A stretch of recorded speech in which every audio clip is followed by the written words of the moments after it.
địa phương central mình. governments. Mức GDP của mỗi địa The phương greater a càng lớn regional thì địa phương đó GDP, càng có the thể more quốc it tế can hóa nền kinh tế hơn globalize its và giúp economy and tăng cường vị enhance thế the về ngoại nation's giao status lớn in hơn cho đất nước. international arena. Thành phố Hồ Chí Minh là một trung tâm Ho Chi Minh về City is kinh a tế, văn cultural, hóa, giáo dục, đào educational, tạo, khoa học technological, công nghệ, and scientific đầu hub mối giao for lưu và hội nhập international quốc tế của exchange Việt and Nam integration in với dân Vietnam. số hơn 14 With a triệu người, population of gần over 300.000 doanh nghiệp đang 14 hoạt động, million là một thị and trường nearly hết sức tiềm 300,000 năng. businesses. Chúng tôi tận dụng những điều kiện thuận lợi từ nghị quyết của Quốc hội và chính phủ Việt Nam cho phép thành phố Hồ Chí Minh thực hiện thí điểm một số cơ chế chính sách đặc thù vượt trội về đầu tư, quản lý đô thị, tài nguyên môi trường, mechanism khoa học and công nghệ policies và on các ngành nghề investment, ưu tiên urban thu hút nhà management, đầu tư chiến lược natural để resources, phát triển the thành phố. environment, Hướng tới mục tiêu and đến năm other 2030, priorities in thành phố Hồ Chí Minh sẽ là industry thành in phố order dịch vụ to công attract nghiệp hiện strategic đại, trung tâm kinh tế investors tài of chính của the Việt Nam. city development.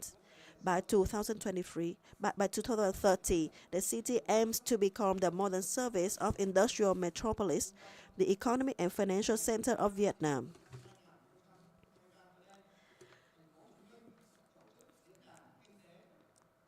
On the September 14, Ho Chi Minh City will organize the 4th Ho Chi Minh City Economic Forum with the theme Green Growth, the Journey to Zero Emission Reductions.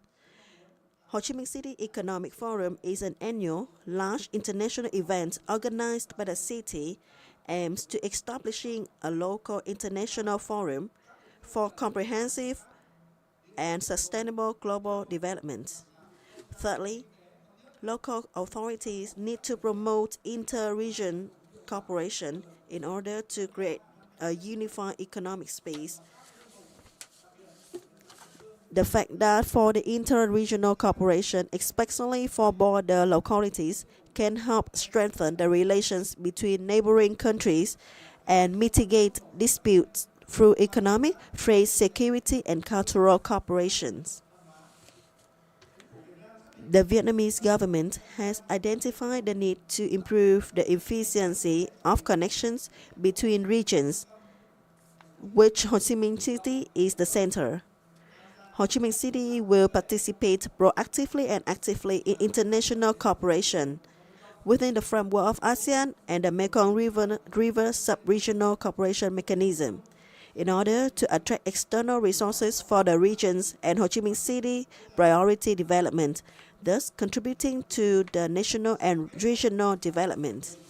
Distinguished guests, ladies and gentlemen, I would like to conclude my remark by quoting the Competitiveness Agenda Council of the World Economic Forum in 2023. More than ever, cities are the lifeblood of the global economy. Their competitiveness increasingly determines the wealth and poverty of nations, regions, and the world. Hence, what makes cities successful must be one of the most important questions of political economy in the 20th century. I hope that the ASEAN Business and Investment Summit 2023 will be an opportunity for locals and cities in the region to strengthen exchange and share experiences in city management, thereby further strengthening the bilateral relations between cities and nations at large, bringing practical benefit for the cities and businesses in the region. May Mr. Chairman of the ASEAN Business Advisory Council and all ASEAN leaders, entrepreneurs, and business representatives health, happiness, and success. May ABIS 2023 tremendous success. Thank you.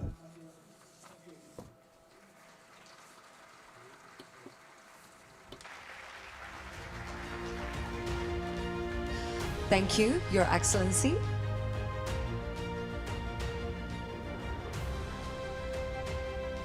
Welcome to all excellencies.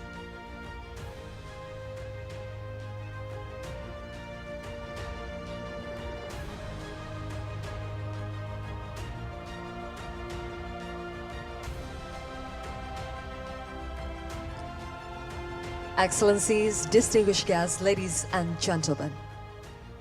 Moving on to the next session, we will delve into the innovative realm of Industry 4.0 and its implications for our region.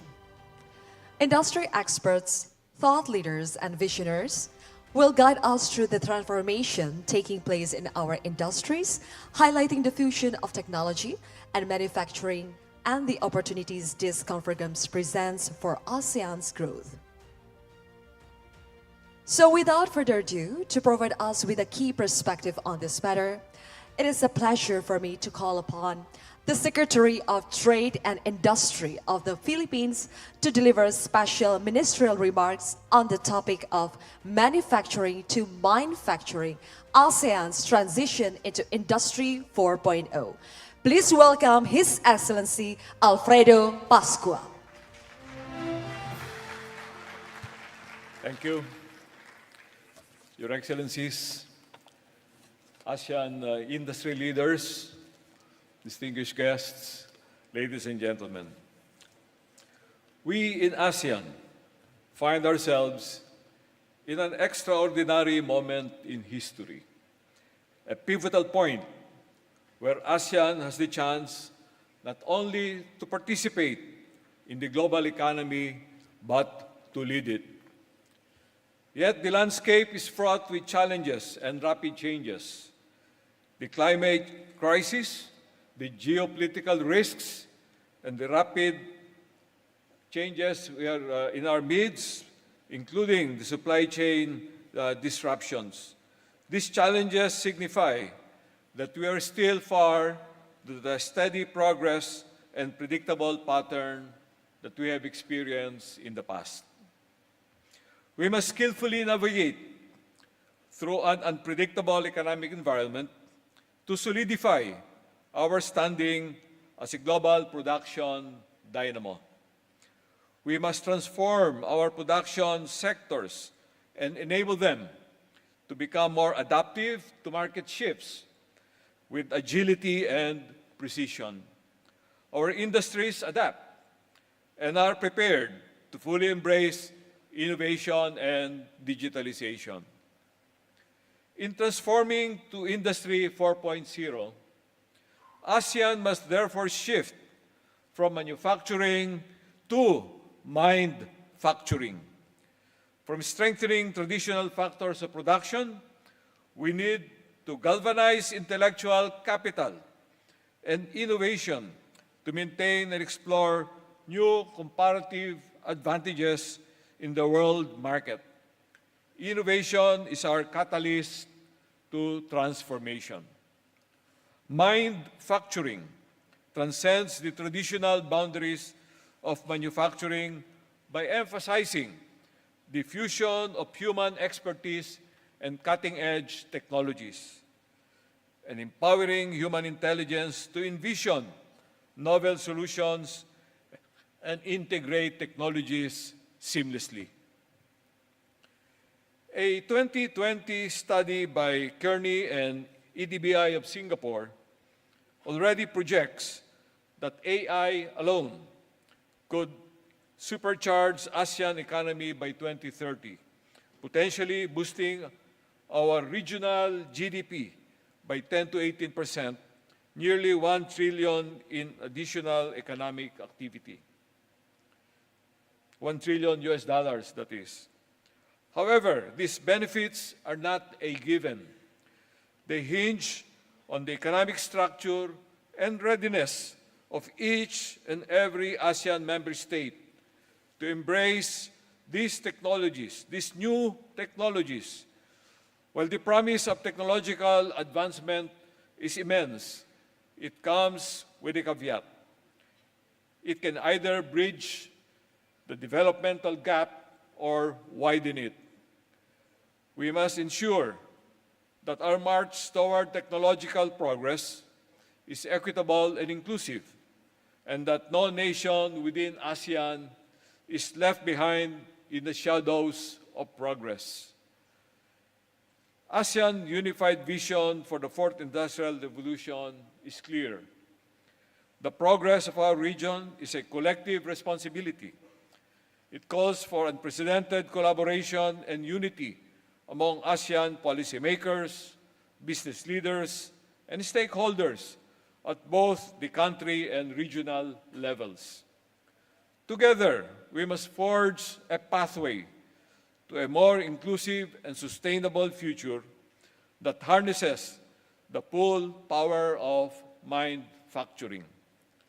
To demonstrate ASEAN's resolve to embrace a united vision and approach toward Industry 4.0, ASEAN leaders have adopted the Consolidated Strategy on the Fourth Industrial Revolution for ASEAN in 2021 under the chairmanship of Brunei, which established ASEAN's 3 visions toward a digital ASEAN community.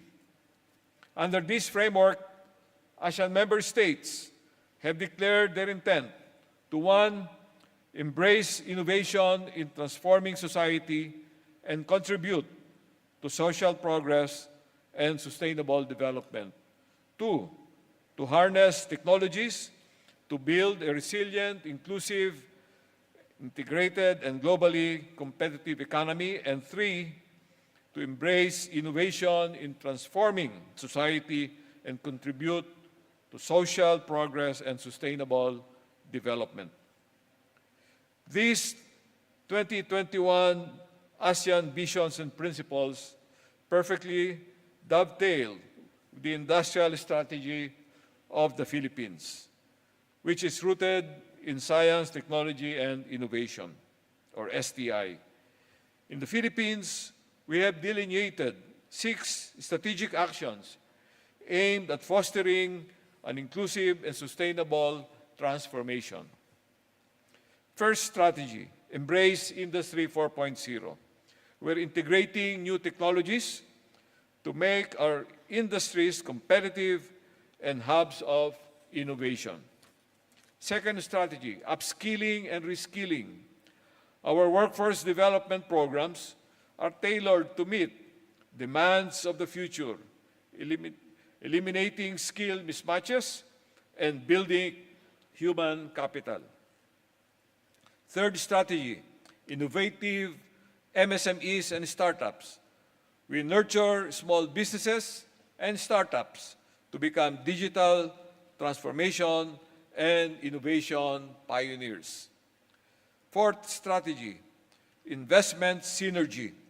By aligning our industry development, trade, and investment policies, we're creating a magnet for investments that can plug gaps in our supply and value chains. Fifth strategy, regional development. We are focusing on innovation and entrepreneurship in sectors like agro-industry, ensuring that prosperity is distributed widely across the country. And sixth strategy, enabling infrastructure.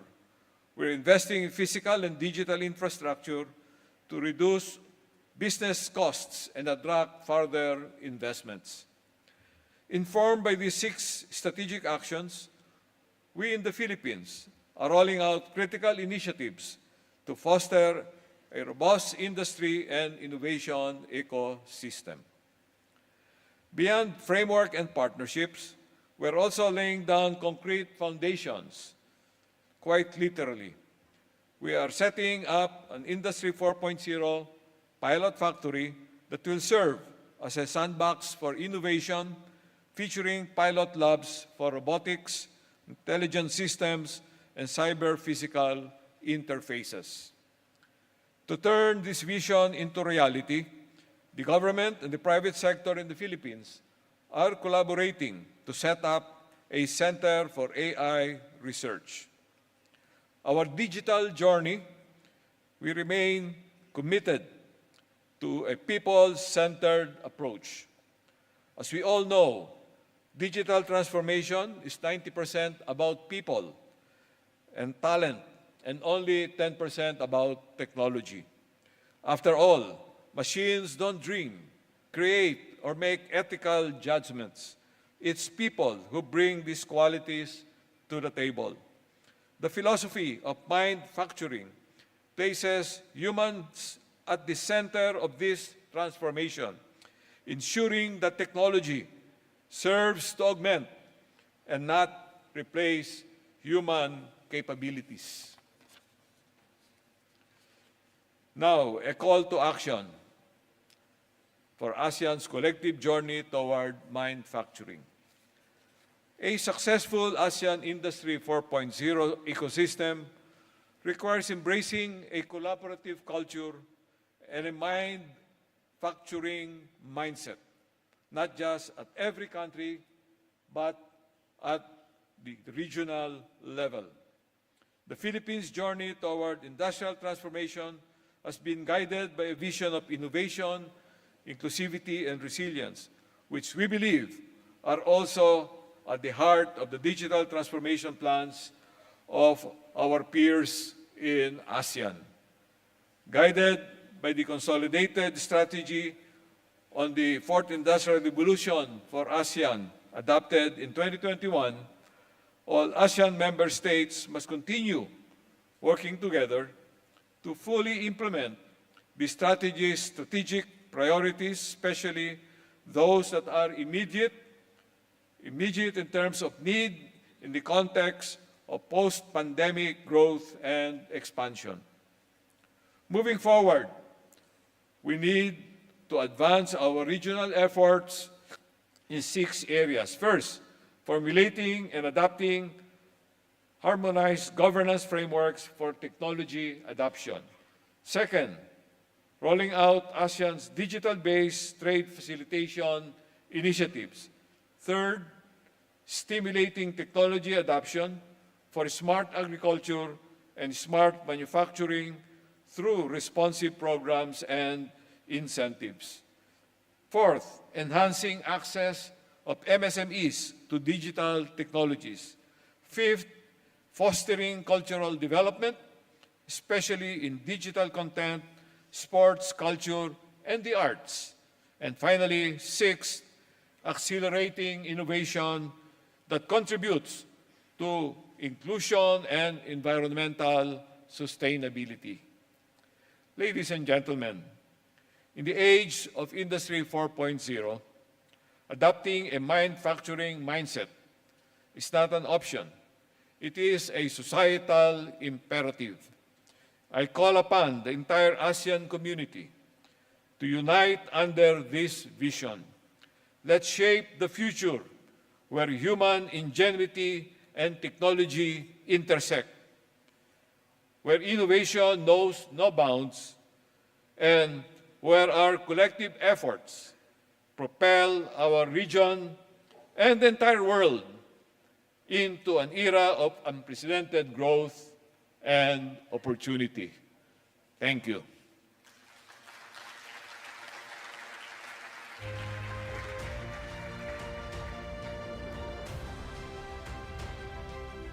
Thank you, Your Excellency. Once again, ladies and gentlemen, please give a round of applause to His Excellency Alfredo Pasqua. Thank you for your presence.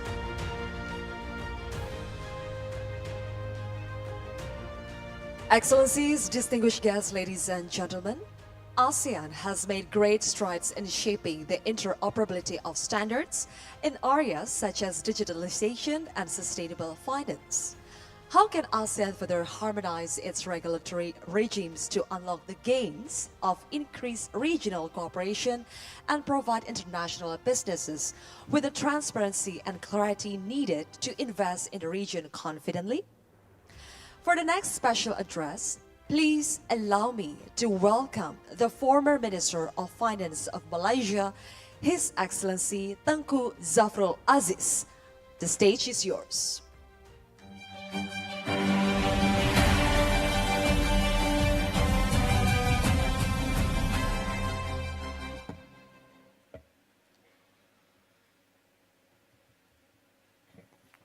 Thank you.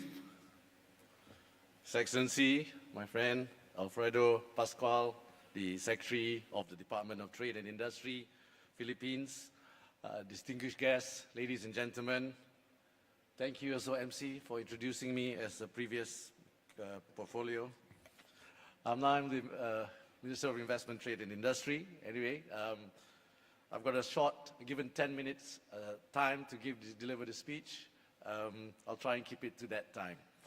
So, ladies and gentlemen, the establishment of the ASEAN Economic Community, or the AEC, in 2005 was actually a major milestone in ASEAN's economic integration agenda, offering opportunities via a huge market. Combined population stands at 622 million people, Some say more, but this is ASEAN, not Southeast Asia. I think Southeast Asia is around 680 million people. And the foundation for regulatory harmonization actually lies in the ASEAN Economic Community Blueprint 2025, which was published in 2015. Since that pivotal moment, ASEAN has embarked on a journey characterized by innovation, adaptability, and resilience. Our primary objective has been to instill predictability, minimize uncertainties, and foster a spirit of innovation. This is important for the AEC to achieve a single market and production base, allowing a seamless flow of goods, services, investments, as well as skilled labor, and even capital across our member nations. So the rationale behind this harmonization is straightforward, but yet profound. We aspire to eradicate technical impediments to trade, ensuring adherence to standardized regulations and assessment procedures. So when given this topic, given the vastness of this topic today, I would like to focus on establishing a regulatory framework to increase trust on intra-ASEAN data sharing between stakeholders. This trust forms the foundation upon which we can amplify cross-border data flows to further promote e-commerce, trade, as well as investment across the region. However, our path is not without its challenges. So let us first frame the problem. And according to research by ISA's Yusof Ishak Institute, firstly, regulatory frameworks to enable data flows are unevenly developed across different enablers and countries. This, of course, gets more complicated due to the different level of enforcement of regulations. Secondly, the area where all ASEAN countries are doing relatively well in e-commerce and e-transaction related regulations. However, e-commerce firms and consumers in ASEAN countries have not yet reaped the full benefits of data flows due to limited reuse of public intent data and private intent data domestically. So the solution, I suggest, lies in a unified regulatory approach on cross-border data flows underpinned by the guidelines set forth in the ASEAN Economic Blueprint. Commendably, the region has made significant strides in harmonizing its regulatory regimes while strengthening the adoption of the Good Regulatory Practices, or the GRP. On this, ASEAN is building upon key initiatives such as the ASEAN OECD GRPN meeting, the ASEAN GRP principles, the ASEAN Trade Repository, the ASEAN GRP handbook, and user handbook methodology for the review of draft non-tariff measures, to name a few. Nonetheless, challenges remain.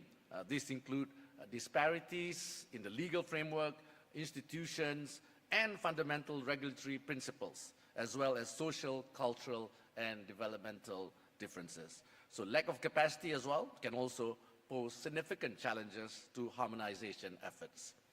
So in view of the different levels of GRP, in terms of the GRP development, GRP maturity among the member states, we must also institute measures to minimize unintended consequences on the environment or the widening of disparities within the groups of people likely to be impacted by a regulatory initiative, particularly women and indigenous peoples.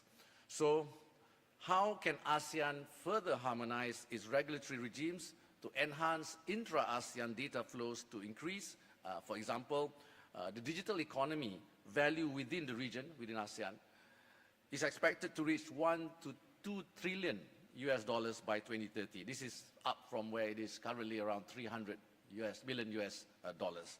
Or to further increase FDI flows into ASEAN, which last year hit a record high of $224 billion, up 5%, even as the global FDI actually was reduced around 12%.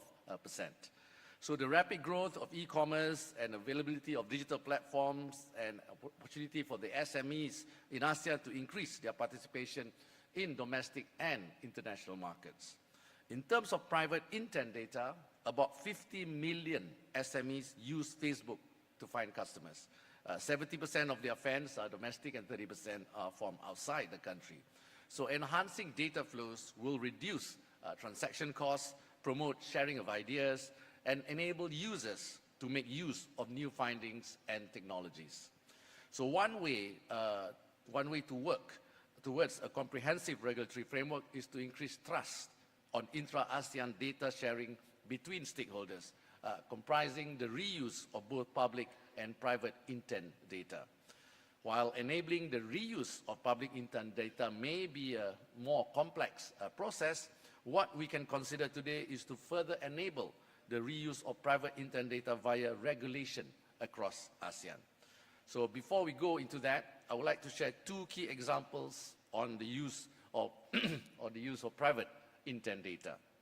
So one, drawing upon my experience as a group CEO of CIMB before, we successfully enable cross-border linkage or linking of accounts between CIMB Malaysia and CIMB Singapore. So this has actually facilitated services such as providing competitive Malaysia-Sing dollar exchange rate for immediate online fund transfer.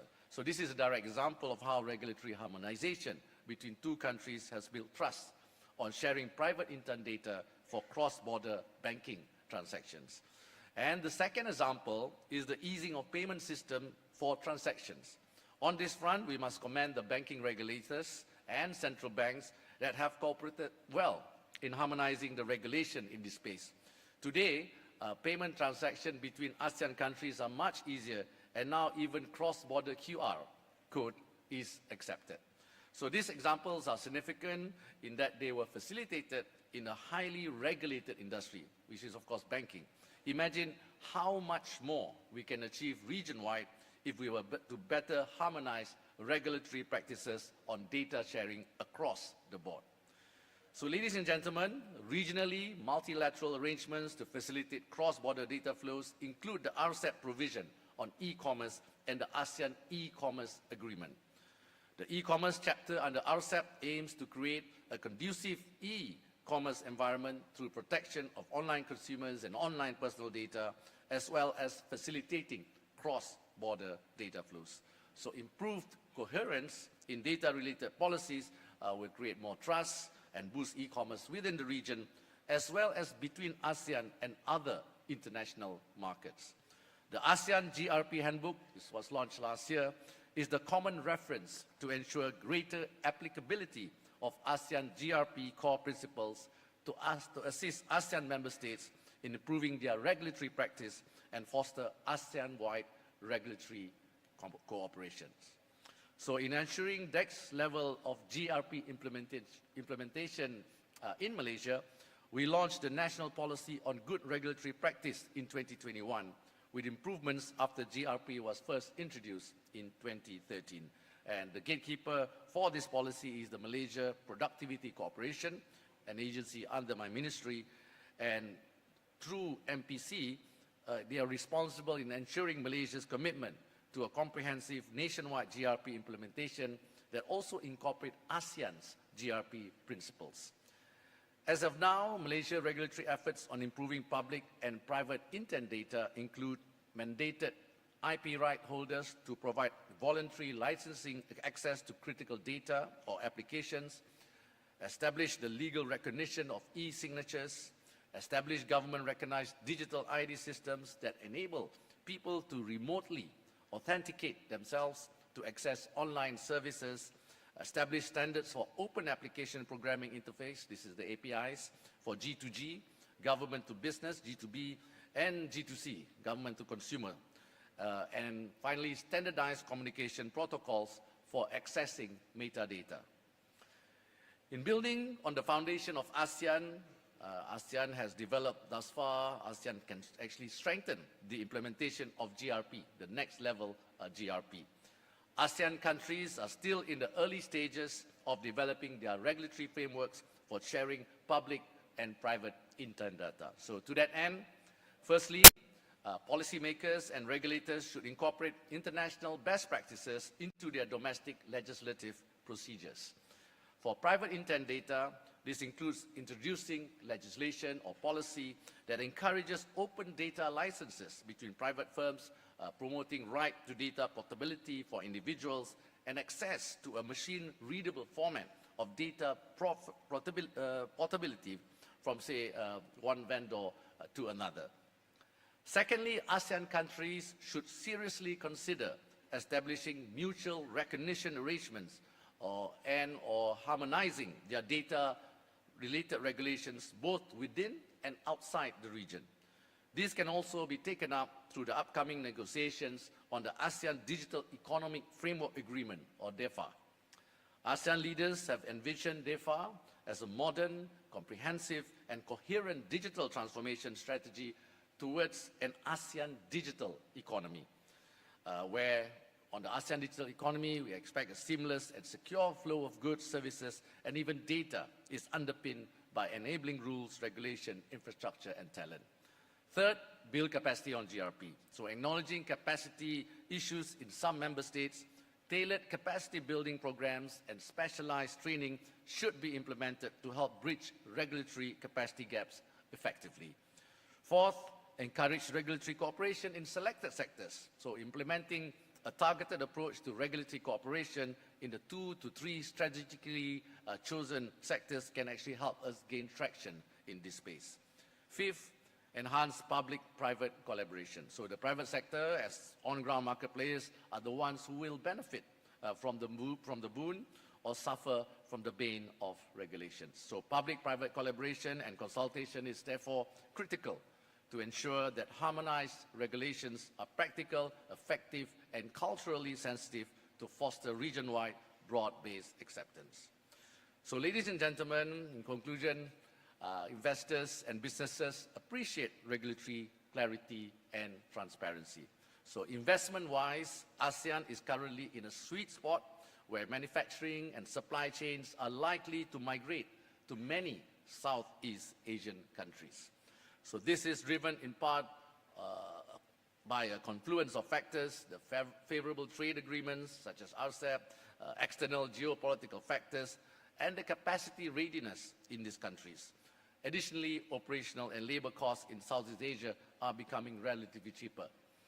Further, as e-commerce activity in the region skyrockets, foreign companies will likely boost their manufacturing base in the region, not just to cater to global demand, but also to fulfill the region's appetite for goods and services. To quickly capitalize on all those factors, ASEAN must embrace the next level GRP initiatives, while helping member states on regulatory capacity building. Flexibility in implementation should consider varying levels of development among member states to accommodate disparities and also to ensure inclusivity. This approach will not only enhance the region's attractiveness to international businesses, but also contribute to sustainable economic growth and strengthened regional cooperation. Thank you.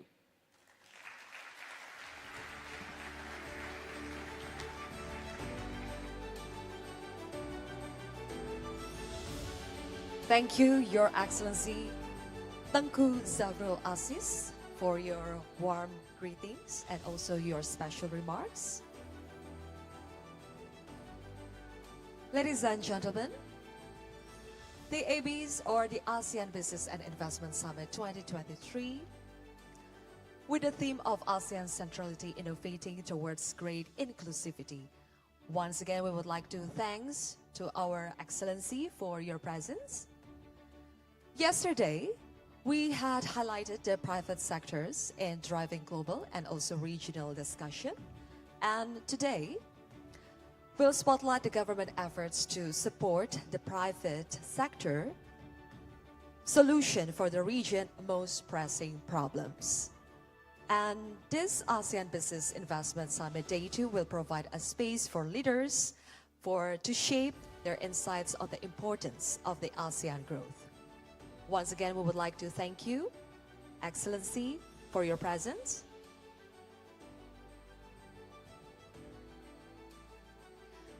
Distinguished guests, ladies and gentlemen, our next special remarks is ASEAN Matters, Resilience and Stability in Fractious Global Economy. With the world in a state flux and geopolitical tensions on the rise, stability and security have become invaluable assets in the global economy. With the region at a crucial stage in its economic development, and our next esteemed speaker will deliver keynote remarks on the role of Timor-Leste's accession in the future and prosperity of the region, and how ASEAN could assist less developed countries in the bloc to accelerate their economic growth.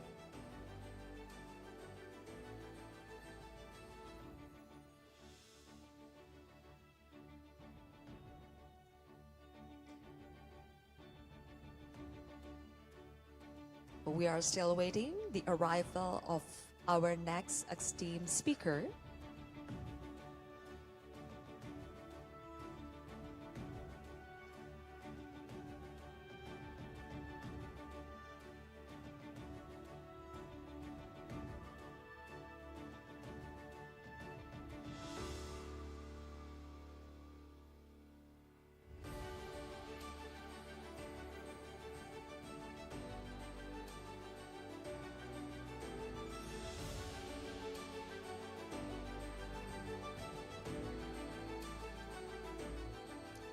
Ladies and gentlemen, please welcome the Prime Minister of Timor-Leste, His Excellency Kairala Sanana Gusma.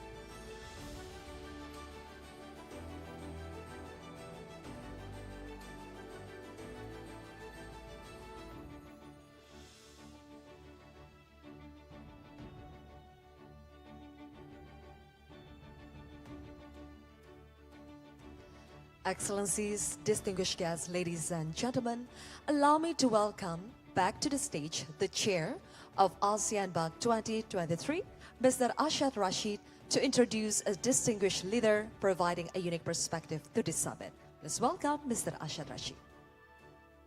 Excellencies, distinguished ladies and gentlemen, we are very much honored to have Prime Minister Zanana Gusmao with us today, the new leader of Timor-Leste. Can you have a clap for him?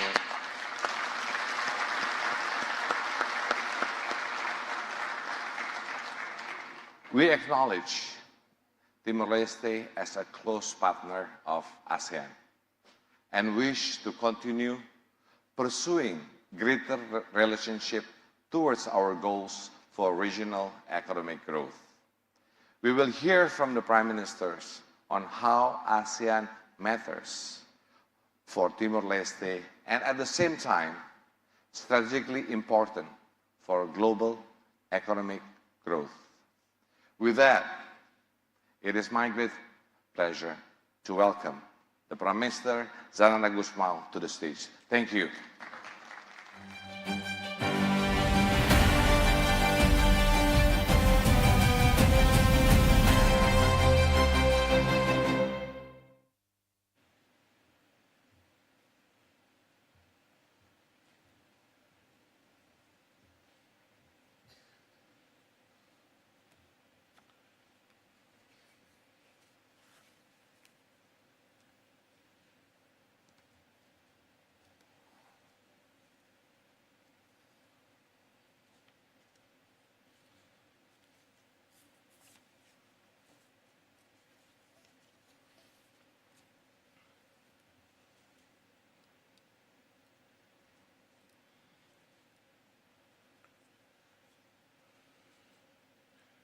Mr. Chairman, Excellencies, ladies and gentlemen, it is an honor to speak today at this important event, the ASEAN Business and Investment Summit 2023, and to speak on the topic of resilience and stability in a fractious global economy. ASEAN has emerged as a critical driver of the global economy. With a market size of 2.3 trillion and 600 million people, ASEAN is an economic powerhouse that has transformed Southeast Asia. A key reason Timor-Leste is seeking accession to ASEAN is to become part of this success story. Full membership of ASEAN will provide business and foreign direct investors the confidence and security to invest in Timor-Leste. Attracting foreign direct investment is critical to growing Timor-Leste's economy, creating jobs, and to modernize and transform the economic structure of our nation. We also want to be part of ASEAN's people-centered approach to growth and development. This approach has allowed wide participation and ownership of ASEAN affairs.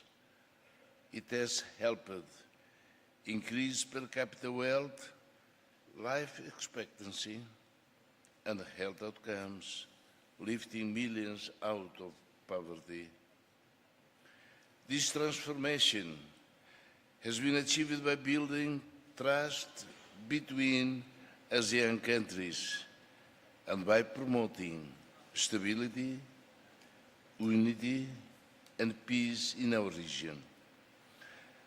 ASEAN has succeeded bringing countries with diverse cultures and histories together to form a community bound by a shared commitment to tolerance, friendship, and cooperation. Given the success of ASEAN, it is easy to forget that Southeast Asia was not always a region of such unity and cooperation.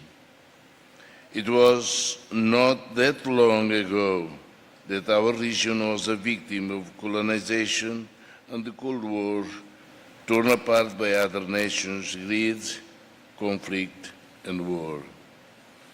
And the Timorese people were not immune.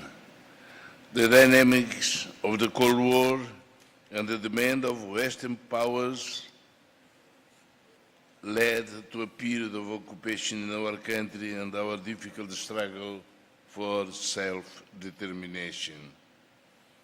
It is because we remember suffering the proxy wars of the Cold War that our region refuses to take sides in today's geostrategic contest between the world's great powers.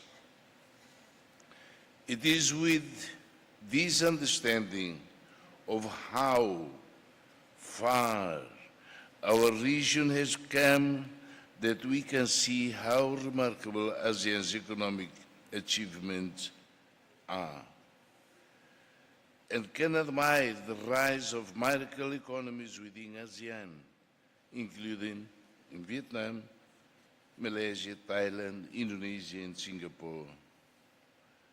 Friends, it is important that we recognize the international significance of ASEAN's success and its ability to build strong and stable nations from fragility and conflict. Sadly, however, the great successes of ASEAN, as well as those of East Asia, are not being replicated in other parts of the world, especially in Africa. Instead of the possibility of miracle economies, there is conflict and war. Instead of cooperation and harmony, there is the widespread loss of human dignity and hope. Many countries in the world are unable to integrate in any meaningful way into the global economy. And this is resulting in too many people without hope of meaningful employment, many living in slums, in societies that are in crisis. We are also experiencing more extreme weather conditions, floods, droughts, cyclones, and rising sea levels due to the failure of the global powers to respond to climate change. And it is already fragile states that are experiencing the world's worst effects of climate change. Our neighbors in the Pacific Islands are proof of that as they deal with the threat of being swamped by rising sea levels. The failure of the global economic system to develop the poorest parts of the world is resulting in fragility and dangerous declines in state capacity. It is fueling mass migrations and the tragedies we are seeing on the shores of Europe. It is feeding extremism, transnational crime, and the growth of militia groups. It would, of course, be easy to blame these countries or their people, but to do so would be to ignore the echoes of history. It would be to ignore the impact of conflict, economic exclusion, and foreign intervention that keeps these countries trapped in a state of fragility. And so, perhaps what we need to do now is to establish a better international order that is based on a vision of human solidarity and shared prosperity.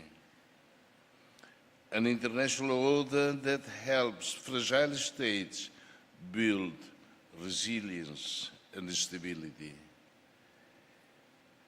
It was with this realization and following a period of unrest in our own country that Timor-Leste joined together with other least developed countries who had also faced conflict and fragility. We believe that it was important that our collective voice was heard, especially when decisions were being made about our countries without us. We established the G7 Plus group of countries, which now has around 20 members from Africa, Asia, the Middle East, and the Pacific. The G7 Plus works hard to support and represent our countries and to make our voice heard on the international stage. The G7 Plus now has observer status at the United Nations, which allows it to provide a collective perspective on the agenda and work of the United Nations. The G7 Plus supports a more active role for the United Nations in promoting state resilience and stability. We are fortunate that His Excellency Antonio Guterres is Secretary General of the United Nations. We believe that there is no better person to lead the United Nations and fight for a better international order that provides human dignity, justice, and equality for all. Recognizing ASEAN's extraordinary achievements, I believe ASEAN has a role helping build resilience and stability in fragile states. ASEAN has built a region with high state capacity, effective governments, the rule of law and public order, and healthy and educated workforces. It has adopted a people-centered approach that emphasizes tolerance and mutual respect. While so many countries around the world struggle with fragility and unrest, ASEAN provides examples of strong emerging economies that are structured for the benefit of the people. We must not only highlight ASEAN's stability, security, and contribution to world growth, we must ask how ASEAN can help support resilience and stability in fragile states around the world.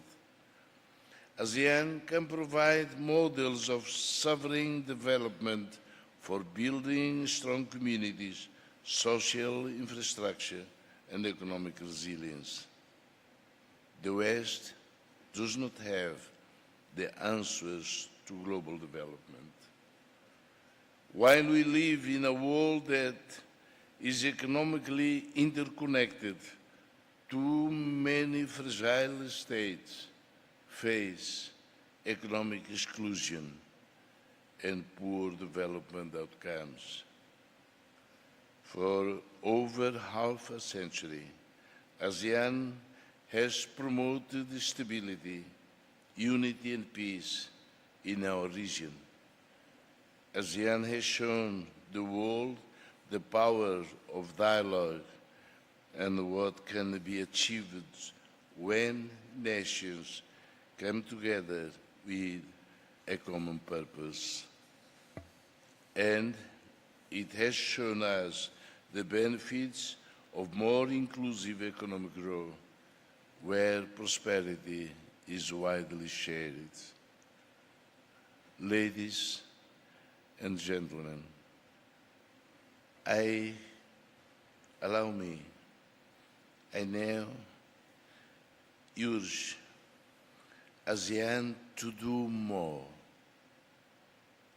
I ask it, ASEAN, to look beyond our region and become part of a global network to support fragile states, where democracy and human rights should be the basis of building peaceful states. We all follow the news in Africa, and we have to be sad. In a volatile global economy, ASEAN can make an important contribution to building international resilience and stability through tolerance, human dignity.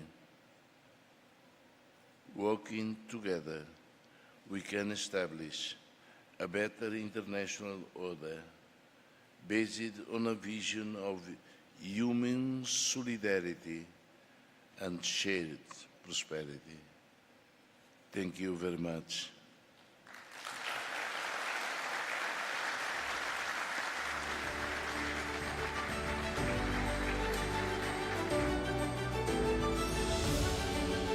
Thank you, Your Excellency Kairala Sanana Gusma, for a very great special address. We are truly honored to have the Prime Minister of Timor-Leste today, His Excellency Kairala Sanana Gusma. Thank you so much for your presence.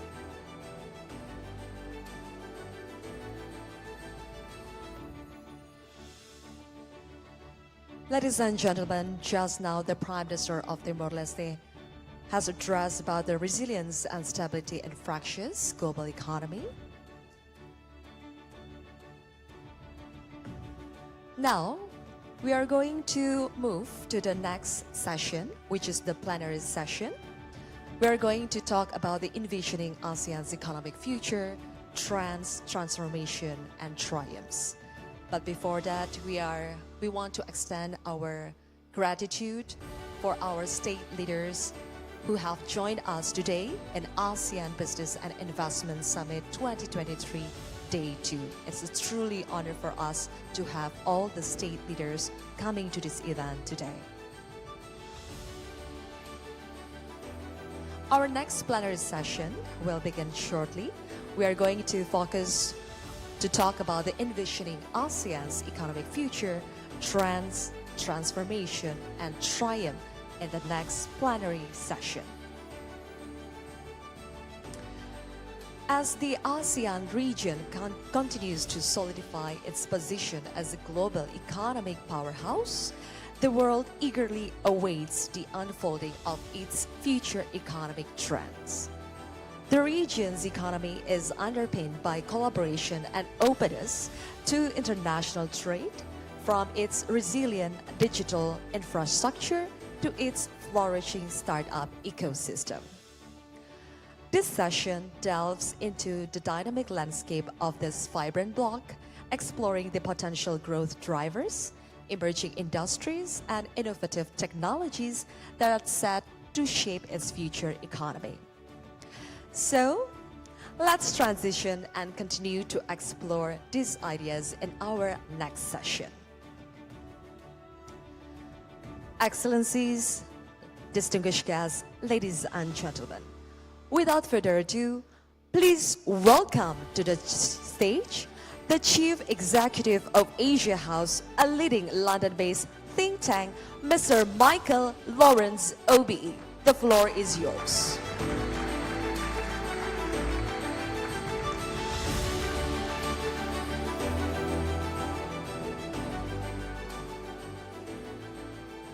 Good morning. Thank you very much. I'd like to thank the ASEAN Business and Investment Summit for inviting me to participate in what has been an absolutely splendid event. This session is to examine ASEAN's economic future, trends, transformations, and triumphs.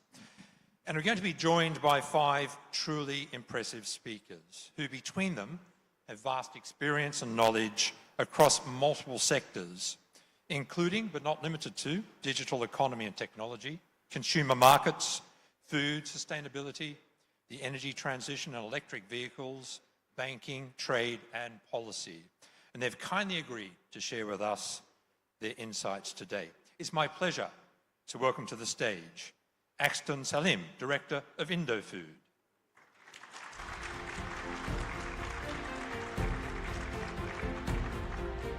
Jungjong Jang, who's Vice President of Huawei Asia Pacific for Public Affairs and Communication.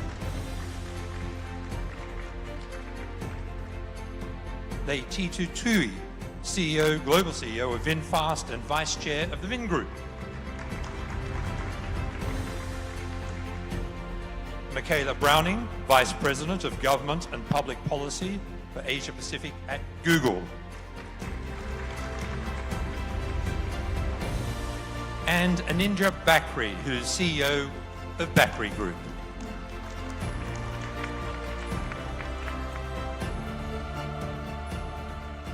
Welcome to you all, and thanks so much for being here. The purpose of this session is to explore ASEAN's economic future, and that future is one of enormous promise, propelled by technology, by innovation, and by trade. ASEAN is already a dynamic region. It's on track to become the 4th largest economy in the world by 2030, with a combined GDP of about $3.7 trillion and a population of 670 million. Further, the region is at the cutting edge of innovation in the digital economy with a vibrant startup scene. The demographics are terrific. About 60% of ASEAN's population are currently under the age of 35. Half the population will be middle class by 2030. But we are operating in an ever more complex geopolitical environment, particularly with the continued and escalating tensions between China and the US, and China and the West generally. I was fascinated by the opening plenary session yesterday and the discussion about whether ASEAN should or even can play a bigger role in global affairs, particularly when there are differences among member states on some of the major issues, China versus US, Russia, Myanmar. But there's no dispute in any of the sessions yesterday about the dynamism of ASEAN's economy and its phenomenal growth potential. And that economic growth will be powered by businesses. So let's examine ASEAN's economic future, trends, transformations, and triumphs. Anindya, I'd like to start with you, if I may. Despite this challenging environment in which we work, not just geopolitically, but the global economy, stuttering growth in China, Europe, UK on the brink of recessions, according to some numbers, the US bouncing along the bottom a little. You know, what industries and sectors will drive growth in ASEAN? First of all, Michael, thank you. You're so far away but near. And thank you for the opportunity to be here indeed. First, I would like to underline that ASEAN peace and stability is really the foundation of what we're going to be talking about. And this is not to be underestimated. We have close to 650 million people in the region. It's certainly a plus, but it's also challenges if we cannot grow with inclusivity. Because they are young and they will voice their opinion, and we have seen what happens in other parts of the world that don't have the stability because of the growth that is only centralized to some groups, right? Now, there are many main drivers in ASEAN, but if we just club it into something simple like the demand side and the supply side. The demand side, at least we can see the growing consumer demand. It is clear they are much more consumptive, but at the same time they want to be productive and also efficient. So a lot of business models certainly tack on the basis of this. But on the demand side, I think ASEAN, as later on we will hear from other speakers, can be a serious production hub, but not just low value-added manufacturing, but it can already go up the value chain.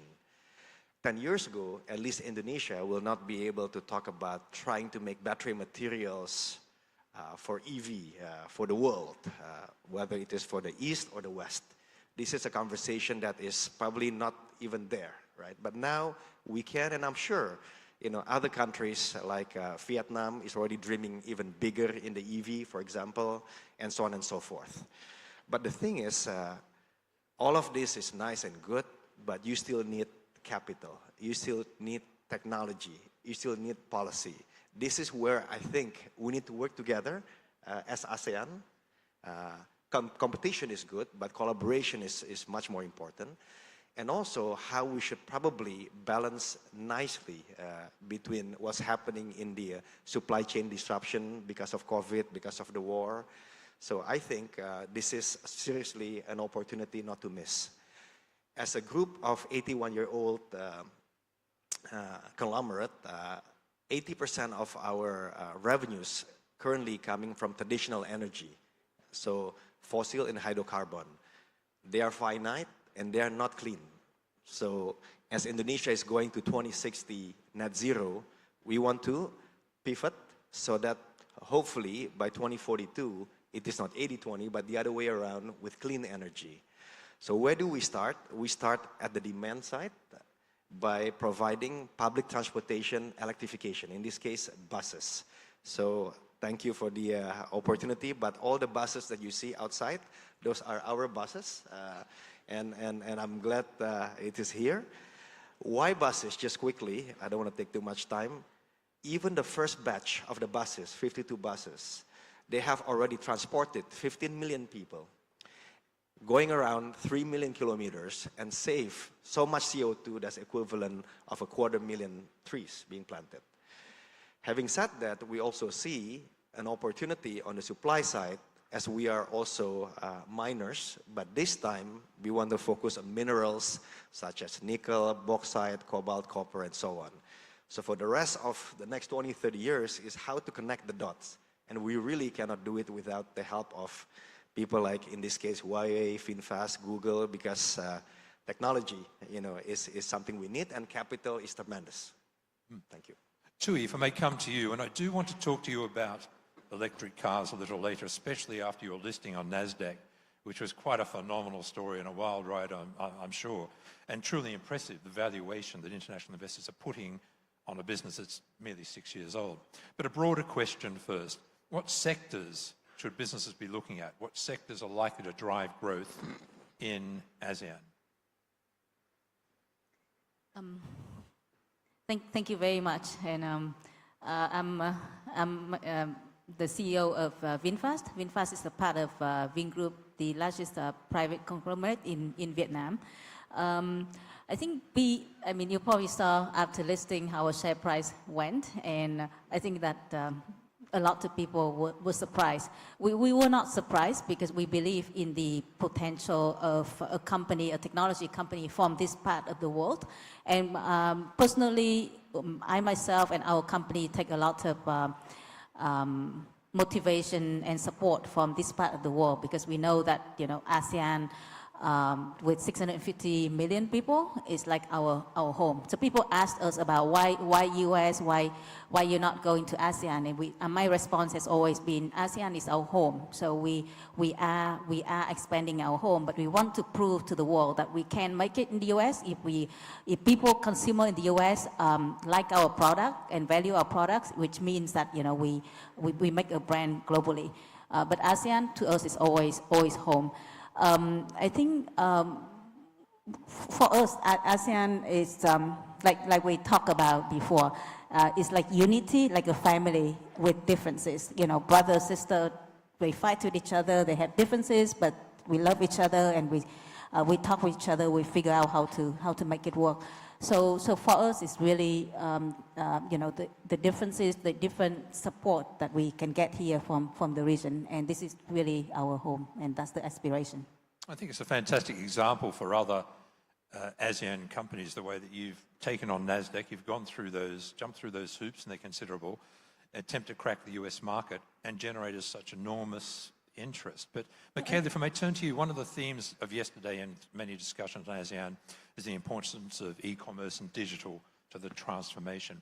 Google puts out a report regularly which tracks it, and some of the numbers that you're talking about in terms of e-commerce and digital growth in ASEAN are truly breathtaking. You know, that must be the center of the growth strategy or the growth driver for ASEAN. Well, thank you.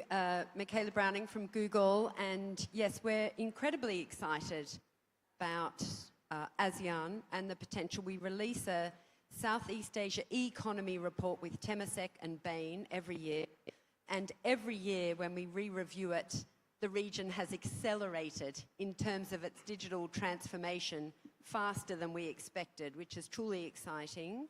But we estimate that digital economy and digital trade will be worth $1 trillion by 2030, and we're well on track in this part of the world to realize that probably ahead of time. And really, despite some of the challenges that we've talked about in terms of geopolitical, sustainability, inclusion, there are so many good reasons to be optimistic about what we can do in this part of the world in terms of the digital transformation journey and the dynamism and the creativity in this part of the world contributing to that.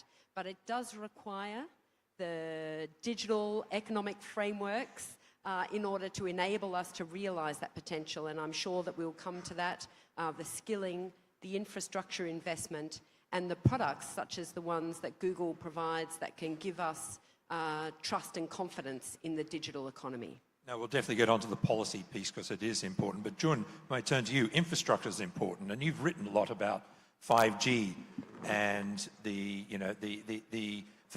infrastructure required to underpin this growth. What's the outlook for ASEAN in terms of getting that infrastructure in place? Actually, yeah, you all talk about some new industry and a lot of new technology, and among that, infrastructure is the fundamental things. Actually, we see that in ASEAN, different countries now are at a different stage. We have some countries are quite well developed, and some countries are quite behind. Averagely speaking, now digital economy is the major engine for the economy growth. And actually, we see, let's look at the US. The digital economy now occupies almost 60% of GDP. And in China, it's about 40%. However, in ASEAN, mostly less than 20%. So you see, we have huge potential.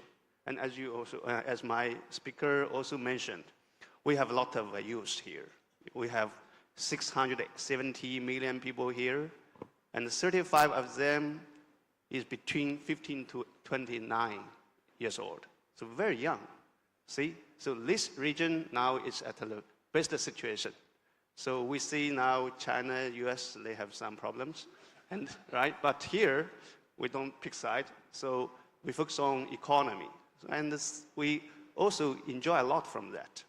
So back to infrastructure, we see now the infrastructure investment is soaring, whether from public sector or private sector.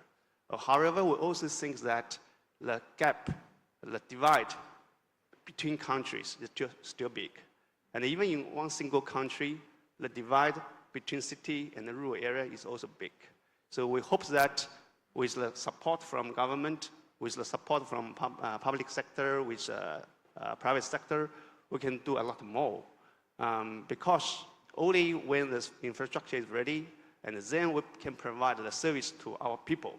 When the youth can get access to internet, they can learn more. Actually, now the technologies evolve so fast. Yeah, 10 years ago, you only talked about 4G or some phone call, but now we talk about AI, big data, whatever, a lot. So technology evolves so fast. We need to provide the coverage first, and then we need to provide the proper trainings to them. So in terms of that, a company like Huawei or even like Google, we're not only a provider of service or equipment, we're also an enabler. So we provide the platforms and provide all the courses to use. So in Huawei, we have different programs. Like we have ICT Academy with hundreds of universities in ASEAN. And also we have ICT competition to encourage the young people to study ICT.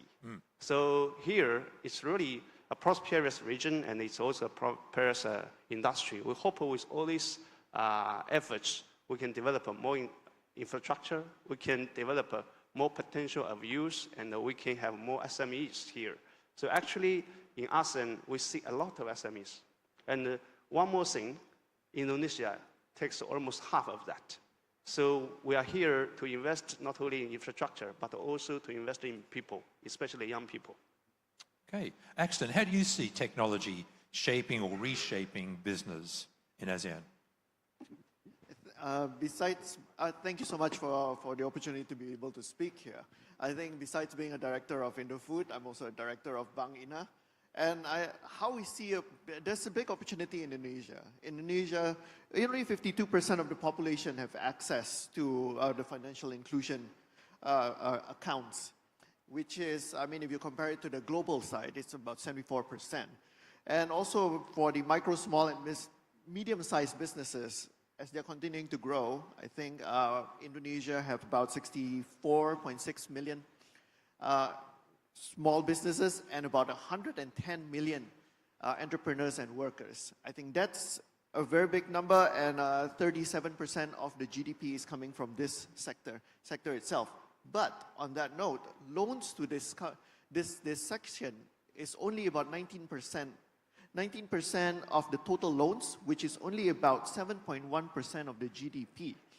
So we see that as a big opportunity because Indonesia, I think from the Google report, we have about 203 million internet users, 196 million people actually have access to the internet using their mobile phones, and about 94% has access to broadband. So I think from that side, we are seeing how banks, through digital, can help the unbanked market.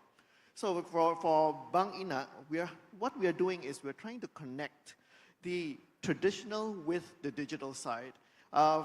With tech, now it can be hassle-free to sign up, and with the opening process, much easier. And with that, they can deposit physically in the thousands of agent banking or the mini markets, the supermarkets.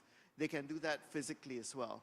And on that front, I think for loans, they can do it online as well and get competitive rates. And of course, most of the time, you can get the approvals on the day off.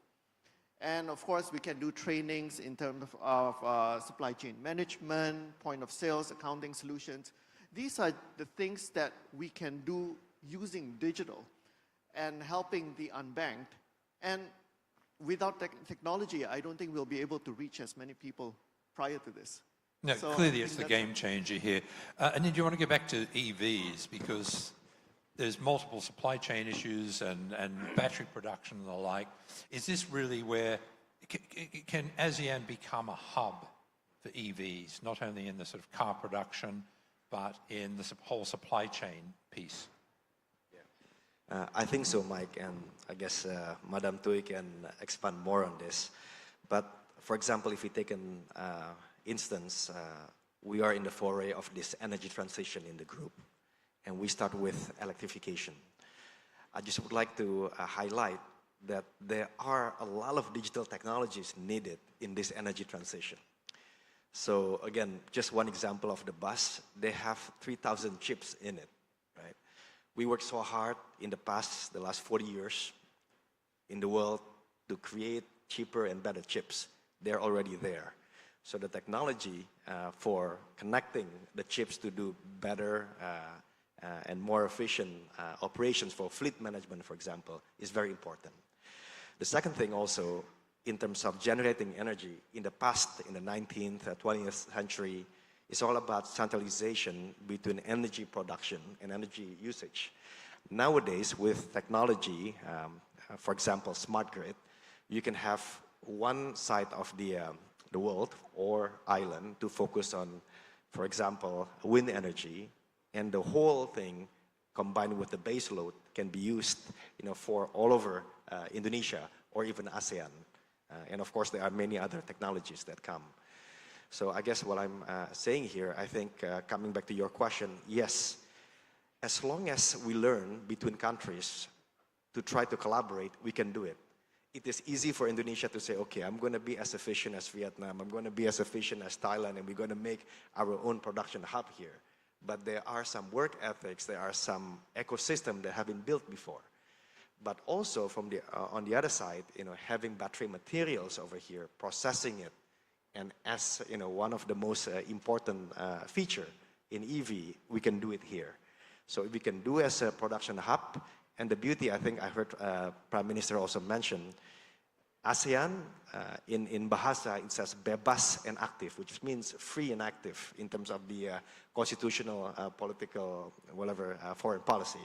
That can be also adapted economically so that all this, whatever you call it, hoo-ha about the East and the West, we can actually not only, benefit, but also help.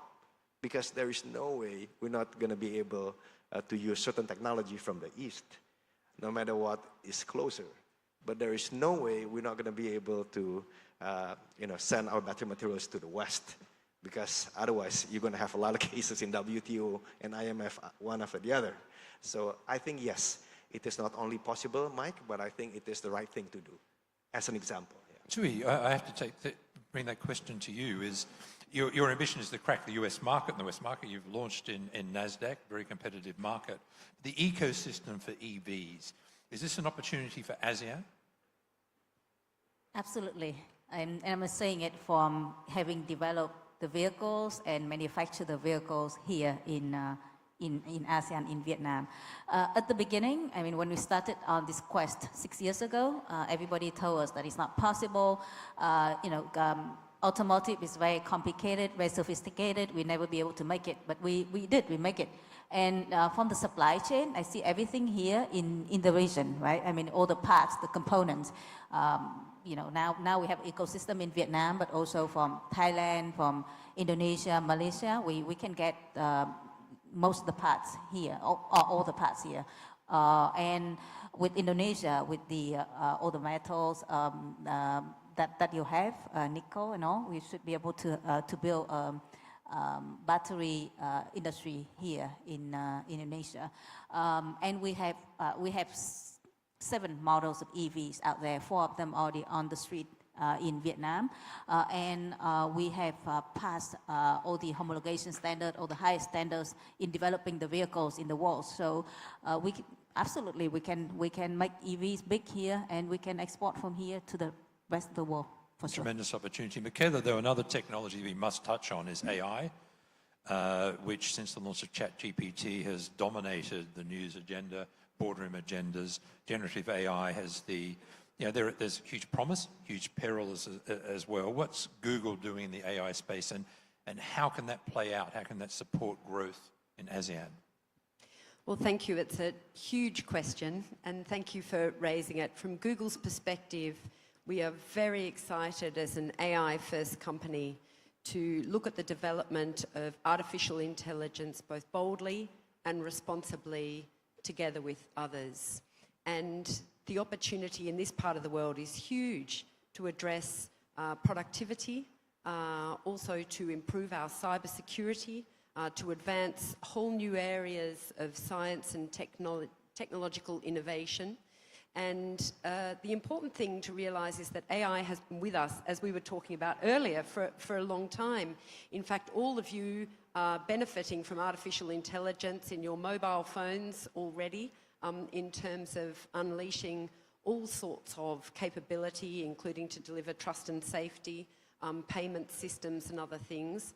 But the new acceleration in artificial intelligence is opening up a whole lot of opportunities. And I think when we see our new Southeast Asia economy report, we'll be talking about the potential, particularly in this region. So I don't want to give the game away ahead of the release of that report. Bit of a hint, come on, just a little bit of a hint. I mean, just massive potential in terms of this part of the world, but does depend on a couple of things, as I mentioned earlier. It depends on the regulations and the policy frameworks to enable that, both domestically and across the region. And it also depends on both the infrastructure and the skilling. So Google has been working with our partners to train more than 60 million people across the region in the last few years. And there's both the digital literacy at the grassroots level, and then there's the specialised training that we're going to need and skills to realise the AI opportunity. And in this regard, just one example, we've got Bangkit in Indonesia, which is a really deeply meaningful contribution to skills and training. It's 900 hours of training that we do with many of our partners in Indonesia, the Indonesian government, Gojek, Tokopedia, Traveloka, Bukalapak, and we have 70 local employers also working with us, so that when senior university students get the sorts of digital skills that they need, they also have potential employers to leverage that. So skilling is something we talk about, but for artificial intelligence and digital transformation to be really meaningful, we need to make a really meaningful contribution to skills. And we also need the rules and regulations that allow us to transfer data, to protect our privacy and cybersecurity. So it's really exciting that the region is launching this new digital economic framework negotiation. Which came out yesterday and is ahead of schedule, because originally the discussion was supposed to start in 2025. Exactly. So very positive that it's been brought forward. John, can I turn to you on the cybersecurity piece? Because that's increasingly an issue. It's a boardroom level issue everywhere. With the advent of AI, it's likely to be even more prominent as an issue for businesses and governments. What can be done in ASEAN to ensure cybersecurity as best as one can? Talking about the cybersecurity, actually, it's a technical challenge.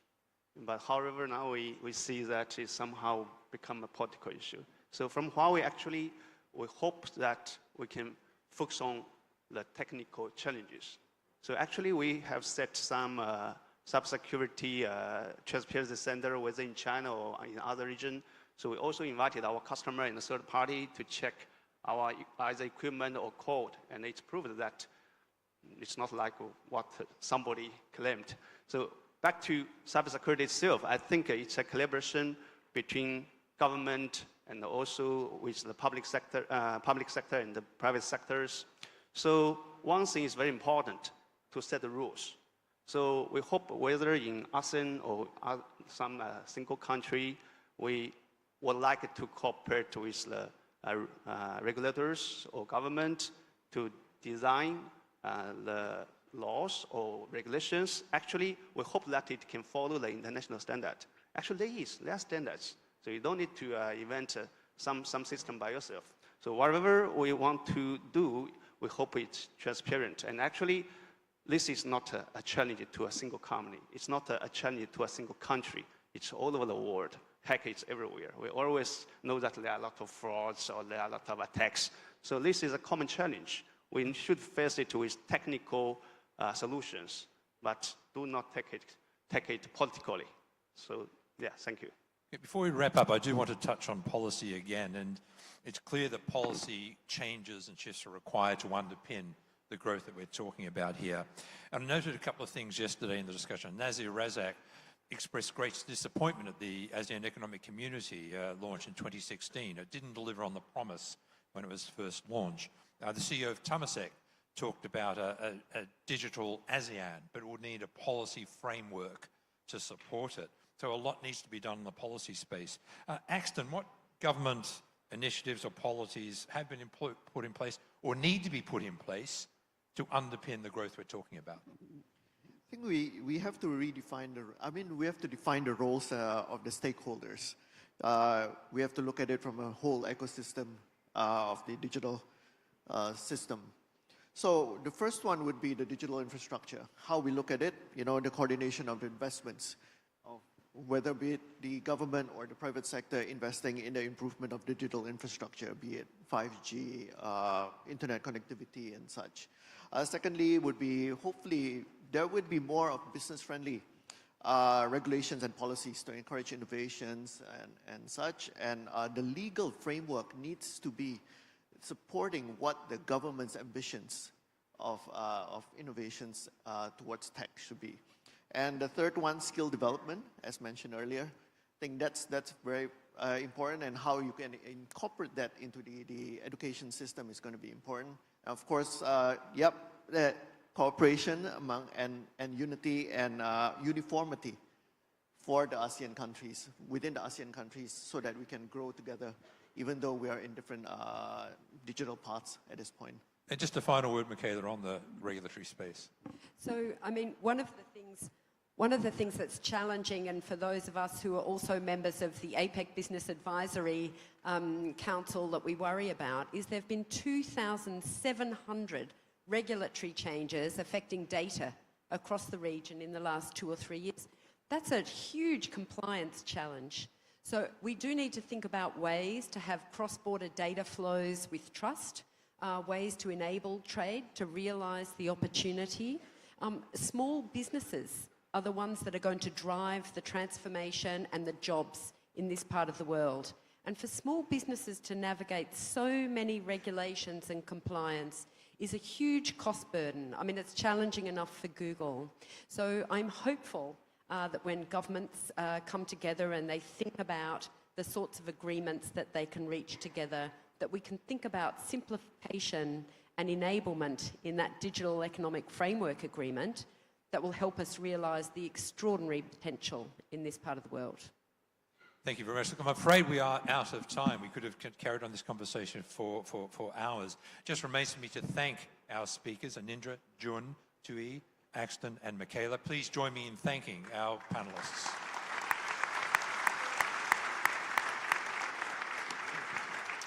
Thank you all very much. Enjoy the rest of your day. Thank you.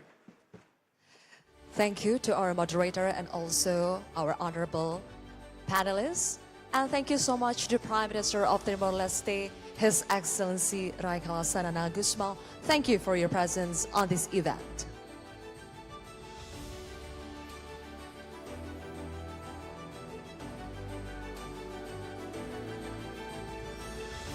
Once again, thank you so much for the presence of Your Excellency, the Prime Minister of Timor-Leste, Sanana Gusmao.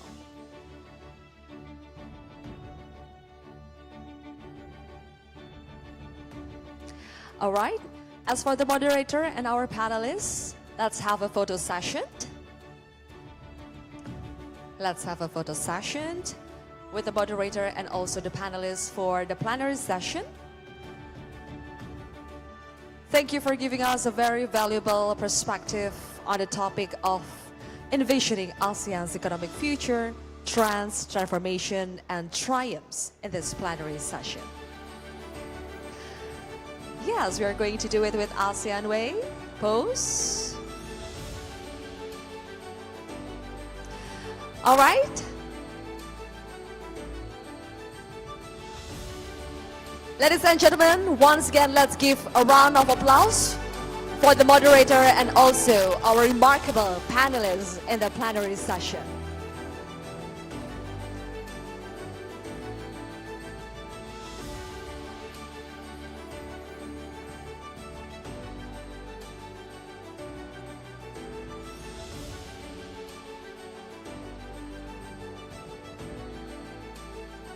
Excellencies, distinguished guests, ladies and gentlemen, we're going to proceed to our next session.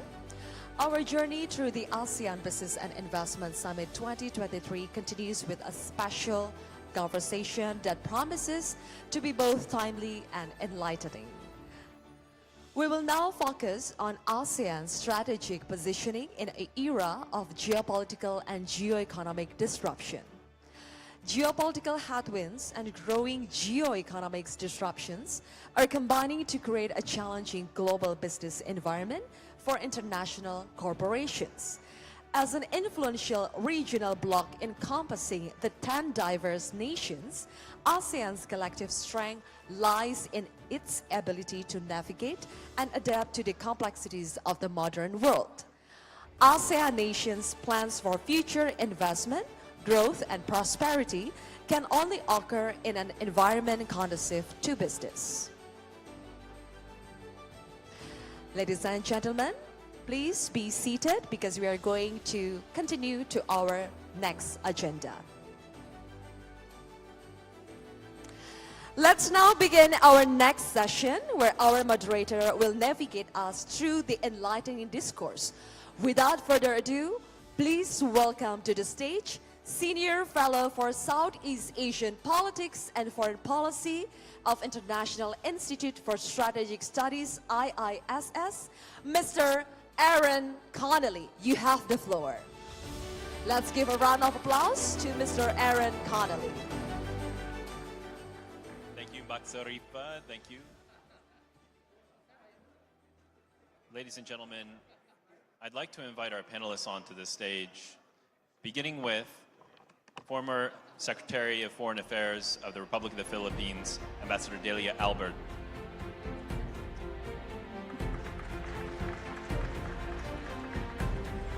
And we also have a man who needs no introduction in Jakarta, Ambassador Dino Padijalal.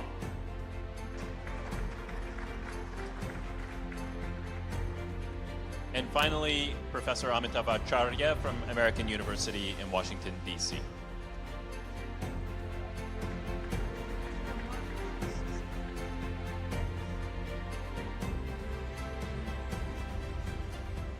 I think we can all agree that was an excellent panel just now, getting into the real details of some of the geoeconomic competition that is going on in the Indo-Pacific and the Asia-Pacific, whatever your preferred nomenclature is.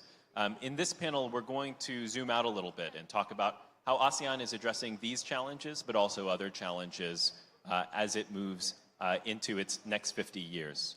And if I could begin, I'd like to ask Professor Amitav Acharya, could you tell us a little bit about how we got into the geopolitical and geoeconomic situation that we're in now? Because I think this is a kind of result that many people didn't expect, say 10, 15 years ago, that the United States and China, which had such close economic cooperation, are now in a position of really intense geoeconomic competition. So how did we get to where we are today? Okay, thank you, Aaron. And first of all, thank you all the organizers for inviting me.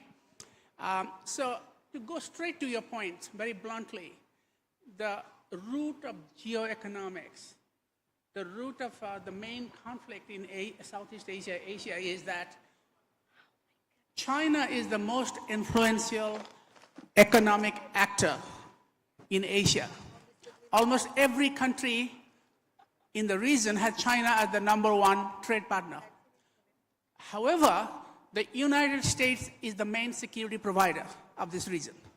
So countries that depend on China for economics depend on the United States directly or indirectly for security. And that creates the contradiction. So on the one hand, you look to China for economics. On the other hand, you look to US for security.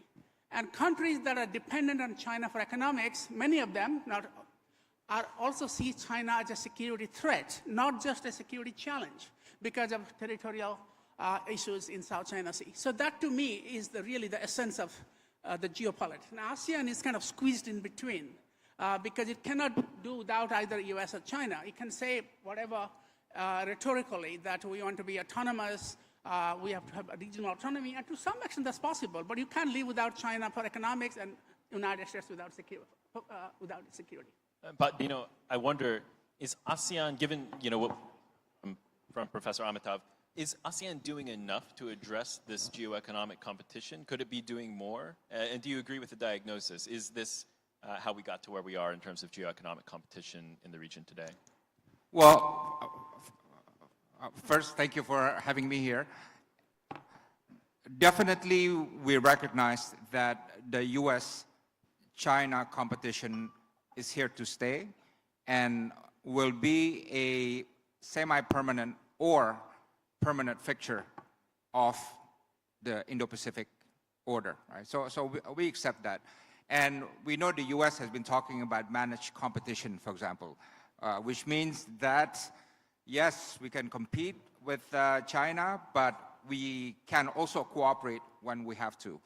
But unfortunately, we're not seeing that, right? I mean, we saw what happened during COVID, right? They all do their own thing. China did its own thing, US, and they didn't want to touch one another, right? And we would like to see more cooperation on that. On climate change also, right? Yes, there's talk between the two sides about cooperating, but definitely is far from satisfactory, right? So in my view, I think ASEAN would like to see US and China, yes, compete, but cooperate more, right? Now, for us in the region, the most important thing is US-China engagement or competition has to add value to our region, right? I mean, we like both. We like Washington, we like Beijing, right? And we don't want to take sides, one over the other. But the most important thing is who can add value to the region. And we are price takers, Aaron, right? If one gives more value to the other, we're going to take that, right? And that's the name of the game. And to be honest, China has been doing a lot better on trade. Obviously, Amitav talked about trade. When I was in the US, trade was about $26, $28 billion, right? And China was around there a little bit higher, right? But now US-Indonesia trade is about 30 billion, whereas Indonesia-China trade is about 150 billion.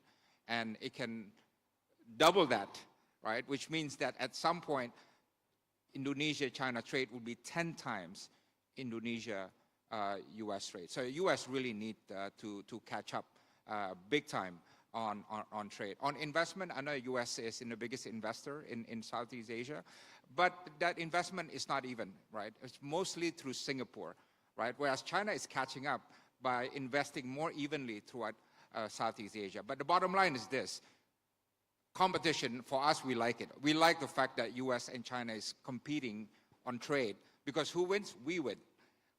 We like that US-China is competing on education, who gives the more scholarships. And by the way, there's more Indonesian students studying in China now than in the US, right? On investment, the same. On technology, the same. On tourism, the same. We like it when they both compete. The thing is, we just got to keep that competition healthy, right? And not at the expense of countries in the region. Secretary Albert, I'm wondering, we were speaking earlier, and you have a remarkable experience with ASEAN. As a young diplomat, you were present at its creation in the negotiations over the original ASEAN Declaration in 1967. So how have you seen ASEAN's approach to these issues evolve over time in terms of its outreach to its dialogue partners, to the United States, to China? Has that gotten more difficult over time?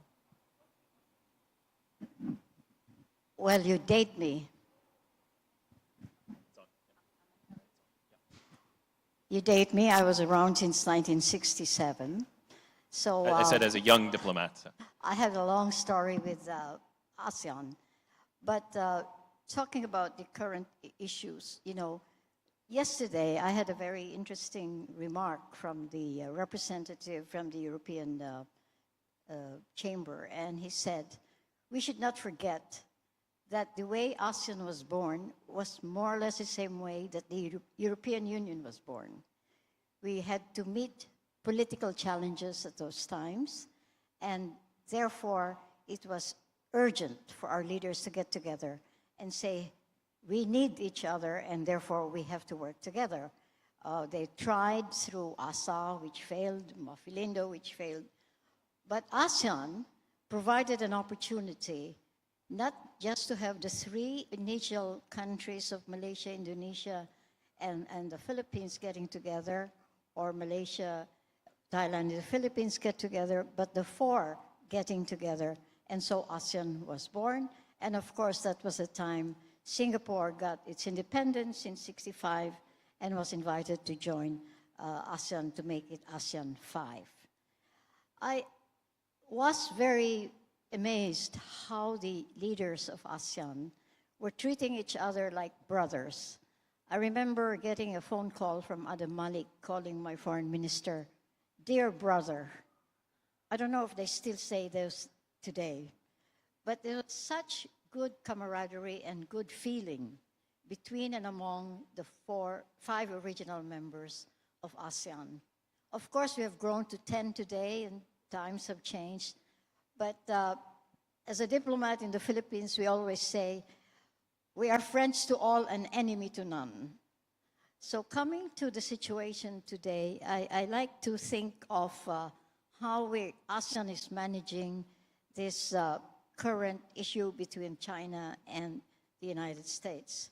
One has to remember that the Philippines has a long-standing agreement, mutual defense cooperation agreement with the United States. As many of you know, the United States was the one and only colony the America ever had. And there is that sense of feeling that we know each other. They know us better than they know the rest of ASEAN. At the same time, China is right beside us, and we have a huge Chinese community in our country. So we have to learn to manage this, what if you call it rivalry or competition. I think of how ASEAN is looking at this like dancers in Asia, Southeast Asia, doing a bamboo dance. How do we manage not to be caught between the two sticks that are clicking together? You must be agile, you must be graceful at the same time, and make sure that you don't get caught in the middle. Otherwise, you break your ankle, and that's what happens when you do some mistakes. Now, for the Philippines, of course, we have issues with China in terms of our boundary. We are one of the very geographically located closest to China. We have what we have called our economic zone.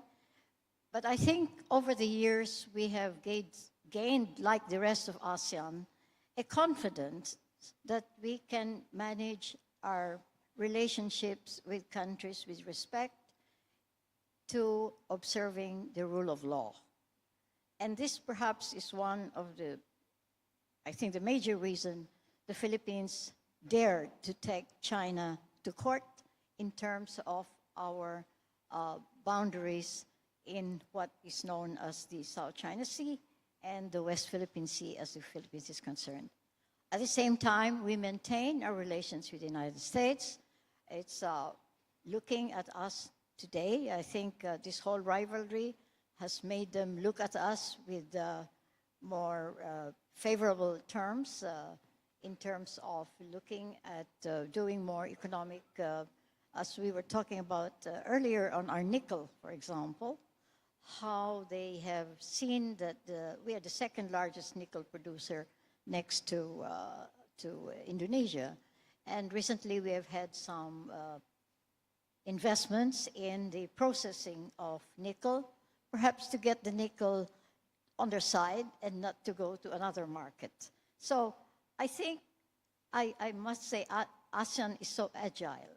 ASEAN is a very good dancer in between these two bamboo sticks, not to be caught in the middle.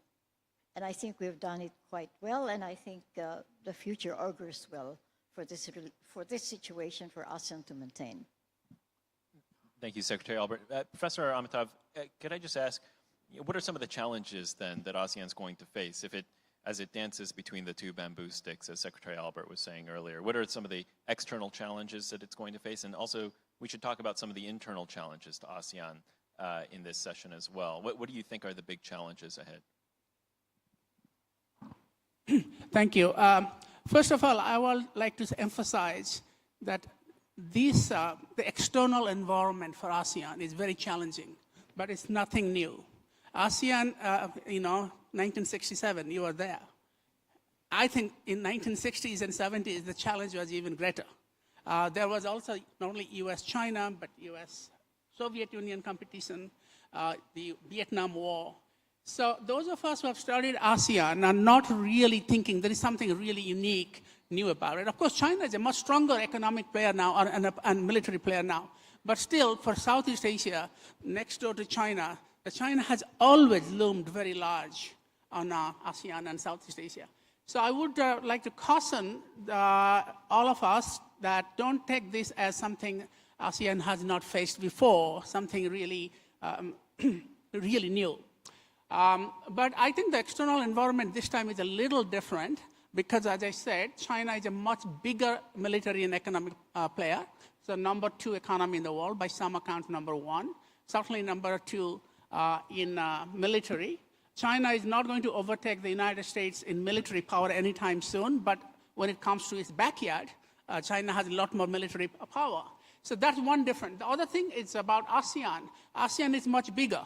When Secretary Albert was in office, there were 5 countries. Now ASEAN is 11, well, going to be 11. It's much more difficult to achieve consensus with 11 players as opposed to 5 players. You could call each other on the phone, and I'm just wondering how many people could do that among the ASEAN leaders today. So it is going to be a problem. ASEAN is a victim of its success in terms of being successful in expanding and strengthening itself. But I think ASEAN's external environment is more challenging, but I don't think it is something that is out of this world. And I think there are 3 things ASEAN can do, and this is where I will stop. First, vigilance. Make sure you monitor what China is doing in South China Sea, as ASEAN countries do very successfully a few days ago. 5 ASEAN countries spoke out against the Chinese new map. Vigilance and, of course, unity. There is no centrality without unity, no matter how you disagree with each other, but at the basic level, the unity. And then, of course, ASEAN has to have its own vision, have a vision, have a plan. You cannot simply respond to new developments. So that's my answer to it. Yeah, well, look, I think, Aaron, Southeast Asia is in a different place than when it was founded, ASEAN was founded in the late 60s, yeah? One is the relationship within the region have been transformed, right? Indonesia, Malaysia, we used to have confrontasi, right? That's gone. Indonesia, Singapore, right? Confrontasi. Malaysia, Philippines over Sabah, right? I used to fear Vietnam, right? When there was a Vietnam War, I remember hugging my dad. I was in elementary school. Hey, is the communists going to attack Indonesia because of the domino theory and so on and so on?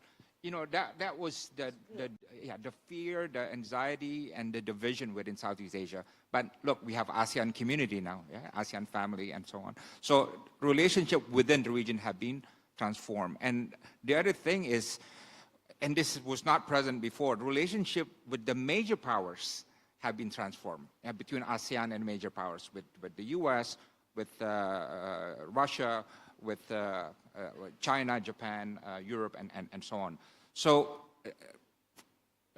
2 things have changed. One is relationships with these countries have shifted, have changed, have been transformed, and our relative strength have also grown, right? Indonesia is not the poor country we were in the 60s, right?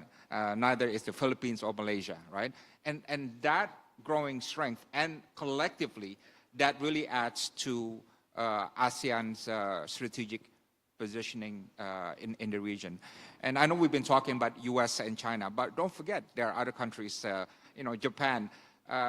People talk about China in the Philippines, but Japan's presence and engagement in the Philippines is, I think, has been much more active than China's presence. Japan's infrastructure projects, for example, 70% have been achieved. I was just in Vietnam 2 weeks ago, and again, the story is about Japan's investment in Vietnam, right? But I think the region is much better placed because internally we've been able to transform the relationship within the region, and externally also we've been able to change our relationships with the major powers to the extent that ASEAN now is the driving seat of regional affairs, unlike in the 60s or 70s where we were not on the driving seat of regional affairs. And Secretary Albert, Dino hinted at it, but the relationships with countries other than the US and China through the dialogue partnerships, how did the dialogue partnerships come about, and how have those relationships between ASEAN and dialogue partners evolved? I look at the success of ASEAN. I like to call it a success. There are two factors, internal and external. Internally, I think ASEAN has wonderfully crafted mechanisms like AFTA, for example. This has really opened ASEAN so much. I was in the negotiations for AFTA, and I realized that this was the major decision that opened the markets, that opened the whole region. It was difficult. I remember there were contending views about it, but I think what prevailed at the time was the greater good for the greater number of us. And again, this has something to do with what you call the ASEAN way. You do a lot of consultations, endless consultations. Then you come to a situation where you say, okay, we cooperate, and then you come out with a consensus. I think AFTA has given the opening, the key to where ASEAN is today in terms of its economic cooperation. We have decided that our economies have to grow together. On the external side, I think that one of the greatest inventions of ASEAN is the dialogue process. The dialogue process, of course, started with Australia, which had some interest in linking with ASEAN. It went forward to getting the European Union to be partners with ASEAN. And this just grew and grew and grew. And today we have, 11 dialogue partners. ASEAN became more and more attractive. It's not just the ASEAN +1, which is the direct partners. We have regional organizations that are now part of the conversation in ASEAN today. You have the sectoral partners.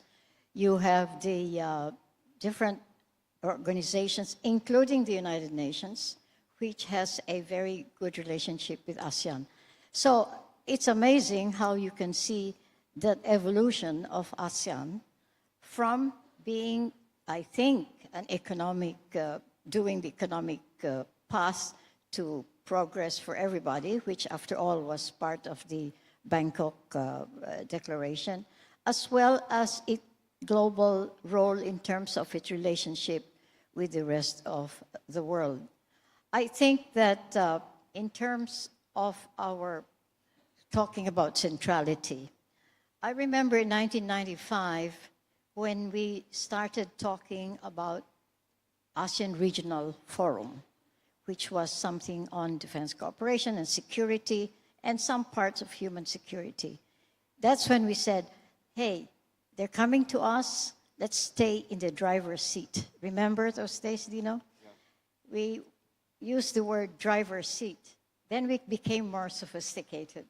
And in 2005, at the AMM, we said, why can't we be the convening power for all our dialogue partners?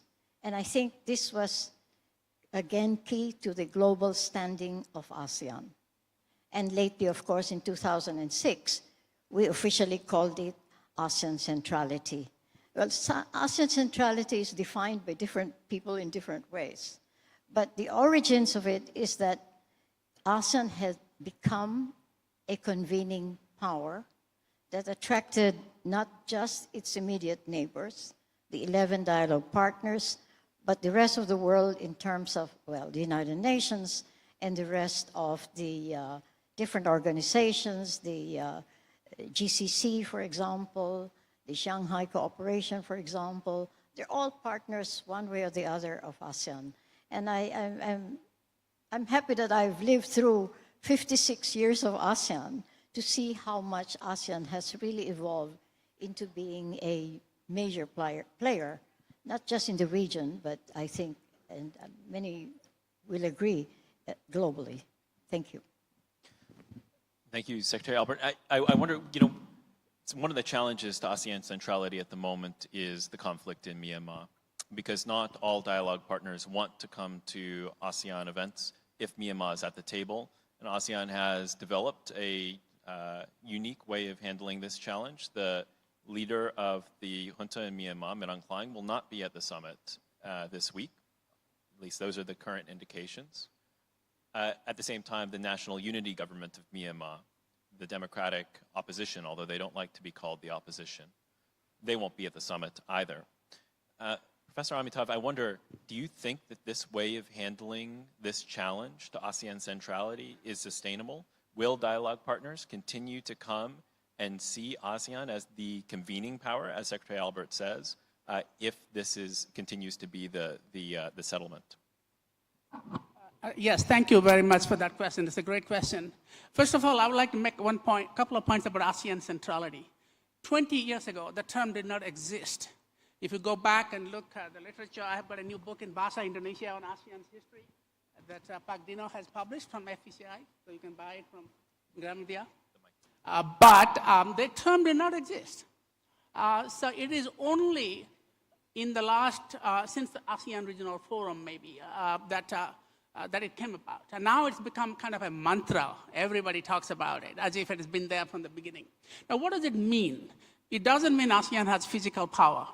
ASEAN, if you put together all the 10 or 11 ASEAN countries together, they won't stand up to China or military economics.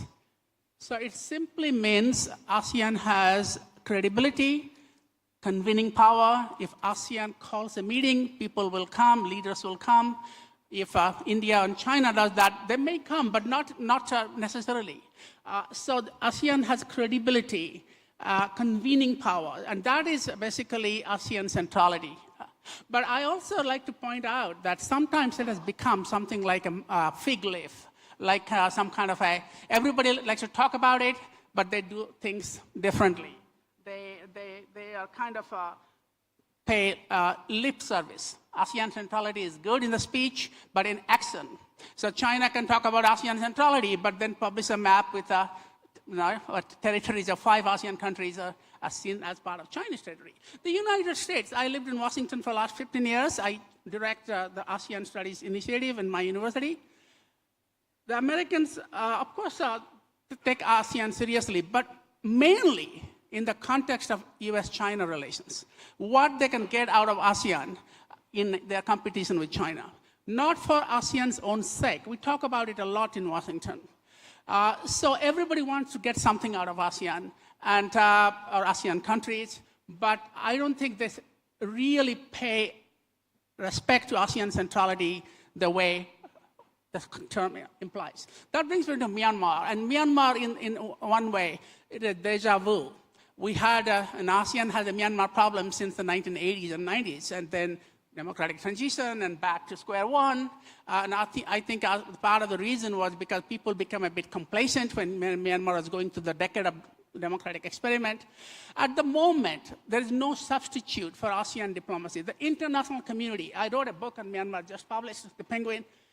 When it comes to Myanmar, there is no international community. The international community is concerned with Ukraine, with Taiwan.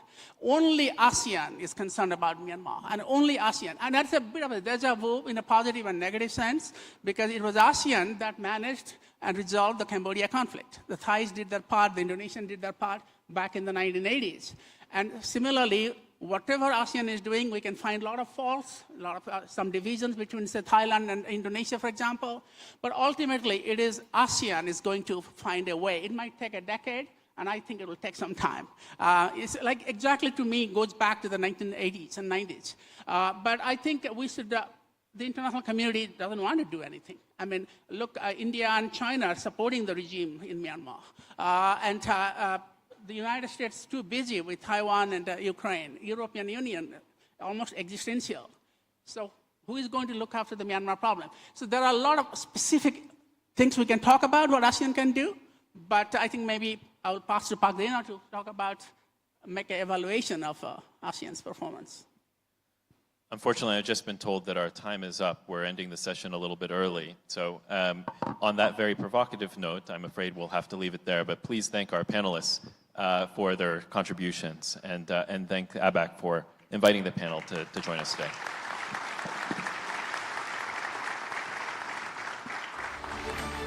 Thank you, moderator, and also the panelists. Now we're going to have a photo session.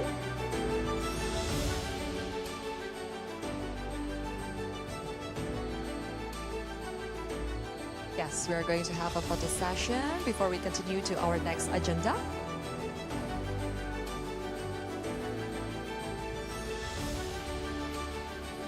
All right. Ladies and gentlemen, let's give a warm applause once again to the moderator and panelists. Thank you so much.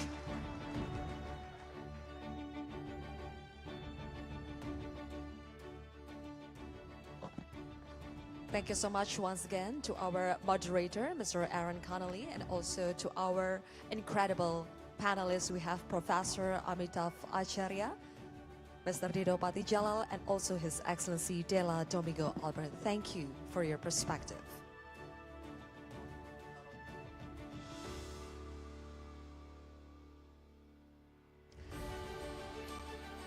Distinguished guests, ladies and gentlemen, as we continue our journey through the ASEAN Business and Investment Summit 2023, we now move into the next plenary session, a session that resonates with the spirit of collaboration and progress. The upcoming session is Accelerating Public-Private Cooperation to Achieve a Sustainable and Resilient ASEAN, which will take place as a fireside chat.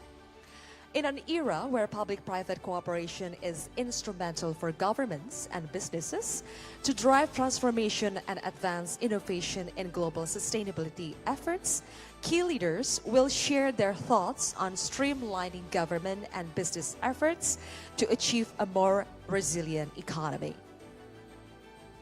So, ladies and gentlemen, please welcome to the stage our moderator for this session, founder of Ancora Group, former Minister of Trade of the Republic of Indonesia, Mr. Gita Wirjawan. The floor is yours.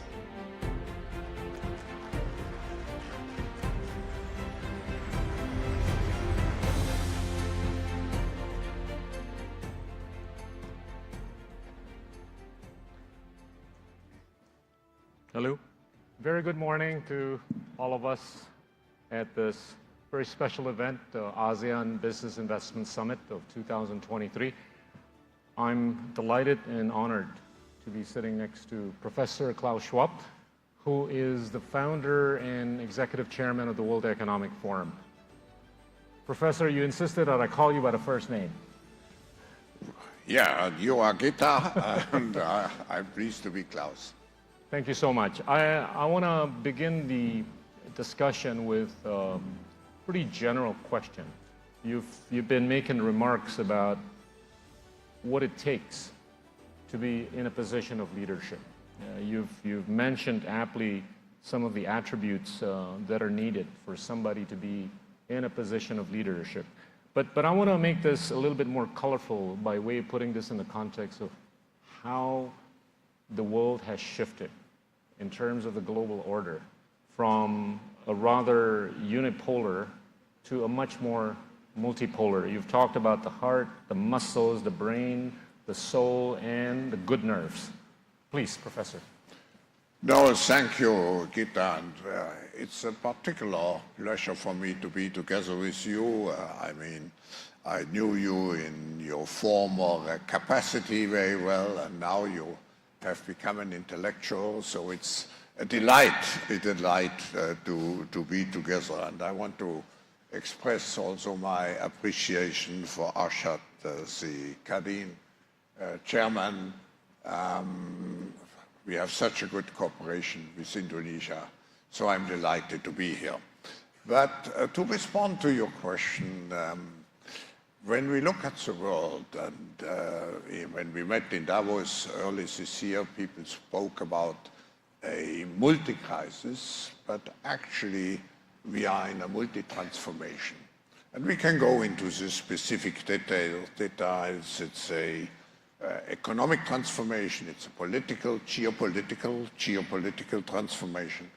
And of course, it's also a technological, and it's even a societal transformation. Now, coming back to your first, to your introductory question, and I think we all are interested to know, what type of leadership do we need in this new world, which is full of complexities, full of uncertainties, full of unknowns? So you refer to it. I have met so many people around the world, so many leaders. And of course, in my own teaching career, I had to read tons of books about leadership. But actually, it comes down to 5 elements: soul, brain, heart, muscles, and nerves. So what does it mean?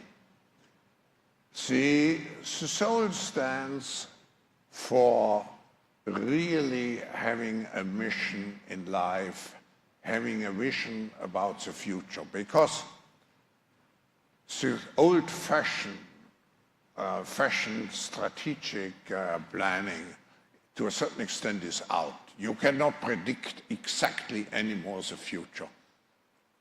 But you have to have a vision, because people will believe in you only if you are driven by values or by a vision. Then, of course, you need the brains. You have to be a professional in your life. And you need the heart, passion and compassion. I think a leader is credible if he shows passion and compassion. And the muscles. You have to translate your vision into action. And finally, in the world of today, you need good nerves.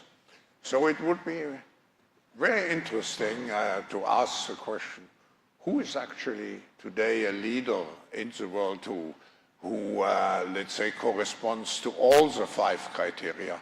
But I leave it to you, because to look at, let's say, the respective leaders.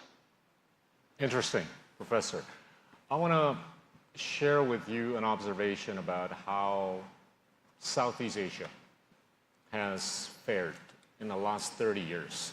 If you were to compare with, Southeast Asia's performance with that of China in the last 30 years, from a GDP per capita standpoint, it's rather telling, in the sense that the GDP per capita of Southeast Asia in the last 30 years has grown by about 2.7 times, whereas China's GDP per capita in the same period has grown by 10 times.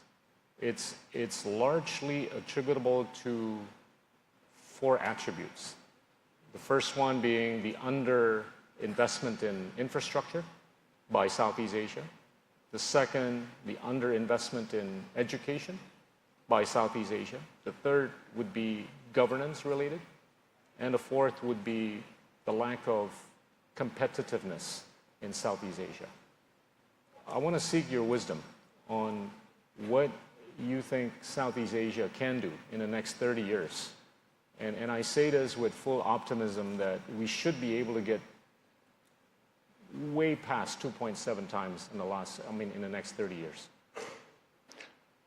Let's also not forget that maybe the ASEAN countries are a late starter. So if you compare with China, and I followed China's opening up and reform policies in '79.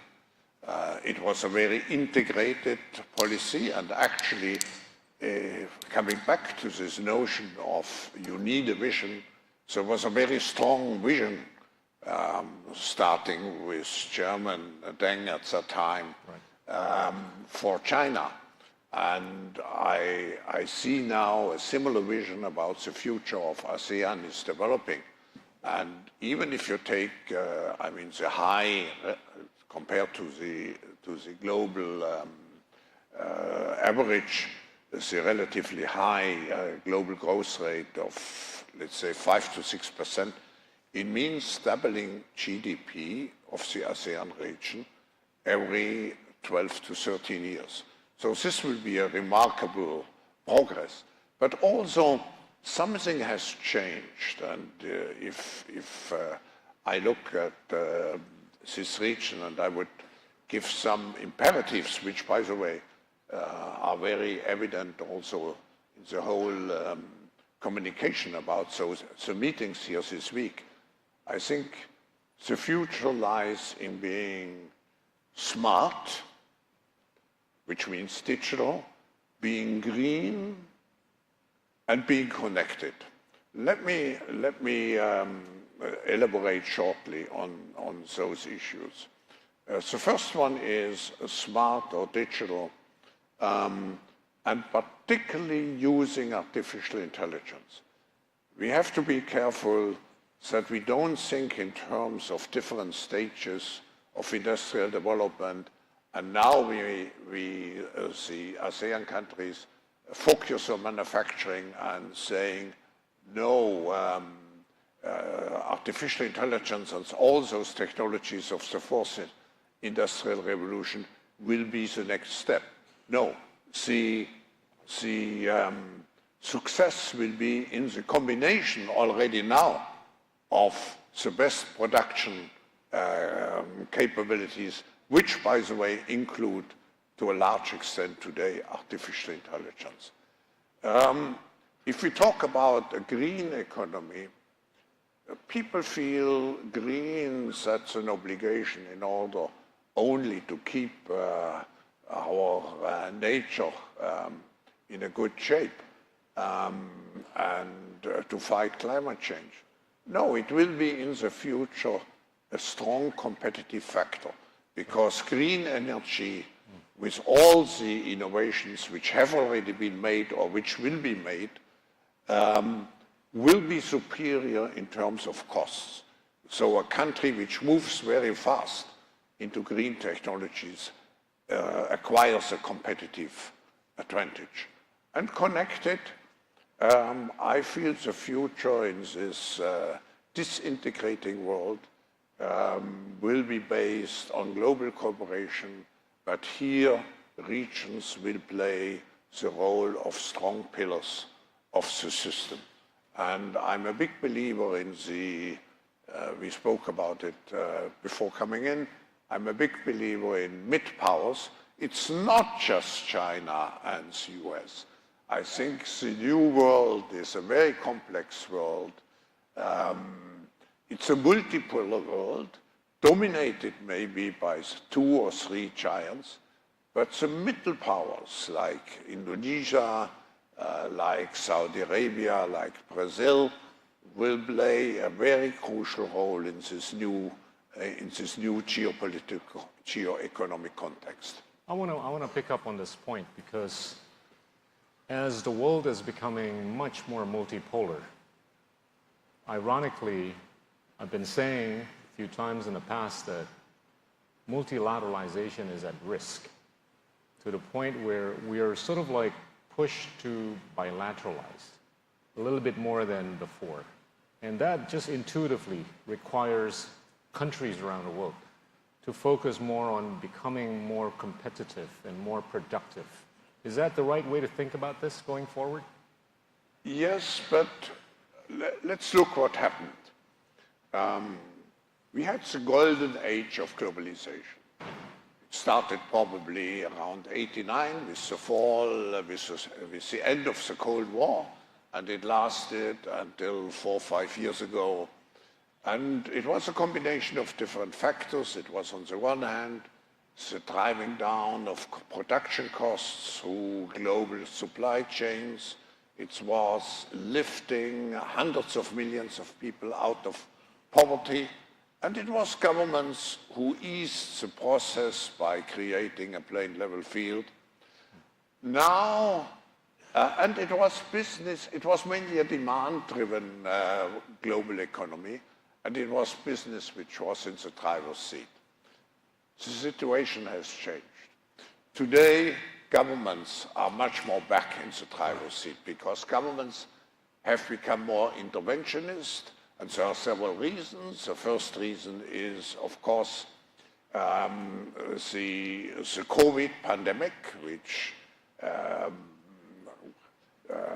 caused governments to intervene much more into the economy, to protect the economy. But then you should not forget we have the race for domination in the new technologies. And the fourth industrial revolution is different compared to the previous technological revolutions. Because in the first technological revolution, let's say a steam engine, you still could copy it, even you could copy a primitive computer. But today, to copy a complex algorithm or a big database has become very difficult. So I feel the economy is global.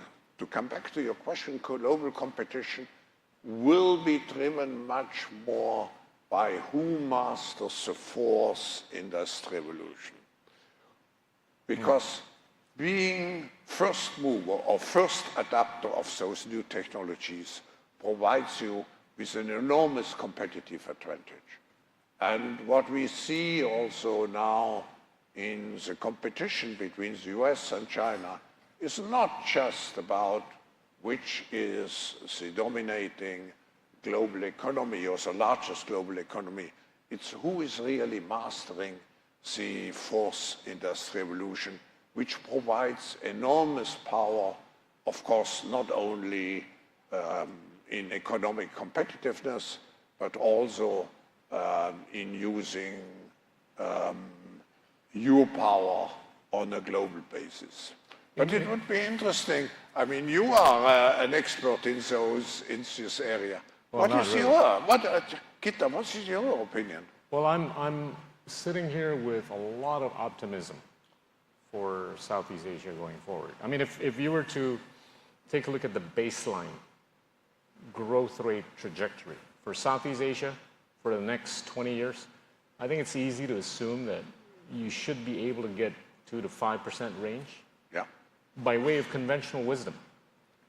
But if you were to add on to that artificial intelligence, call it the fourth industrial revolution, and if you were to refer to pundits on this particular topic, some might have referred to a potential economic delta of about $30 to $50 trillion. Some would even go to the extent of $100 trillion. So if we were to just be able to capture a little bit of that, I think Southeast Asia is poised for a really, really great economic future, way beyond a 5% growth trajectory baseline. I would agree with you. I'm a great optimist for this region, based on its entrepreneurial force. I have seen so many entrepreneurial people in this region, but based also on, let's say, its innovative capabilities, its young generation, not fearing technologies, new technologies. That's a big problem.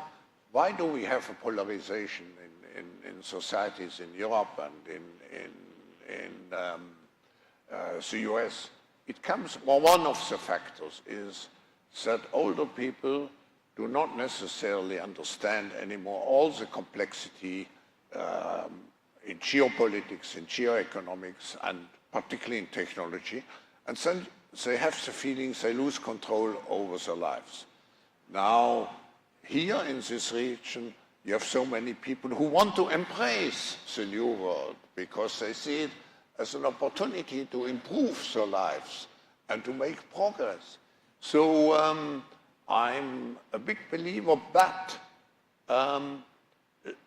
let's not fall into the trap of we have to first really master the third industrial revolution, which means manufacturing, and then to move into the fourth industrial revolution. Because artificial intelligence is a system technology, which means every aspect of industrial production and also distribution, consumption, will be penetrated by artificial intelligence.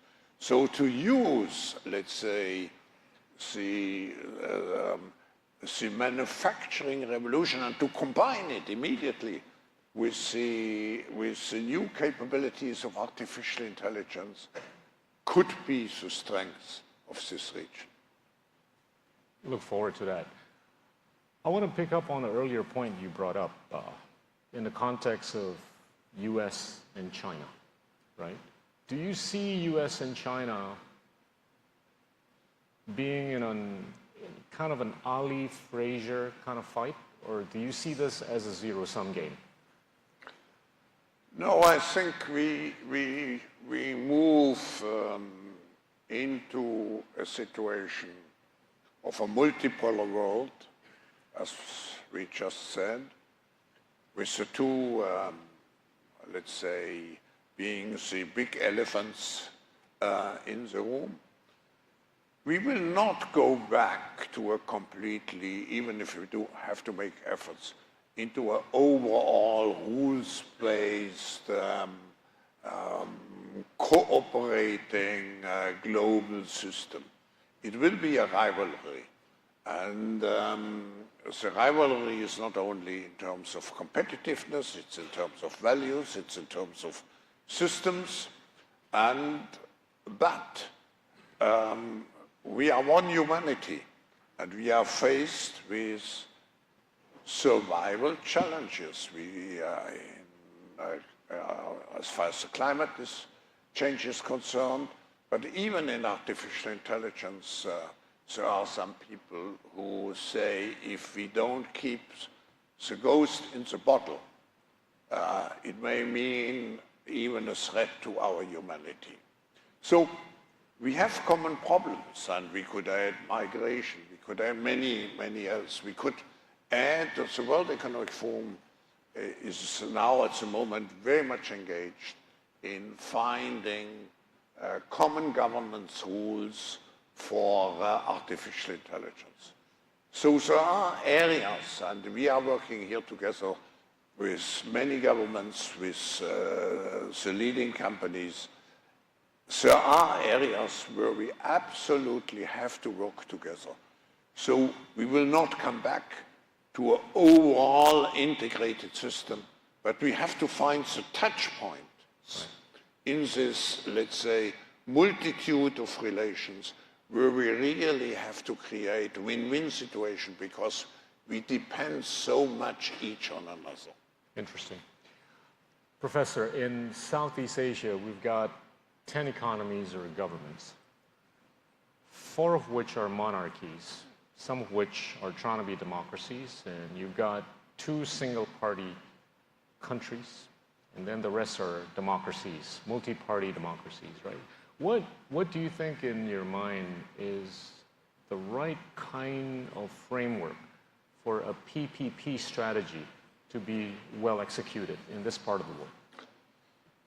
I think today the crucial factors. Well, let me go back to a discussion which influenced me very much.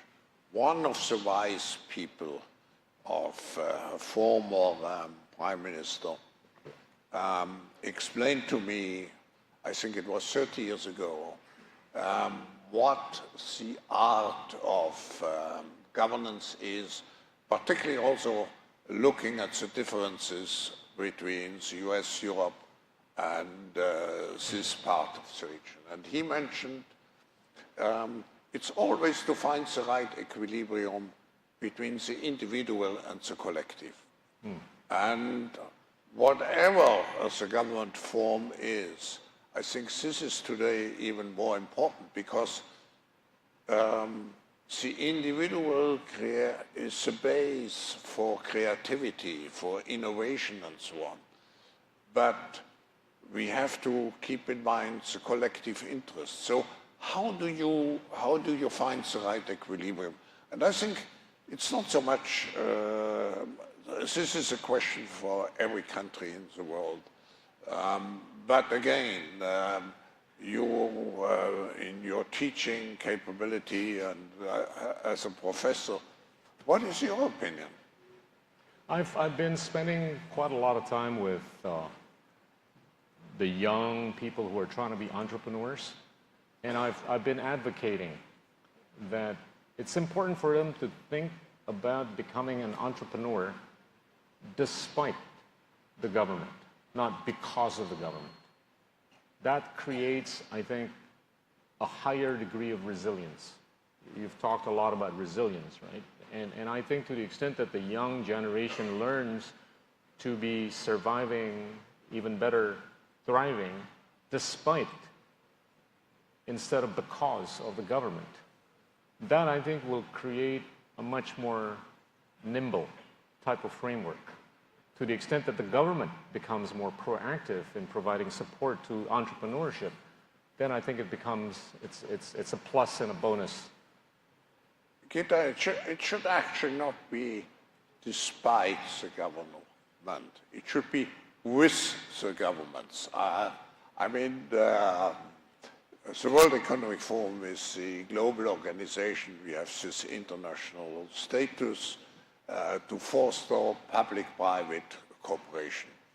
And today we have to think in systems. If you look, for example, at solving the climate change issue, it's a very complex system related to nature, related to decarbonization of industries and so on. But governments and business today are so intertwined, so it needs public-private cooperation. And my argument would be the countries which really have the best systems of public-private cooperation will be the winners of tomorrow, because they can act faster. And the recipe for tomorrow, in the old world, it was the big fish which ate the small fish. Now in the new world, it's a fast fish which eats the slow fish. And the ASEAN countries have the capability to be the fast fish. We have China, America, the big fish. We have a lot of fast fish here. Exactly. But that's one let's say, one factor for success is public-private cooperation. And it has to be as much as possible institutionalized, not in formalistic ways, but in very flexible ways to reach common objectives, to create a common mission, to have a common vision, and so on. But the second factor, which also speaks, let's say, against this artificial division, or not anymore, let's say, appropriate division of governments and business. Because in the past, business was regarded to be just here to create prosperity and to work for the owners. But today, I'm propagating what we call now stakeholder capitalism, because which means the business has to create prosperity, certainly, long-term prosperity, but business is also a social organism, and business has to take care of society and has to take care of the environment. So the objectives of business and governments, even if the roles are different in execution, but the objectives have become identical, because also the government's objectives, of course, are creating prosperity, inclusiveness, taking care of society and environment. But with stakeholder capitalism, which is the base of the functioning of the World Economic Forum, of our values and philosophy, I think here business has to take care not only of the owners and shareholders, but of society at large, environment. And I'm very pleased to see this concept, particularly because there are many family companies who have a long-term thinking, but not only family companies, to see it so well in place in this part of the world. So public-private cooperation and stakeholder capitalism together, I think, will be the pillars of success for the ASEAN countries. Wow. Professor, there are so many other things that I could seek your wisdom upon. Unfortunately, we're out of time. Pity, but thank you for the interesting discussion. Thank you so much. A big hand to Professor Klaus Schwab. Thank you so much. Thank you to our moderator and also panelists. Let's have a photo session together. Please join us on photo session. Pak Gita and also Professor Schwab, let's have a photo session together.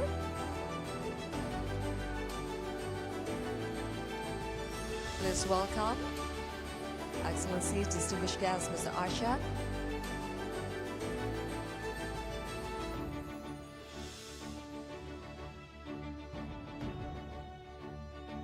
All right, let's have the first pose.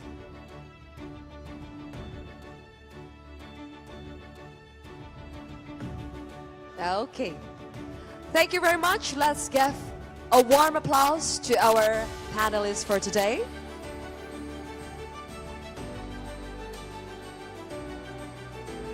Thank you so much.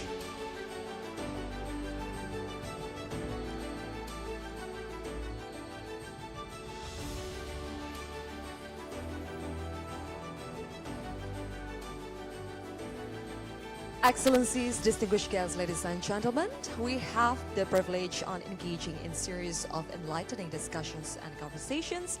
Now it's time to take a brief pause and recharge for the next phase of our summit journey. I'm pleased to announce that we have reached the lunch break and we have arranged for a delicious spread for you at the Sri Wedari Garden. Once again, the lunch break is at the Sri Wedari Garden.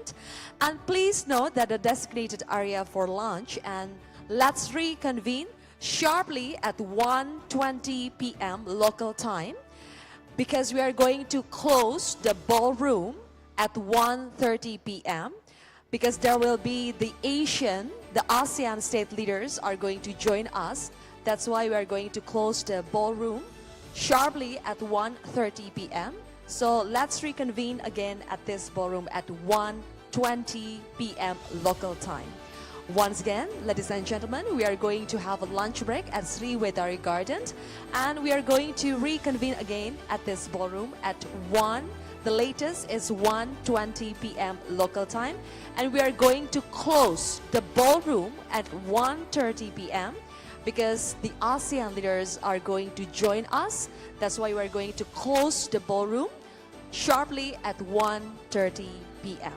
Thank you and enjoy your lunch.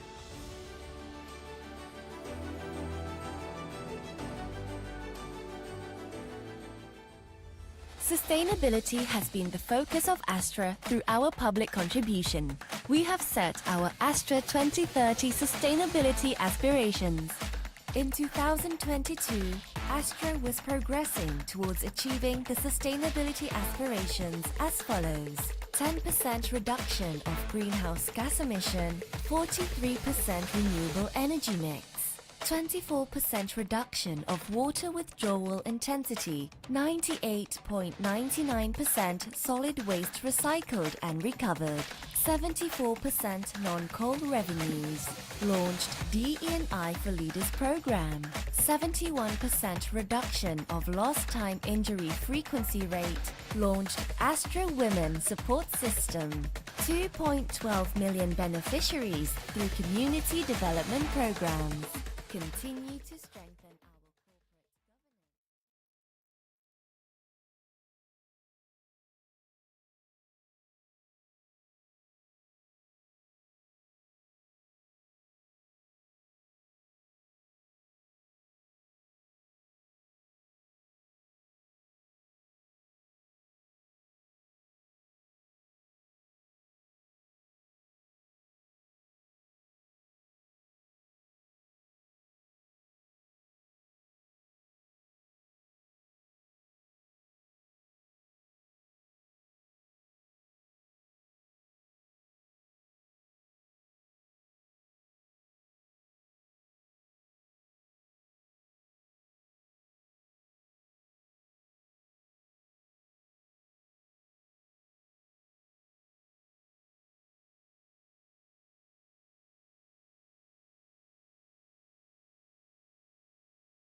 Gentlemen, our next session is about to begin.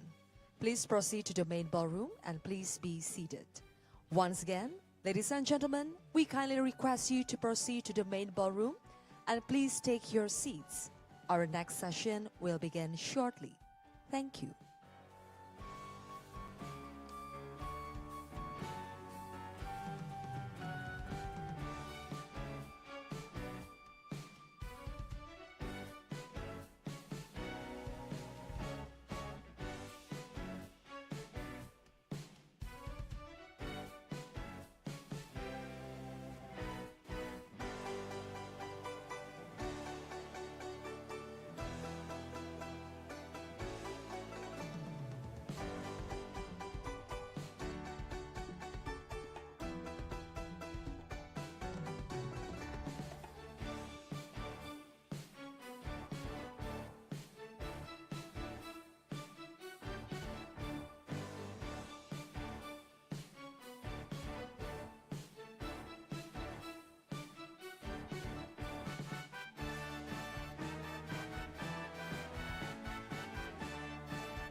Good afternoon, Excellencies, distinguished guests, ladies and gentlemen. Welcome back to ASEAN Business and Investment Summit 2023. Ladies and gentlemen, as we delve deeper into our exploration of co-creating prosperity and sustainable growth within ASEAN, we are honored to present you a special address, delivered with great enthusiasm by our esteemed anchor. Please welcome to the stage the Vice Coordinating Chairman of the Indonesian Chamber of Commerce and Industry, Kadin, Mr. Yuki Nugrahawan. Let's give him a round of applause.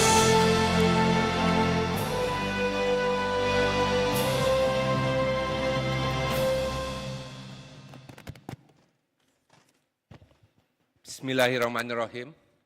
Assalamualaikum warahmatullahi wabarakatuh.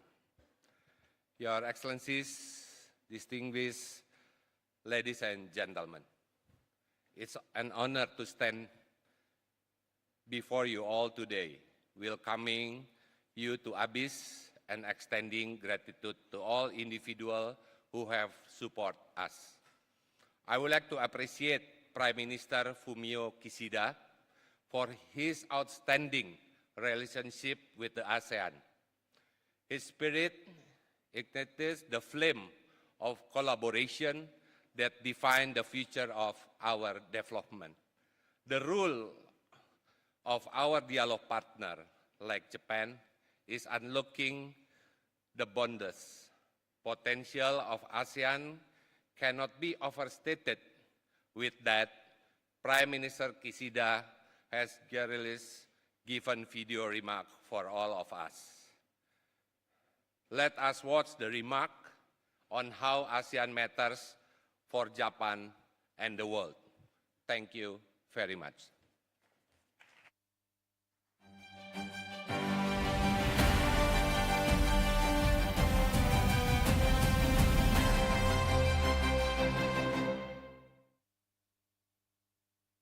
日本国内閣総理大臣の岸田文雄です。本日は ASEAN 各国の経済界、政府のリーダーの皆様にご挨拶する機会をいただき、嬉しく存じます。成長著しい ASEAN と先端技術を有する日本が双方の強みを生かし、共に未来を作る競争、このキーワードのもと、これまで日本は ASEAN とともに環境やエネルギー、デジタル等の課題をイノベーションで克服し、強靭で持続的な経済を作るべく、さまざまな取り組みを行ってきました。その一つが、アジアゼロエミッション共同体構想です。ASEC を通じて、多様かつ現実的なエネルギー移行を加速化する各国の取り組みを支援してまいります。また、日本が強みを持つ半導体や次世代自動車、航空宇宙、高度医療産業等の分野でも ASEAN 各国との間でオープンイノベーションを進め、共に未来産業を作り出していきます。デジタル分野では、エリアのデジタルイノベーションサスティナブルエコノミーセンターを活用し、信頼性のあるデータ連携、サプライチェーンの高度化に取り組みます。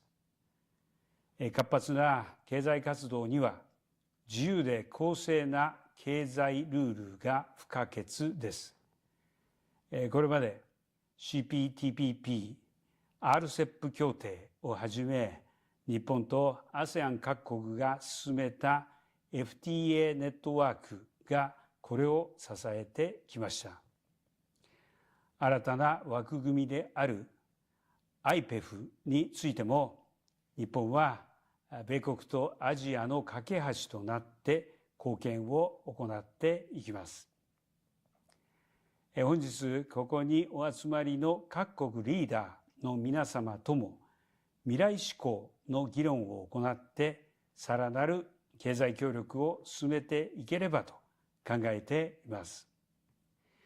日 ASEAN 友好協力50周年である本年12月には特別首脳会議を私が主催し、合わせて日 ASEAN 経済競争フォーラムや次代のリーダーたちをつなぐ日 ASEAN ヤングビジネスリーダーズサミットを開催します。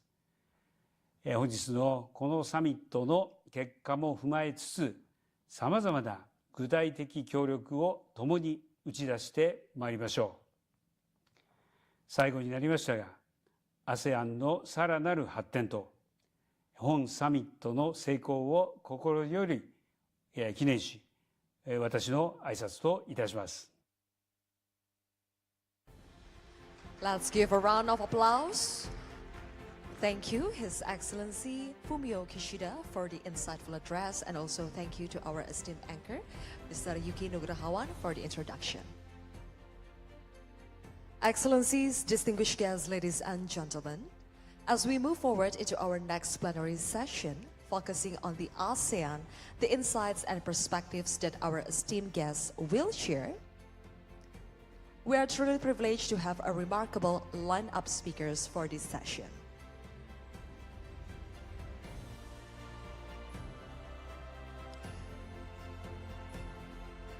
In a short moment, we will have special remarks. We are still waiting for our moderator.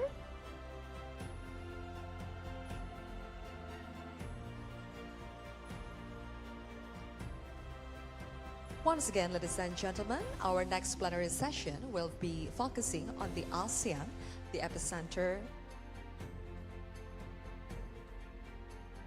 co-creating prosperity and sustainable growth within ASEAN. And the next plenary session, we're going to focus on the ASEAN, the epicenter of peace, tolerance, and harmony.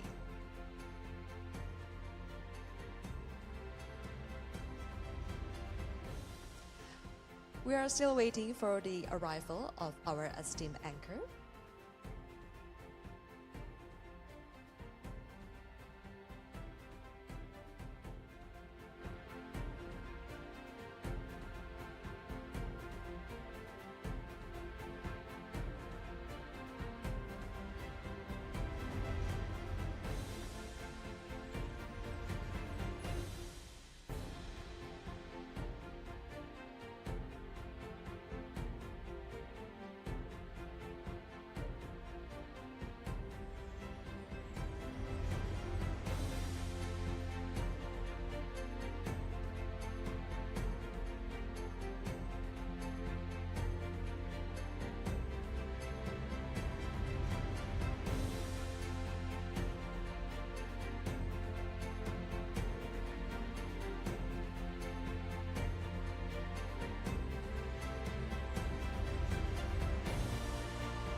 Welcome to our Excellencies. Welcome to the ASEAN Business and Investment Summit 2023.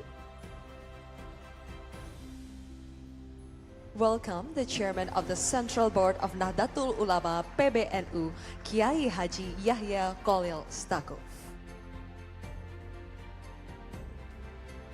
And also welcome to Venerable Fra Anil Sakya. Welcome to ASEAN Business and Investment Summit 2023. And also welcome to our esteemed anchor, Mr. Frankie Wijaya. Excellencies, distinguished guests, ladies and gentlemen, as we move forward into our next plenary session, focusing on the ASEAN, the epicenter of peace, tolerance, and harmony, we eagerly anticipate the insights and perspectives that our esteemed guests will share. We are truly privileged to have a remarkable guest lineup of speakers for this session. Without further ado, I'm honored to invite our esteemed anchor, the Chairman and CEO of Sinarmas Agribusiness and Food, to join us on stage and take the floor. Mr. Frankie Wijaya.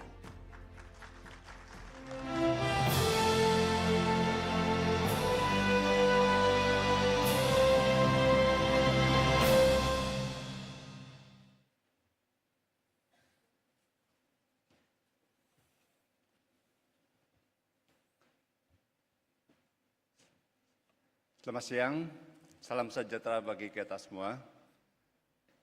Yang kami hormati dan kami banggakan Bapak Arsyad Rashid, Ketua Umum Kadin Indonesia, dan juga Chairman of ASEAN 2023. Yang kami hormati dan kami cintai Gus Yahya. Yang kami hormati Honorable Pra Anil Sakya, Excellencies, distinguished guests, distinguished participants, ladies and gentlemen. I feel blessed and honored to stand in front of all of you as Vice Chair of Tzu Chi Buddhism Foundation Indonesia to introduce Tzu Chi Buddhist Foundation and Dharma Master Cheng Yen. Tzu Chi Great Love, started in Indonesia since 1993, has made a significant contribution to Indonesia through its humanitarian works and volunteers' effort, guided by the principle of respect, directness, priority, and speed. Working together with communities, regardless of their diverse culture, ethnic, race, religion, and national background, bring hope, healing, and support to communities in need. For example, after massive disaster like Aceh tsunami, on top of distributing relief goods, daily necessities, medical care, Tzu Chi volunteers work day and night in order to support long-term rehabilitation efforts, including construction of new homes, schools, hospitals, and places of worship. In addition, Tzu Chi makes positive impact in healthcare, education, poverty alleviation, and environmental sustainability. Tzu Chi Great Love has spread to more than 67 countries, with more than 12 million donors and volunteers all over the world, driven by love and compassion in action, delivered various humanitarian activities, including disaster relief, medical care mission, education support, and community engagement to more than 128 countries. Since 2010, Tzu Chi Buddhist Foundation has become special consultative status with United Nations Economic and Social Council, a significant recognition to Tzu Chi contribution around the world. Dharma Master Cheng Yen founded Tzu Chi Buddhist Foundation in 1966 in Taiwan, an international non-profit organization dedicated to relief suffering around the world, working together with communities regardless of their religion, culture, ethnic, race, and national background. Dharma Master Cheng Yen humanitarian efforts have gained recognition worldwide and earned a spot on Time magazine of 100 most influential people in the world.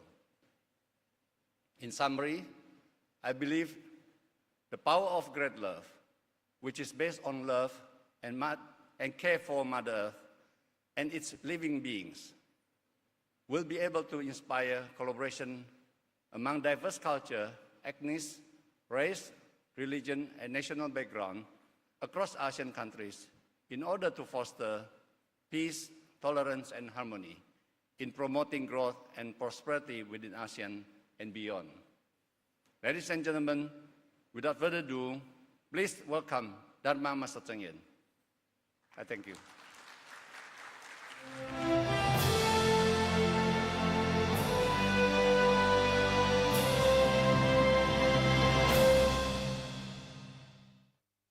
Ini adalah rumah sakit. Saya sangat menghargai pembangunan rumah sakit ini. Rumah sakit dengan kapasitas 576 kamar, dengan sarana dan prasarana, peralatan rumah sakit yang begitu sangat canggih. Kita ingin semuanya sehat.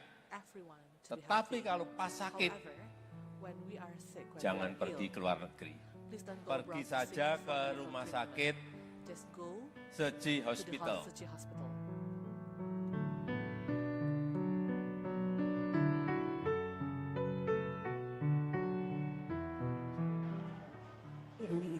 萨们呐、大家都是很正知正见，对于社会人间要做的事，只要有利益人群啊，我不只是祝福，还要说感恩呐、你我同心，有缘来到人间，我们可以同行菩萨道。不管你们信仰的是什么，但是好事呢，就是友情的道路。教育呢，是希望的大工程。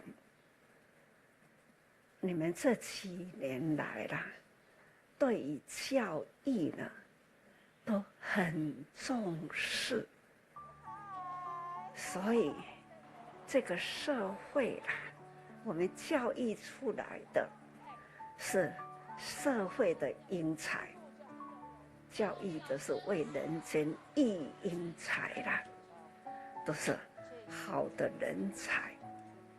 所以呢，有缘是大家过去的呢这一份缘，有志一同。那正知正见呐、正行为，你们已经落地了，所走的方向都是很正确，而且呢，培养出来的呢，也已经进入社会啦。你们想要做的，我们自己教育出来的那一份的气，会真正的做得很好。尤其是把教育培养人才要做得好，算是为自己培养人才。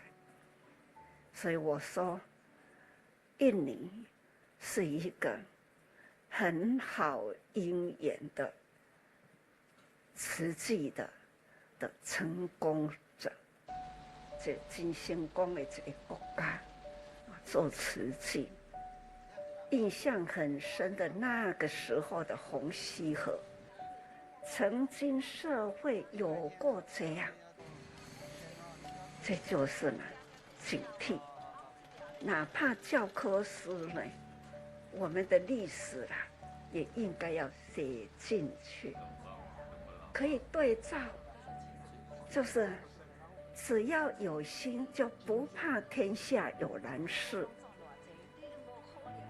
呀，这个在印尼应该呢，爱感恩你们这一群企业家，你们方向正确，这种企业啦做得好，社会呢就会繁荣起来，事业做对了，那才是呢针对的，对社会人群的也是教育。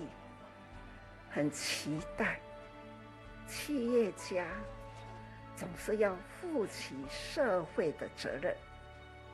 企业家呢，这种谈利啦，要谈社会众生利。在社会，人人拢有利益，不只是利益自己，利益自己啦，总是那一分的福会狭小。那利益更多，那就是造大福。要若为家己做好吼，分分积蓄都是一个人得，吼，这而且呢，福尽呐，业还是赶快现前，业无消。我们假如是为人间造福，那就是呢，大福消业障。假如为自己啦，还是众生共业，所造的福是个人的，但是所造的业呢是共同的。现在的已经众生共业啦，这样的自然法则会越绷越紧，总是呢，人与大地自然争啊。土地已经开花的已经久了，所以呢，一直在掏空。这是也是很担心。总而言之啦，我们要有警惕性，因为大自然的法则非人力可挡，所以我们要敬天爱地，同时呢，要关怀天下众生。看看你们有用心如何推树，人口啦，都用树啦，那就会少杀生。要改善，改善才有办法。人人有心，人人有爱，人人护护大地。这个护大地啦，这吼，安尼不就是力量吗？总是呢，这都是我们要把握时间。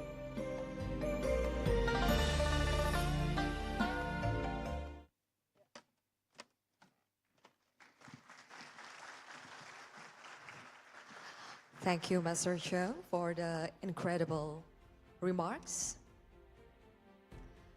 Well, ladies and gentlemen, our journey continues into our next keynote remark that will explore the role of ASEAN in promoting peace, tolerance, and harmony among different faiths and cultures.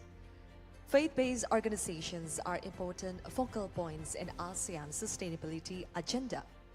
In a region where caring for the environment is often viewed as a moral responsibility, faith-based organizations are crucial in educating society on the consequences of pollution, overconsumption, and biodiversity loss.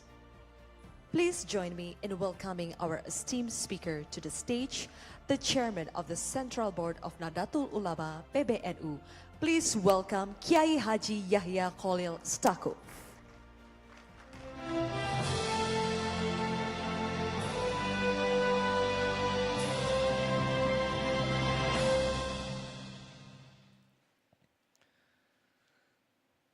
Assalamualaikum warahmatullahi wabarakatuh. Alhamdulillah, syukurillah, salatu wassalamu ala rasulillah, Sayyidina Maulana Muhammad ibn Abdullah wa ala alihi wa sahbihi mawala. Amma ba'd, Honorable Chairman of Indonesian Chamber of Commerce, Pak Arsyad Rashid, Honorable Leader of Buddhist community in Thailand, Venerable Anil Sakya, our beloved friend, Pak Franky Wijaya,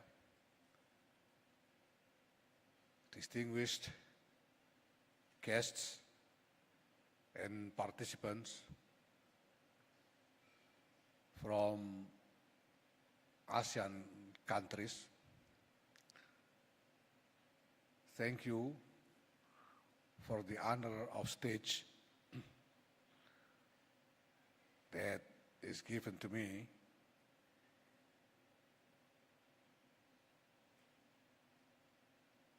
A few days ago, no, it was like a couple weeks ago, in early August, Nahdlatul Ulama held an event that we call the ASEAN Intercultural and Interreligious Dialogue Conference. This event is an event of a gathering of religious leaders and cultural leaders from all ASEAN member countries and also from countries that have cooperational relationship with ASEAN. And in that event, we promote an idea of striving together to make ASEAN as the epicentrum of peace, tolerance, and harmony. The event went very well, and we had the full support from the Indonesian government, especially from the Ministry of Foreign Affairs of Republic of Indonesia, because we came to a shared belief that this kind of event, this idea is needed.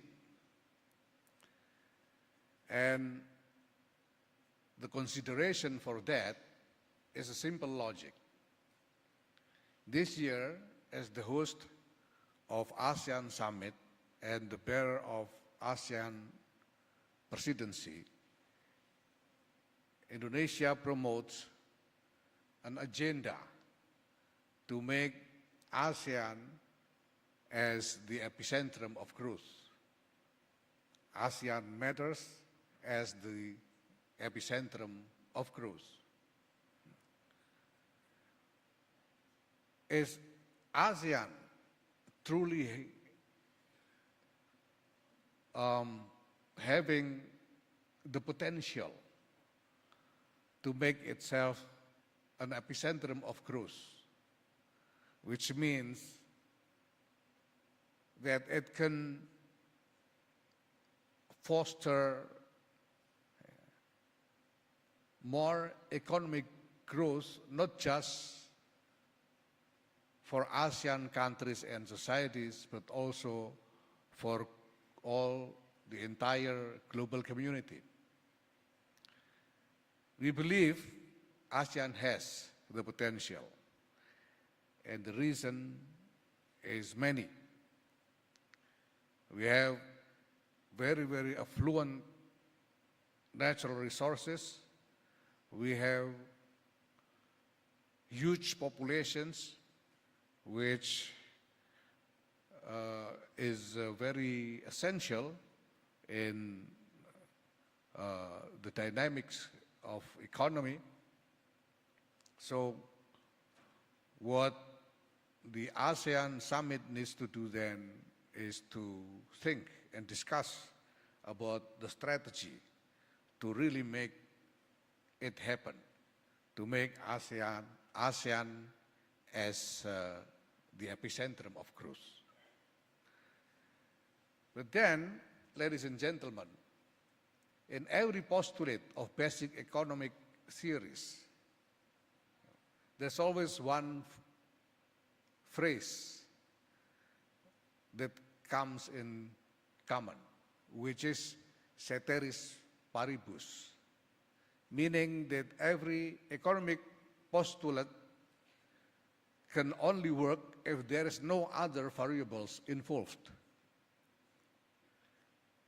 But in reality, we can easily acknowledge that economy can only grow and work well if we have sufficient stability, sufficient security in our society. So it is a prerequisite for any strategy to make ASEAN the epicentrum of growth that we need to create a condition where ASEAN is or has sufficient stability and security in its society. Now, having seen this reality, then we come to see another part of reality in our society, which is that we are a very, very heterogeneous society in sense of ethnicity, cultures, and religion. That means that we have so many sources of potential problems in our society, because differences in these kind of groupings often creates or triggers controversies, contradictions, or even conflicts in society. And it, in fact, happened quite frequently in our society, including in Indonesia. Now, but in the other hand, we also see a reality that our society actually, compared to others in other places in the world, actually is relatively peace. Our society, despite the heterogeneous nature, actually relatively very, very peace and tolerance. If you look into history, this is a region where conflicts, violent conflicts, is relatively very rare compared to other regions. And our society has the confidence to preserve its capacity to contain any potential of conflicts within itself. That is why in Indonesia, for example, we confidently use as our national creed Bhinneka Tunggal Ika, which means unity amidst diversity. Because despite the very heterogeneous nature of Indonesian society, we have great confidence that we can manage all these differences in our society into something that is harmonious in nature. And we come to this confidence because it is indeed our experience throughout a long, long time of history. Now, if we look at the whole region where ASEAN countries reside, actually, the societies in ASEAN, in every member countries of ASEAN, actually has similar nature, similar character. So we then can think about what has been happening in our history together. In fact, there was a time in history when this whole ASEAN societies actually was one shared civilization. And the civilization that existed in quite ancient time, started maybe before the century itself, managed to plant deep root in our societies. So, first, in order for us to succeed in working on a strategy to make ASEAN an epicentrum of growth, we need to also strive and strategize to make ASEAN as epicentrum of peace, tolerance, and harmony. Because peace, tolerance, and harmony are needed to preserve and guarantee the stability and security of our society, which is needed for any strategy for economy. So then, do we really have the potential to develop ASEAN as the epicentrum of harmony? The answer is yes, indeed. Because we were, in the past, one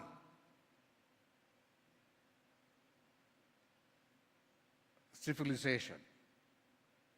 And the civilization that we had in the past was a civilization that truly promoted harmony among this diverse society.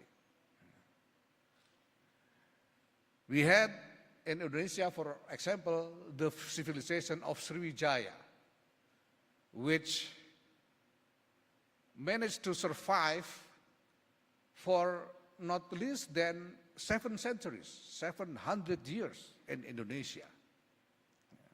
Managed to preserve peace and harmony in the archipelago. I had a long discussion this morning with Venerable Anil Sakya in my office, and we were talking about the nature of our shared civilization in the past and the evidence that indeed there was a shared civilization existed, belonged to us in the past. Until nowadays, we have so many elements of shared cultural elements. We have so many similarities in our languages and so forth. And most importantly, actually, we have similarities in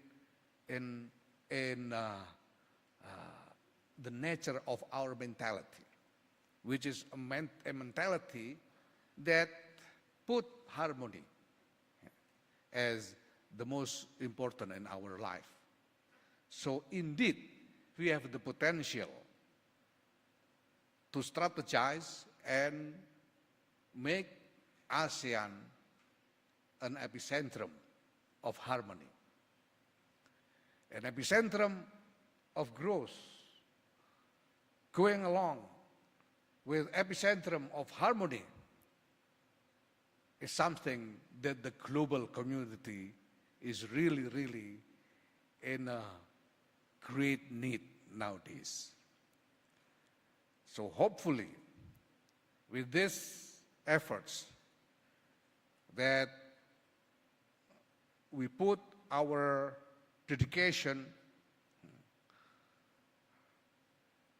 in it, we will then make a truly valuable contribution, not just for our beloved ASEAN community, but more widely to the whole global community and global civilization. So thank you very much for this opportunity, and hopefully this forum will also contribute with more than just economic calculation, but also we hope that in our economic striving whatever we do, it will be infused by our shared and, in fact, universal ethics and morality. And that is where religions can also contribute greatly as inspiration. Thank you again. Wallahul muwaffiq ila aqwamit thariq. Wassalamualaikum warahmatullahi wabarakatuh. Waalaikumsalam warahmatullahi wabarakatuh. Thank you very much, our esteemed speaker, Kiai Haji Yahya Khalil Stakuf, for the enlightening insight. Once again, ladies and gentlemen, give a round of applause to our esteemed speaker, Kiai Haji Yahya Khalil Stakuf. Excellencies, distinguished guests, ladies and gentlemen, it is with immense pleasure that we introduce the next keynote speaker. The advisor for Buddhist World University is here to share his insights with us. Please welcome Venerable Fra Anil Sakya. The stage is yours.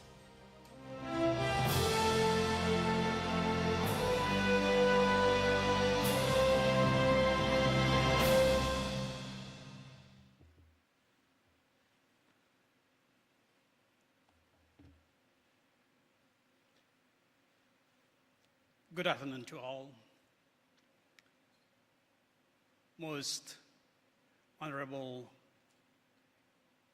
Chairman of the Indonesian Commerce, and of course Gus Yaya and Frank from Suchi, as well as all distinguished ladies and gentlemen here who is eager to learn something from a very different perspective. I really appreciate and honor the step taken by the Indonesian Chamber of Commerce to have a different sort of a taste of economy, inviting a religious leaders, inviting a religious man to talk about business. What a berserk. We always think that religion is nothing to do with business. Religion should be in the mosque, religion should be in the temple, religion should be in our small altar in our houses, not in the business. How is it possible? Don't forget that every one of us, apart from being an economic creature, we are also a religious creature in other side of the world. When economy has a problem, when economy is no ethics, no morality, where you head for the advice, you go to the religious man, you go to the religious text, and then say that how can we do? But even you are using religious sometimes for your economic benefit, you go to the God, please, give me a lot of profit on my business. Is that the God job? Is that the Buddhist monk's job?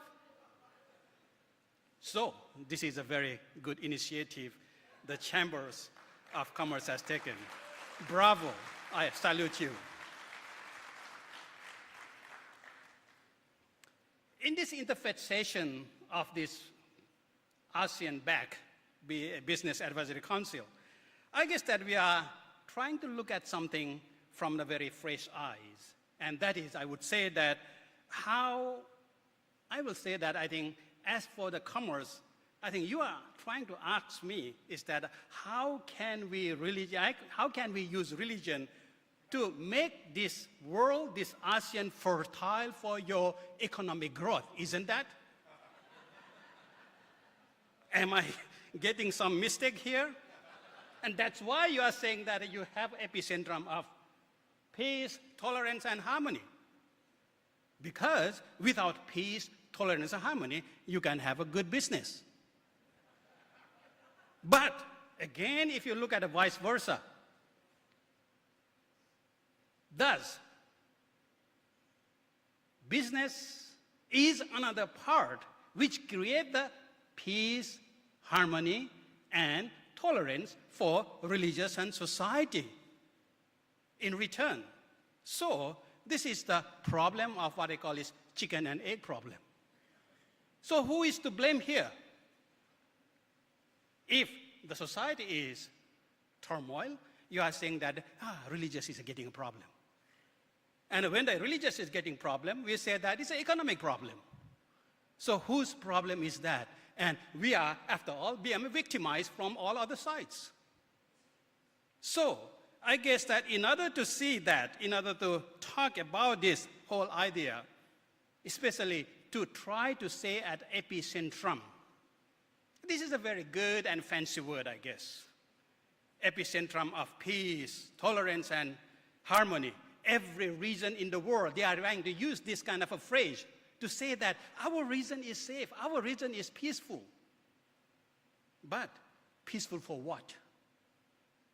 Peaceful in a sense that you can make a lot of money out of this, turmoil and the violence, and it's all these things, what is going on in this world? Or you want to make world a really peace, so that, again, your business can be flourished. So after all, business and religion is something that we can't really separate it out. We have to combine each other and say it. For the ASEAN sake, I would say that ASEAN has a very great asset. Generally, ASEAN is a new word. It was just coined in 1967 or after the Second World War. But don't you remember that actually we have a common heritage and a common word for this region? In the history, back in history, going back thousands of years, that is called Suvarna Bhumi and Suvarna Dwipa. Suvarna Bhumi is for the ASEAN land-based countries, nations, as archipelagos, our islands are Suvarna Dwipa. We are one. Why it is Suvarna Dwipa and Suvarna Bhumi? It's a golden land and golden islands. Why we call golden island? Because all nations around this world, they come here to dig a gold. They do the business here. They become rich here after they do the business. So this is what we call ASEAN. We have been one from the time long ago. So in those ideas, when we started the idea of ASEAN from 1967, we are talking about three pillars of ASEAN, isn't it? The security, the AEC, and the socio-cultural pillar. The only sad thing is that AEC has been moved very far away, and then now become AEC is one of the very important reasons for economics. Whatever ASEAN moves now, the global will be trembled. Not like before. The ASEAN economy has boomed so much that whatever we say it, global tremble. Global has effect. Therefore, I say that what we call ASEAN economy has very successful. I salute for that. But what about the third pillar, ASEAN socio-cultural pillar? Nobody talk about that. Nobody do anything about that. Although the foundation of social culture is very much, important for economic growth. Therefore, this is something I would like to ask all of you. So whenever we talk about this ASEAN epicentrism, or whatever, epicentrum of peace, tolerance, and harmony, it is all about, I would say that we have this very unique, what we call Asian ways. What is Asian ways? Asian ways refers to the region's diplomatic style, characterized by informality, patience, and focus on building personal relationship. This approach encourages open dialogue and mutual understanding among member states. So it means that we do have this very unique ASEAN way that, fine, everything will be all right. We don't confront face to face. We sometimes talk informally. We sometimes go through and talk in our lunch table, which is more easier to talk. We'll go talk in the back door. This is a very, very ASEAN way to solve the problem, to solve all the crisis, which I guess that other countries, they might not have that cultures. And all these cultures is grounded on our faith-based society. In ASEAN, by the statistical, 40% of ASEAN citizens adhere Buddhism, whereas 42% are Islam. So by Buddhist and Islam, we are covering 82% of ASEAN community. And this is how the Buddhist and Islam is something, a core value. We are creating this whole ASEAN within the plurality, but at the same time, we are talking about the same idea of the message. When we talk about economy, it is generally the capitalists always talk about profit before people. But as ASEAN, we always talk about people before profit, don't we?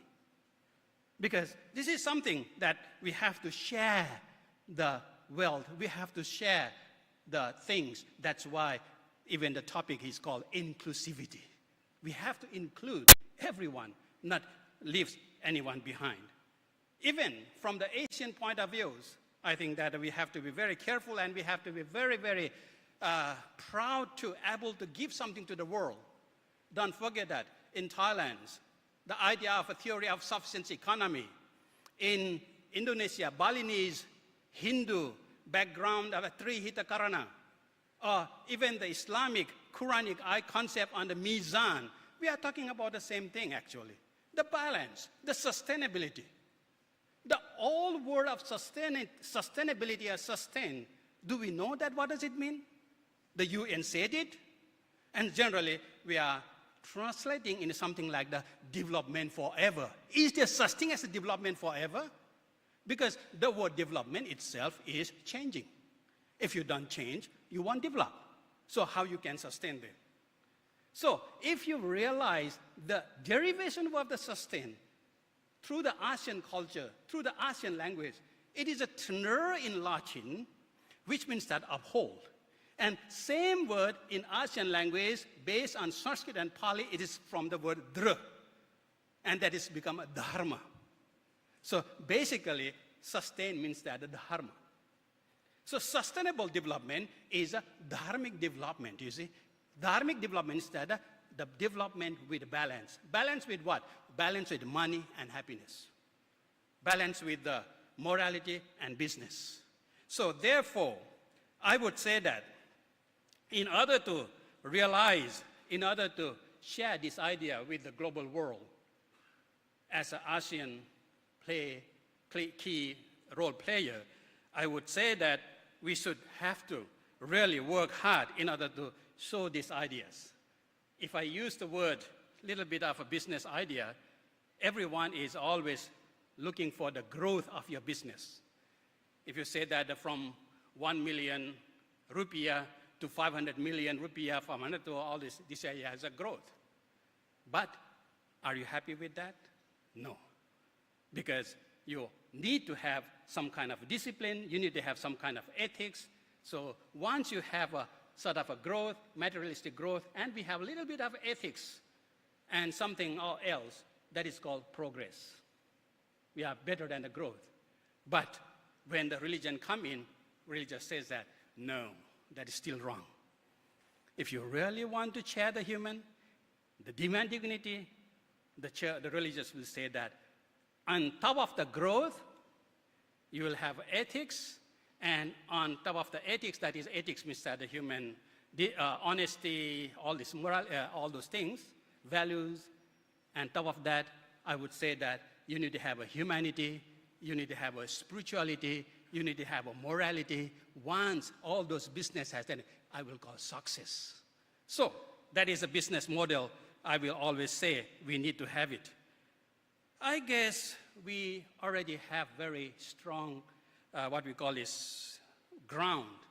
We have an idea developed by the Buddhism called sufficiency. We have an idea developed by Trihita Karana, by Balinese Hindu. We have ideas developed by the Mizan of the Quranic Islam.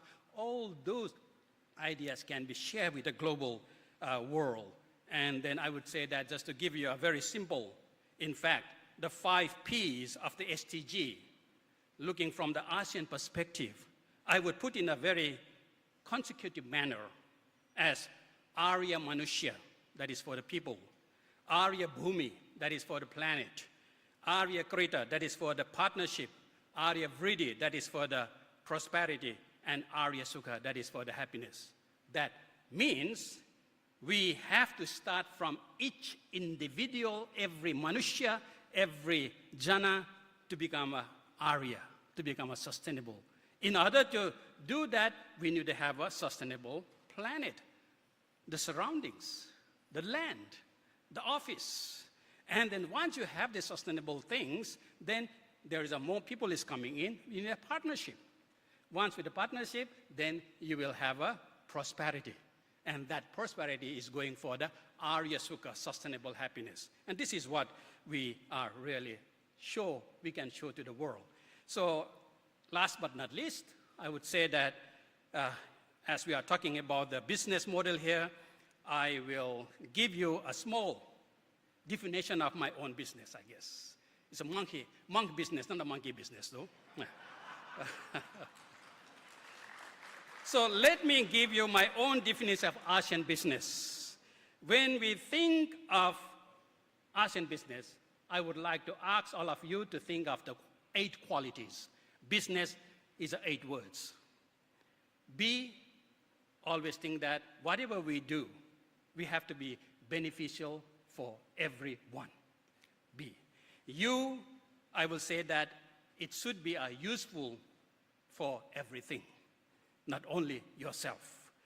And S for sustainability. Is that to be sustainable? Means that it's a kind of a balance it. And then, of course, I have to be innovative and then intelligent. And then N is for you need to have a nexus and networking, which is very good in ASEAN countries. And of course, E for everyone. We have to be inclusive to everyone. And S for spirituality. It is, you can't think the spirituality behind. And then, only then you will have a last S, that is a success. So, may ASEAN be a beacon of peace, prosperity, and harmony for all of us and the planet we are living in. Thank you.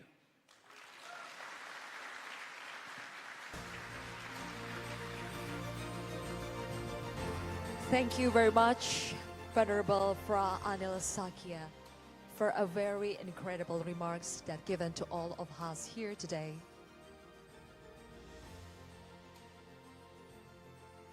Once again, we also would like to thank our previous esteemed speaker. We have Kiai Haji Yahya Khalil Stakuf and also Venerable Fra Anil Sakya.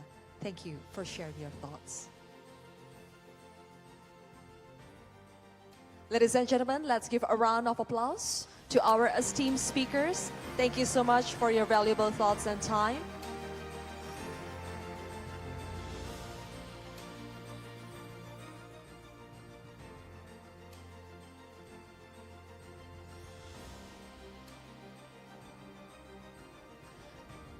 Ladies and gentlemen, we are waiting for the arrival of the Prime Minister of Vietnam, His Excellency Pham Minh Chinh. His Excellency will join us soon, so please kindly remain on your seats because the room will be closed during our next session. Once again, we would like to inform you that we are still waiting for the arrival of the Prime Minister of Vietnam, His Excellency Pham Minh Chinh. The Excellency will join us soon, so please kindly remain on your seats as the room for this, as the main ballroom is going to be closed during the next session. Thank you.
Please rise for the arrival of the Prime Minister of Vietnam, His Excellency Pham Minh Chinh.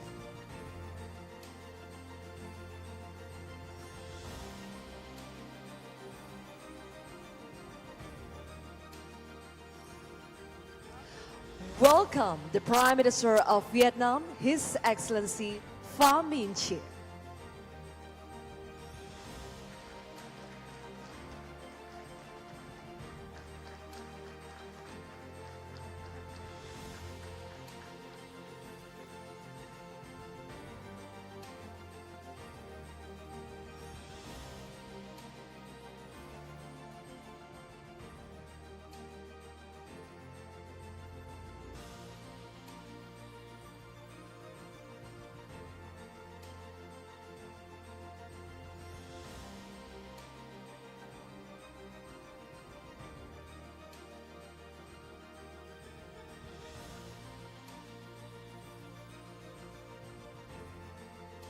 Excellencies, distinguished guests, ladies and gentlemen.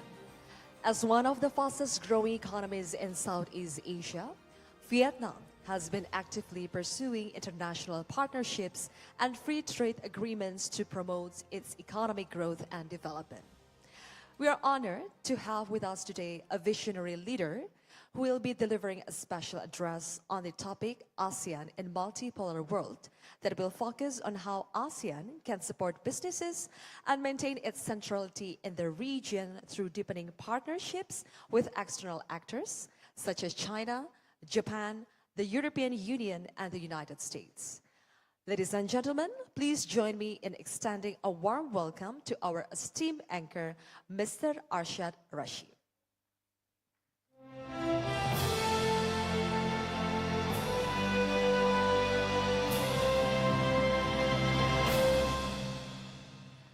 Your Excellencies, distinguished ladies and gentlemen, it is with utmost admirations that I introduce to you all Prime Minister Pham Minh Chinh, who came all the way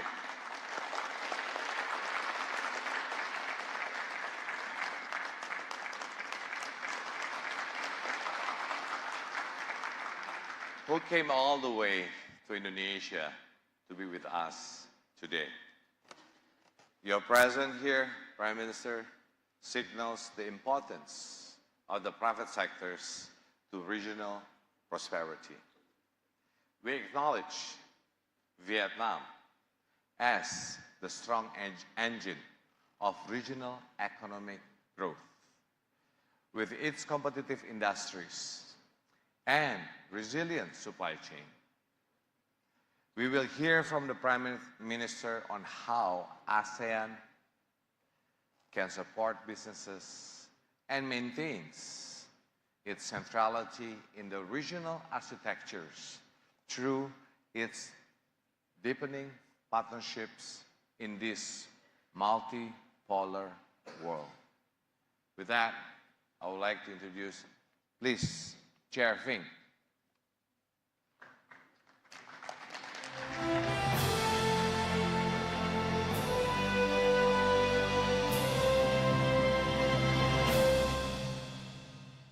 Kính thưa các vị khách quý, các doanh nghiệp, các nhà đầu tư, ASEAN BIS 2023 là sự kiện đặc biệt quan trọng của cộng đồng doanh nghiệp khu vực và thế giới.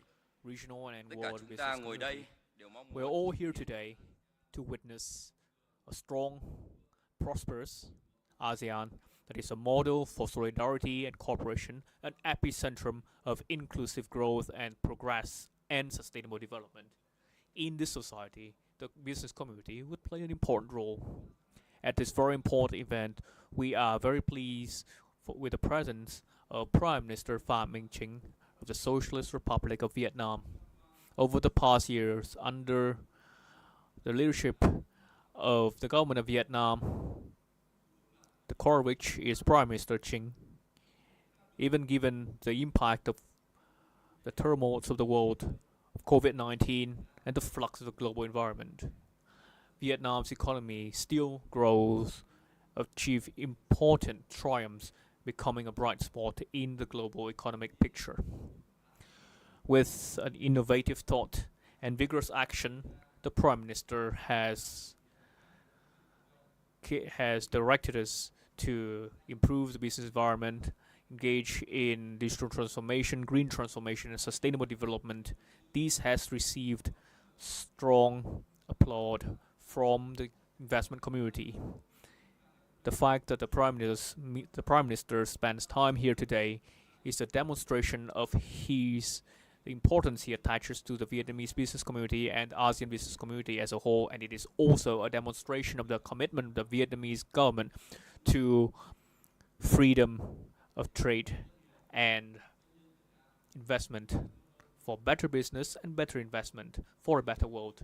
And now, let us give a warm round of applause to His Excellency Prime Minister Phạm Minh Chính of the Socialist Republic of Vietnam, and hear his keynote address at the ASEAN Business Advisory Summit today. Mr. Prime Minister, the floor is yours.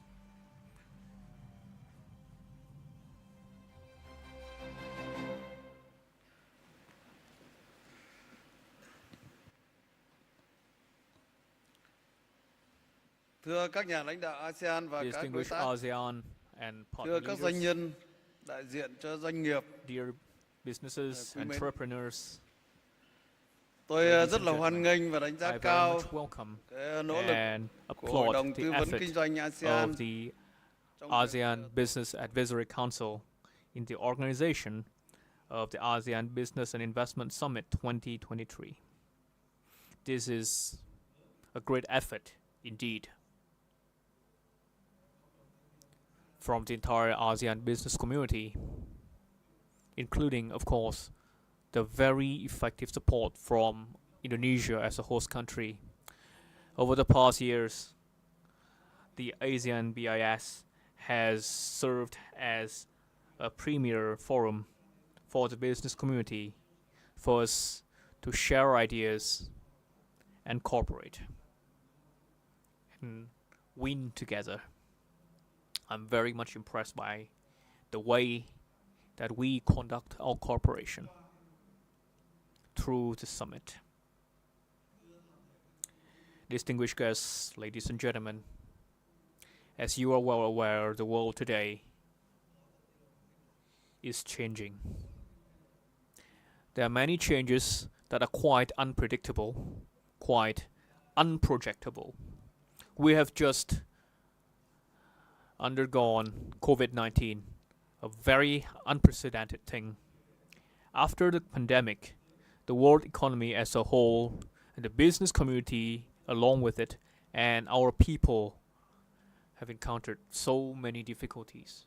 This was immediately followed by a war that has affected food and energy security, and that led to high inflation and low growth, and many other difficulties, many headwinds. A world that is largely peaceful, but we are still facing headwinds. But that is a fact of life. There is always headwinds, but we can also be optimistic that rarely would difficulties come without opportunities. I would like to share with you this thought. We should not be too optimistic in times of easy sailing, and we should not be pessimistic in times of great difficulties. We must always look forward. We must always face challenges and opportunities alike. We should be aware that there are at this point more challenges and opportunities, and use that as an anchor for us to make greater effort. That is my thought that I would like to bring here today. My second thought that I would like to share with you. I've heard two business leaders speak. The Vietnamese business leader, the Indonesian business leader. You've talked about the way of thinking, the way of approaching, and the philosophy of growth. I believe that resources come from the way we think, drivers come from innovation, and strength comes from the people. innovation comes from culture.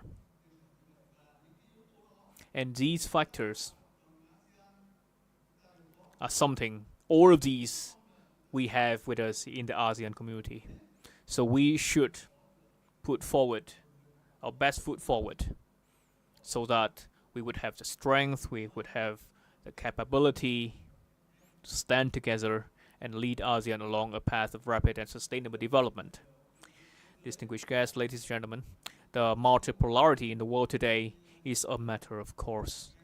Strategic competition among major powers is growing fiercer. Fragmentation and bloc building is being very clear. ASEAN is facing a mission. It must be a pole in this multipolar world. It must be a center of cooperation. It must be a core of the regional architecture. The ASEAN is fully able to do this. Let us be clear. The ASEAN, our ASEAN, is a region of dynamic growth. It has population of more than 600 million, and we have been able to prove that we can grow very well. Because of the ASEAN's open economic space with 8 free trade agreements, including the ASEAN Free Trade Area and 7 FTAs with important partners, including, of course, the Regional Comprehensive Economic Partnership. All of these have given us access to a free trade area accounting for 30% of global population.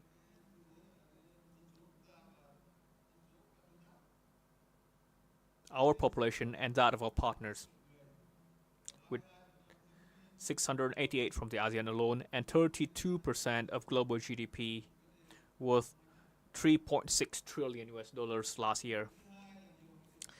There are also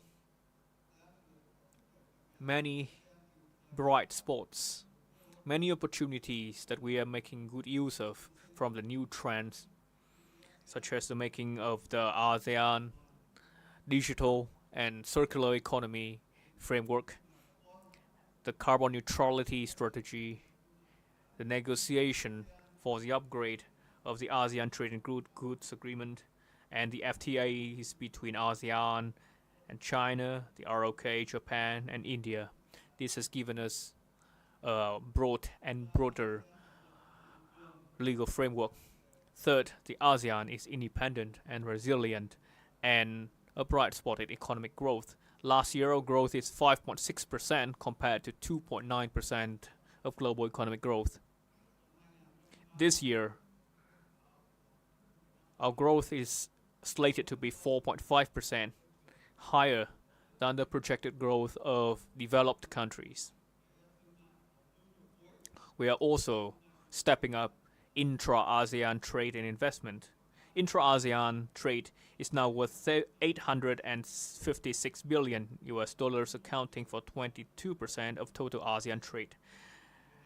Intra-ASEAN investment is $27 billion, accounting for 12% of total FDI in the region. We are responding well to energy and food security, and we have been able to overcome COVID-19. And through COVID-19, we, as the leaders of ASEAN, we must give our thanks to the business community. We must give our thanks to you for having joined hands with the governments of ASEAN to overcome the challenges brought about by COVID-19. Fourthly, ASEAN is an important link in its cooperation with external partners through such mechanisms as ASEAN Plus 1, ASEAN Plus 3, the East Asia Summit, and all the rest of it. The ASEAN states have created balanced relationship, and from this balance we have been able to maintain stability for growth. There has been 43 countries party to the TAC, Treaty of Amity and Cooperation in Southeast Asia. In order for ASEAN to continue to play this role and continue to make good use of the opportunities brought about by the modern world there are a few thoughts I have to share with you. First, the ASEAN must strengthen intra-ASEAN solidarity. Solidarity is very important. Our experience is that the greater the difficulties, the greater the adversity, the greater the need for solidarity for us to maintain the common position of ASEAN, to maintain strategic balance between ASEAN and its partners. We must be wise. We have to be judicious in our strategic moves in order to both harness the opportunities brought about by our cooperation with other partners who can help us, but at the same time, we must alleviate difficulties and challenges that can come at any time. The ASEAN must maintain a long-term commitment on market access, promote trade and investment, and it must always keep the door open to intra-ASEAN investment. Intra-ASEAN investment is already a burgeoning trend. I hope that the business community here would join with the effort in the spirit of harmonizing benefit and sharing risk. ASEAN must engage in greater cooperation in order to make good use of each other's strengths, harness opportunities brought about by the world today, especially new drivers for growth. Our economies should be in a state of symbiosis. At the same time, we should choose the right focus for development. And this would involve prioritization. And what should we prioritize? We should prioritize new growth drivers: digital transformation, green growth, circular economy, the sharing economy. These are what we need. These are what we have an advantage in. For example, let's take green growth. We are all in a tropical climate.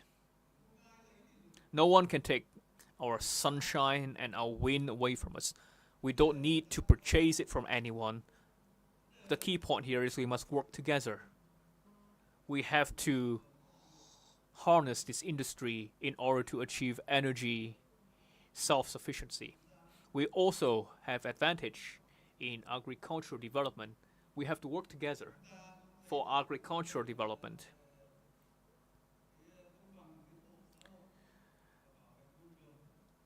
Social welfare and progress and environmental protection is also very important.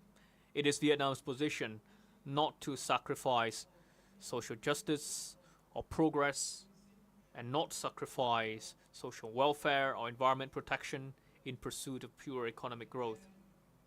We aim for rapid growth that is also sustainable. We must persevere with a global approach and a whole-of-people approach. Main issues of the world today that affect us are of global proportion. COVID-19 is of global proportion. Energy and food issues are of global proportion. At the same time, they affect the whole of our people, the broad mass of people. That is why we need a global approach, a whole-of-people approach. We need to build on international solidarity for this very reason. We have to persevere with this approach in every situation.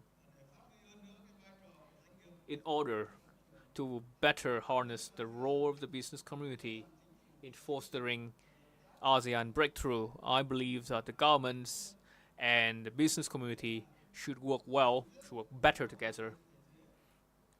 We should work together in building institutions. Institutions are very important, because when we build a government governed by law, by the people, of the people, for all people to be equal before the law, for all people to conduct themselves according to the law. For this reason, institution building is extremely important. This institution must also harmonize regulations within ASEAN. It must streamline regulations through digital technology, taking into consideration the voice of the business community, because you are speaking from practice, you're speaking from the everyday. We should also work on building strategic infrastructure. Once we can build infrastructure, we can create a new space for economic development. We can bring about an effective mechanism for managing land. It would also help to reduce logistics cost, reduce input cost, and resulting in greater competitiveness. Digital infrastructure, green growth infrastructure, climate change infrastructure, and circular economy infrastructure are all very important. Thirdly, we have to prepare human resource. Human resource is our greatest asset. We have to make good use of human resource, to make the best use of it. Of course, this means training, this means skilling, upskilling, this means fully tapping into human creativity and innovation. These will lead and these will blaze the trail for all other endeavors. These requires collaboration at 3 levels, between government and government, between government and businesses, and between businesses and businesses. For us to build institution, to build infrastructure, to prepare human resource, and all the rest of it. You are a part of all of this.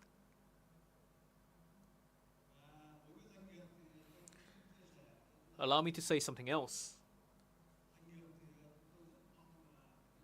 We very much hope that the business community would lead the charge in innovation, in improving productivity, in combining doing business with research, development, and innovation. Businesses must be responsible towards society, towards the community, especially those in remote areas, mountainous areas, remote islands, and border areas, so as not to leave anyone behind.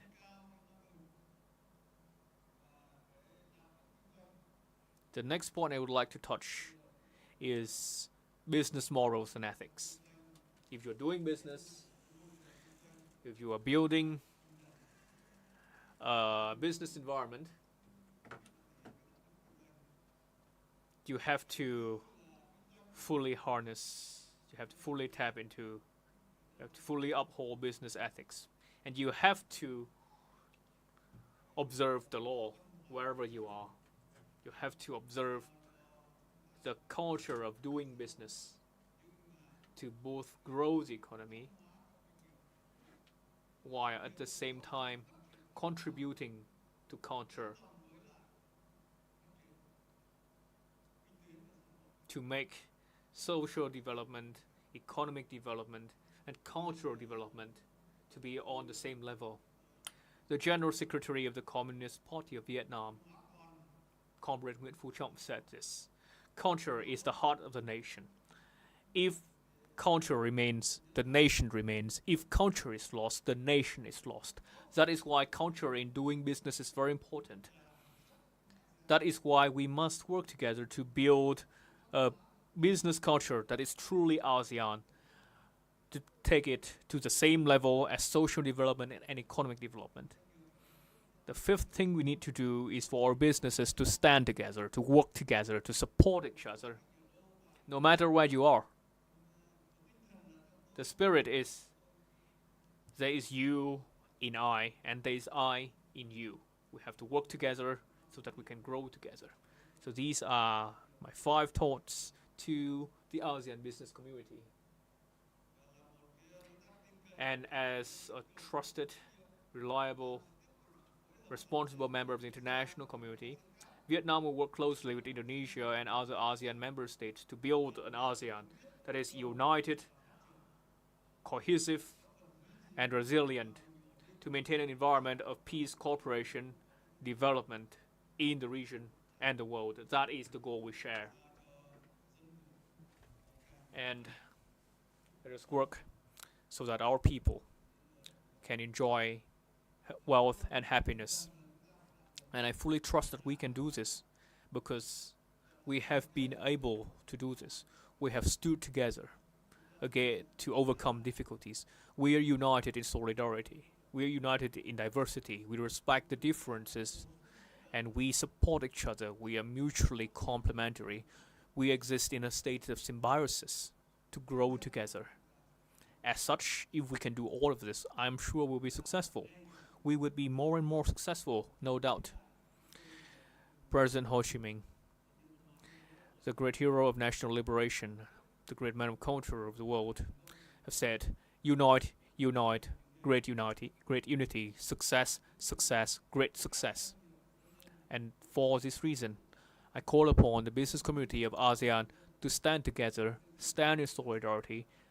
Let us build together an ASEAN that is independent, resilient, and prosperous for peace, cooperation, development in the region and the world, and to improve the material and spiritual well-being of ASEAN. And Vietnam always call on investors to come to Vietnam, invest in Vietnam, because your growth is our growth. In the spirit of harmonizing benefit, sharing risk, that is the spirit. And that is the thought that I would like to bring to the business community today. And it is our most ardent thought, our most ardent desire for this business community to stand together, because our mission is one, and that is to build a strong, a prosperous, and a continually growing ASEAN to contribute to peace, cooperation, and development in the region and the world, to improve the material and spiritual well-being of ASEAN so that next year is better than this year. Thank you very much.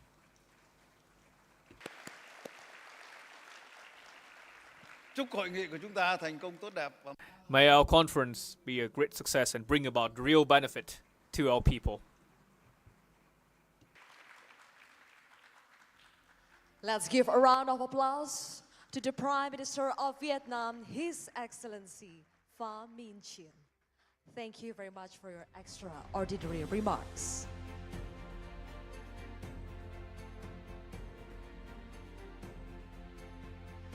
Ladies and gentlemen, please rise as the Prime Minister of Vietnam, His Excellency Pham Minh Chinh, is leaving the room.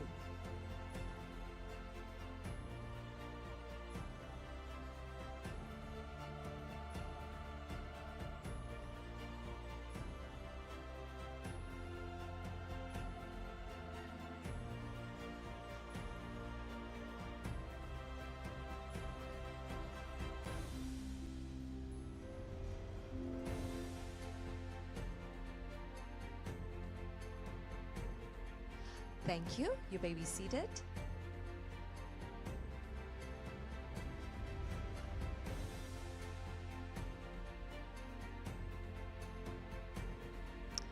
Distinguished guests, ladies and gentlemen, please remain on your seats. Soon we will start the next session with another remarkable speaker who is going to join us shortly. We are still waiting for her arrival on this room. Thank you.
Distinguished guests, ladies and gentlemen, I am pleased to introduce the next segment of our program. We are about to witness a special address that delves into a topic of utmost significance, a united ASEAN embracing humanity beyond borders. ASEAN nations share more than geographic proximity. They share cultural roots, historical experience, and above all, common challenges and aspirations. This special address will highlight the crucial role of business uplifting the marginalized and underserved beyond state borders. As an accomplished individual who has already made her mark in the world of entertainment and who has been a vocal advocate for positive change, our next address promises to be both enlightening and inspiring. So without further ado, please join me in giving a warm welcome as she takes the stage, Ms. Ralinsyah.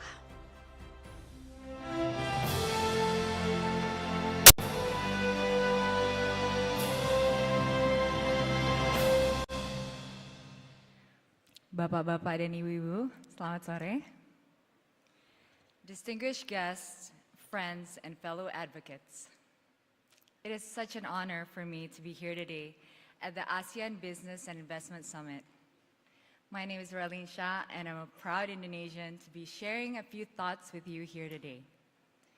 Today I stand as a voice representing the youth of the ASEAN nations, not only to talk about my career as an artist and a young female entrepreneur, but to share my perspectives concerning the exciting potentialities and the dangers facing ASEAN countries in the second decade of the 21st century. As a creative artist and specifically an actor, at the core of my craft is to understand the many sides of human character and emotions. Playing diverse roles has taught me many things, but the most significant being that no matter what our race, religion, or color, or socioeconomic background, or anything, no one is lesser than another. So too, we all share pain, grief, joy, and hope. We are all deserving of love and the right of equal opportunity to expand our human potential as far as we desire. These emotions have fueled my urge to learn, to have a deeper understanding of what it means to be human, and in my case, what it means to have this voice, especially for the young people of Indonesia. It is a blessing and a responsibility for which I'm very grateful for. My knowledge of ASEAN is not limited to data, history, and statistics. It is more importantly experiential, having been raised, fully educated, lived, and having grandparents in three of the member states that I all call home. I can claim to be through and through Southeast Asian.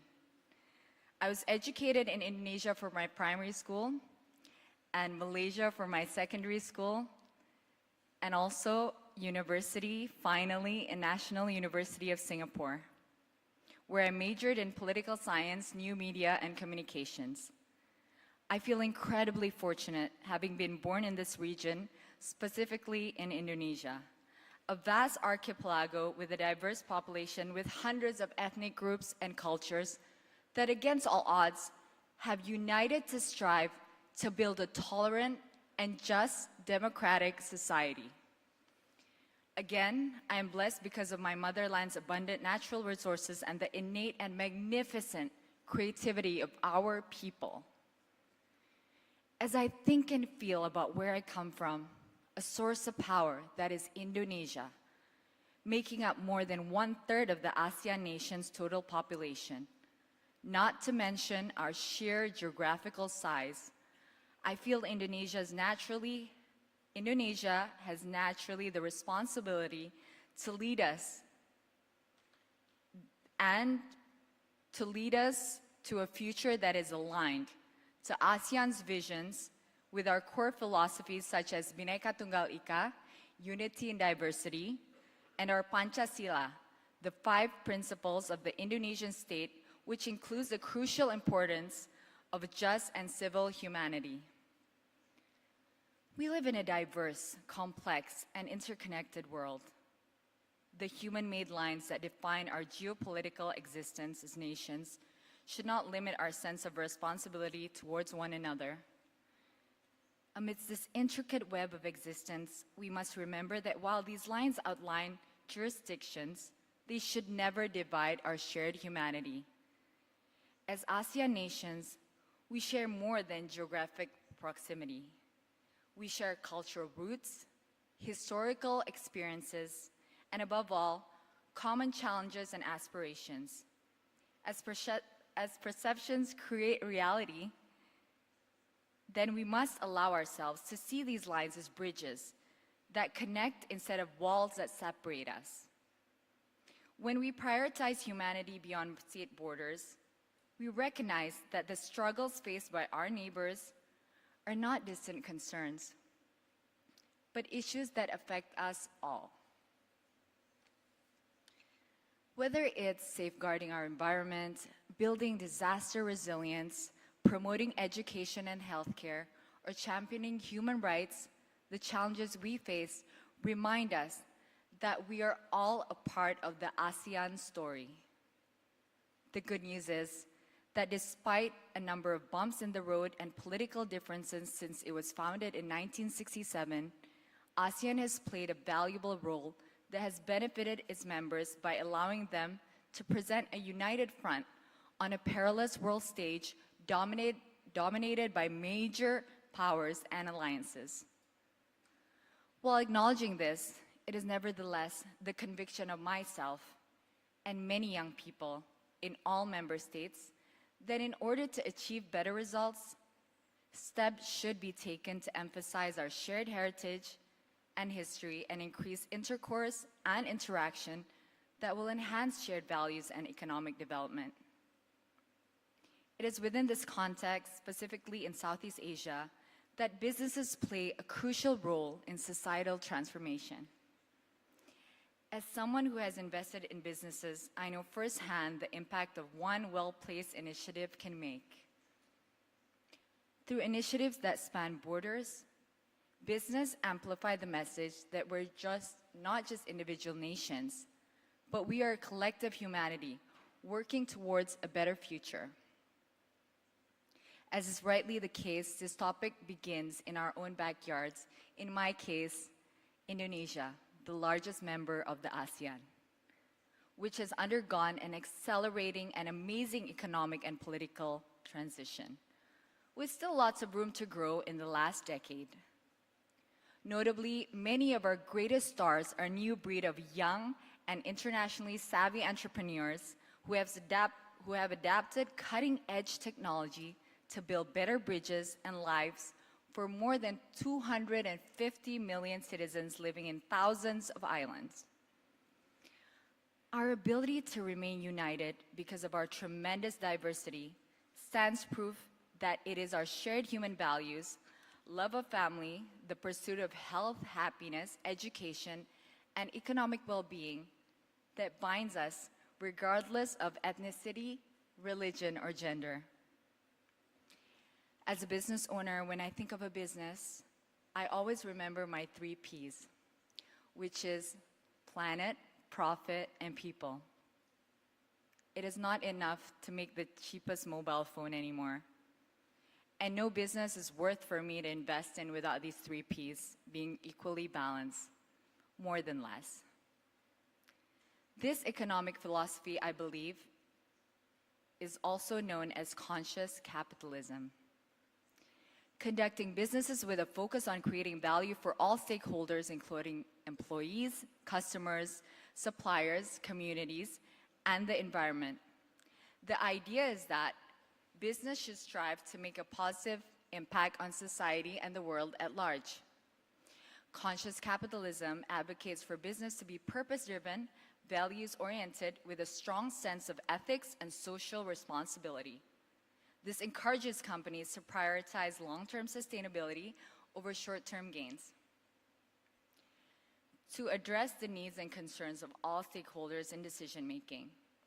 This approach proposes that in the long term, it is able to lead to better financial performance, increase customer loyalty, improve employee engagement, and positive social and environmental outcomes. By aligning business goals with broader societal objectives, conscious capitalism aims to create a win-win situation and solution for both businesses and society as a whole. This may sound all too altruistic, and I am very aware that there's a long, long way to go.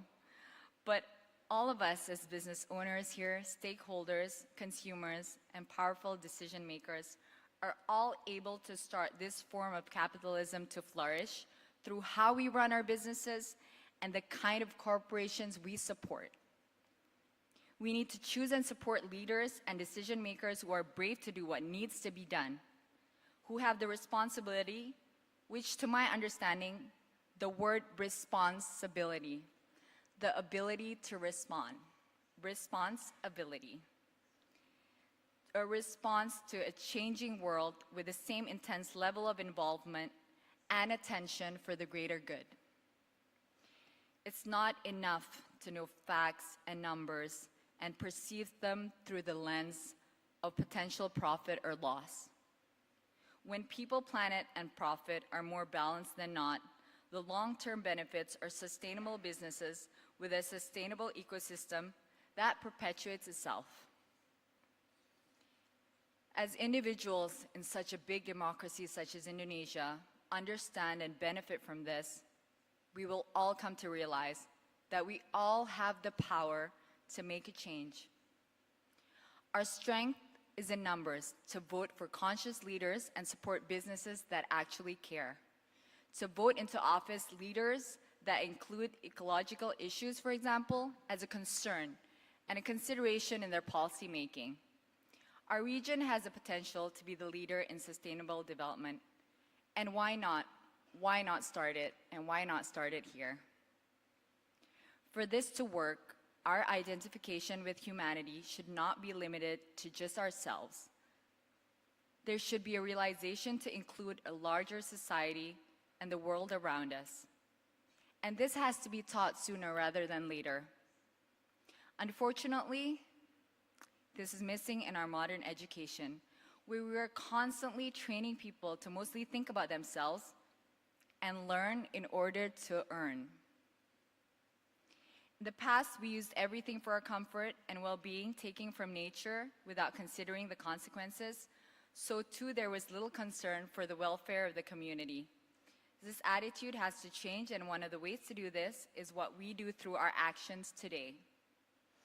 With what intentions we run businesses and what values we prioritize in making important decisions is how the children of the future will learn and be educated. It is important to note that the new creative businesses founded by and serving a younger segment of the population have been playing an increasingly dynamic role in a drive to create a more just and equitable society. Unlike the purely profit-driven models of the past, young entrepreneurs feel that it is their duty to add value to our communities. Also, sound environmental policies to protect our natural environment, especially relevant to most city dwellers in Southeast Asia, to ensure the quality of air and water. Through initiatives that span borders, businesses amplify the message that we are not just individual nations, but a collective humanity working towards a better future. One example of cross-border impact is the financial supports towards a foundation that I co-founded called Yayasan Tunas Bakti Nusantara. International corporations of late have been supporting us, and we continue to invite them to take part in various forms of collaboration, which has proved a very big success. Yayasan Tunas Bakti Nusantara is a volunteer-based charity organization that develops support for education, health, and welfare in the most remote regions of Indonesia, or regions that we call Daerah 3T. Thousands of volunteers have carried out activities from Banda Aceh in Sumatra to Merauke in Papua. This organization that I'm very proud of started from very, very humble beginnings. A few friends that I met while studying in university and I was heading Misi Kami Peduli, which was a charity student organizations, came together with this idea that we are lacking in this concept or this notion of gotong royong. Gotong royong means mutual assistance and is an energy and is a philosophy of Indonesians to have gotong royong in everything we do, to come together, to collaborate, to come up with solutions, and to bring joy to an activity that needs to be done. So these few friends of mine thought, okay, we gotta ignite the spirit of gotong royong, but how to do it? And to what cause should we attach it to? We were aware that the development progress is not matched by equitable distribution of income across the nation, especially in those frontier, outermost, least developed regions often referred to as 3T or in Bahasa Indonesia, daerah terdepan, terluar, dan tertinggal. This means that a charity that would contribute in some shape or form towards this cause could counter the gap and make a significant difference because there is none like it. As we graduated and took the time to gather more like-minded individuals home back in Indonesia, we started the foundation and have now created 6 years of annual programs. As I grew my career and slowly became more publicly known, it has helped me with the impact of the level of awareness of the foundation's work. I'm well aware that our relatively small foundation will not be able to fix many problems that will continue to exist. However, to the relatively few individuals we are able to help, the support has enabled these individuals to change the trajectory of their lives and opened up a world of opportunities and also newfound potential. I truly believe that the young need inspiration on an individual level. Actions definitely speak louder than words. And as steps are initiated by members in society to help the vulnerable and marginalized, it also gives permission for others to follow suit and empowers all of us with hope. The crisis, I believe, is the most urgent to be called to our attention is a crisis of consciousness in our society. The crisis of also sensitivity. As a mature society, we need to recognize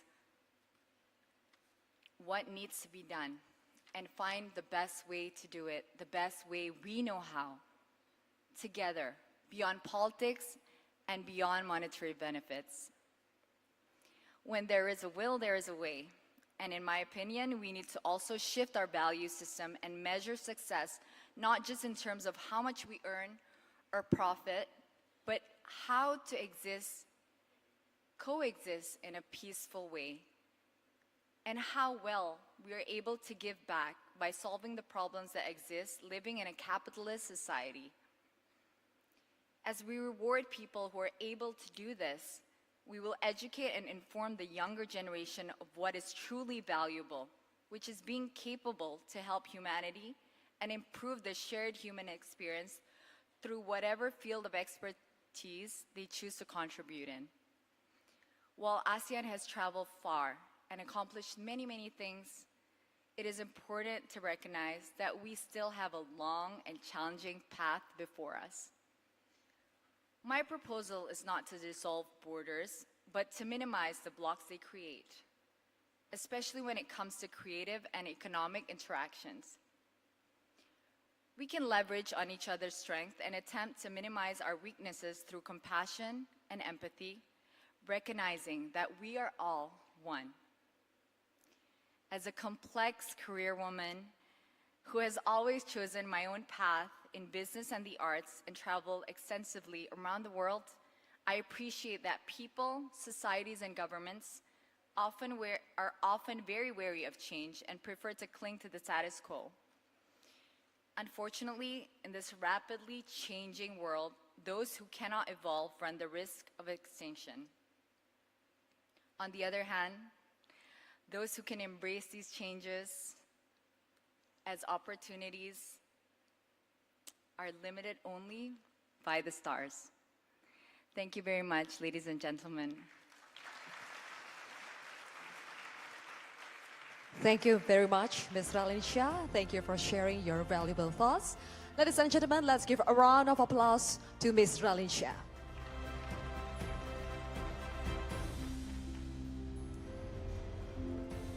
Excellencies, distinguished guests, ladies and gentlemen, we are about to embark on a journey of exploration and collaboration in our next special address.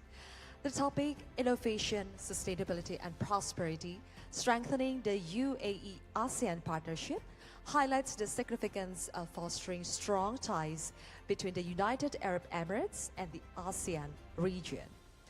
Heading into the future, the UAE is leading the charge in developing a knowledge-based economy centered around innovation, research, science, and technology.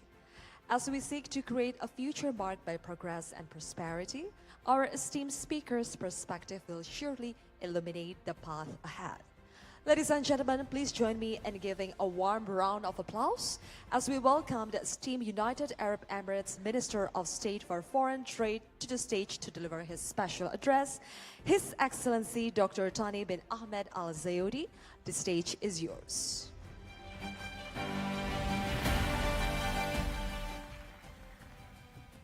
Thank you. Bismillah ar-Rahman ar-Rahim. Excellencies, esteemed guests, ladies and gentlemen, Assalamu alaikum wa rahmatullahi wa barakatuh. It's a pleasure to be with you all here today.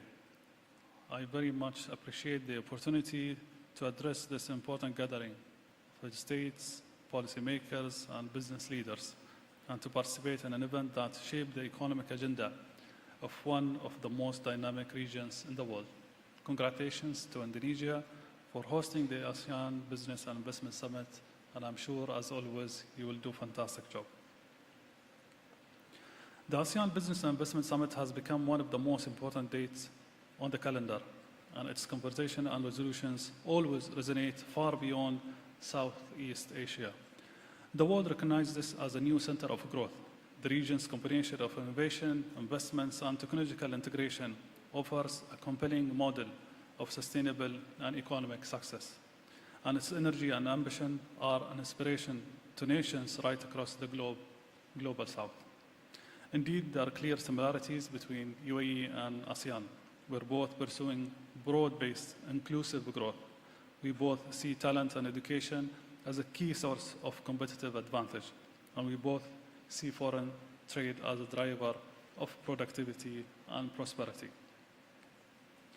Increasingly, that means accelerating trade with each other. In 2022, for instance, non-oil trade between the UAE and ASEAN nations climbed 20% to reach $32.3 billion. This represents 5.2% of the UAE's total non-oil foreign trade.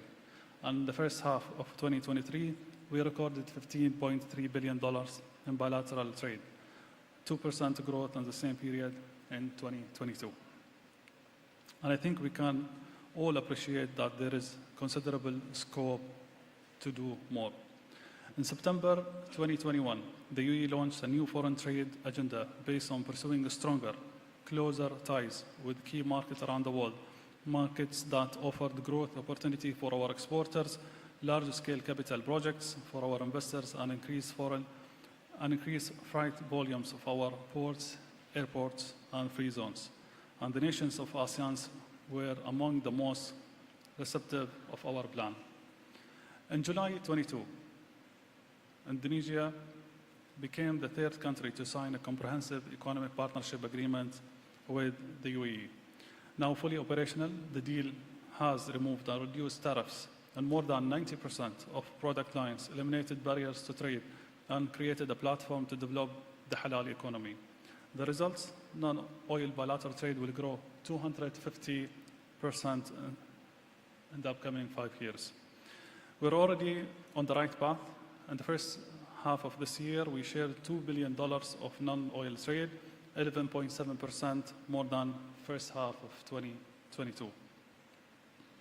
In June this year, we signed CEPA with Cambodia that will see a two-way non-oil trade surpass $1 billion by 2030. And we have also opened negotiation with Thailand, Malaysia, and Vietnam. I will welcome discussion with any ASEAN nations who shares our belief in open, transparent, mutually beneficial trade. Excellencies, ladies and gentlemen, our SIBA program was born in the wake of a global pandemic. In order to kickstart our economy, we knew we needed to rebuild regional and international supply chains and secure new customers. But we also understand that trade is not simply about exchange of goods. It's about nurturing new partnerships that can boost investment, catalyze new capabilities, transfer knowledge, and attract talent. It is why the UAE remains the champion of multilateralism. We do believe greater economic integration means faster, smarter, and more equitable development, especially for lower income and developing nations. And I'm pleased that ASEAN nations share this vision and can see limitless possibilities for closer cooperation between both of us. In particular, the UAE unrivaled global connectivity and world-class logistics infrastructure offers ASEAN's manufacturers a bridge to the rest of the world. Our broad business ecosystem can also support the region's industrializations and entrepreneurs scale and expand into new markets. While our own investment community is keen to explore projects and joint ventures in highly priority sectors such as logistics, fintech, renewable energy, food security, travel, and tourism. Ladies and gentlemen, as a global economic center of gravity continues to shift eastwards, the UAE and ASEAN can form a powerful new corridor of opportunity. Together, we can mobilize and direct capital into high-growth sectors, develop new solutions on food security and energy transition, create clusters of excellence in the industries of the future, and in fact, we have already started. Our collaboration on the region's largest floating solar park on the Charita Reservoir, Swiss Java, is a testament to the world's changing projects we are capable of delivering. While our work on the space exploration with Philippines and digital trade with Singapore underlines the breadth of possibility, I'm looking forward to deepen these connections here in Jakarta this week and writing productive new chapter in our region's relationship. All the best for the organizers, and thank you so much for the invitation. Thank you.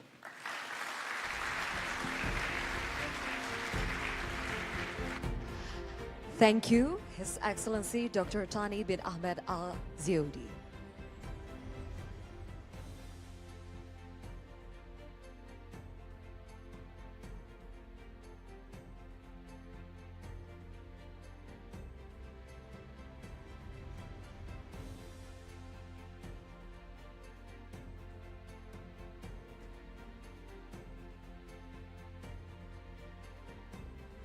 All right, once again, thank you very much, His Excellency Dr. Thani bin Ahmed Al Ziyodi.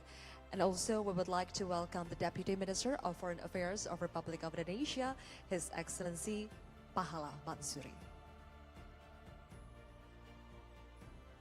Excellencies, distinguished guests, ladies and gentlemen, as we continue our insightful journey through this event, we are honored to present the next special address by an esteemed guest.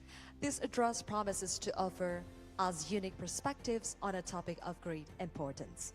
I have the pleasure of inviting to the stage the anchor of the session, who will guide us through the thoughts and insight of our esteemed guests. Please welcome the Coordinating Vice Chairwoman, Indonesian Chamber of Commerce and Industry, Kadin, Ms. Sinta Kamdari.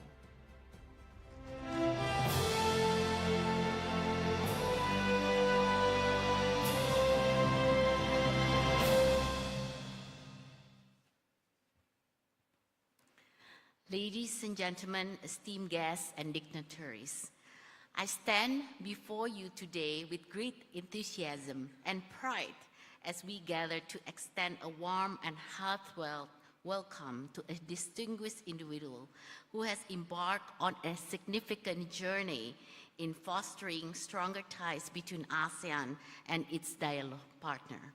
We are honored to have the United Kingdom as our new dialogue partner for ASEAN.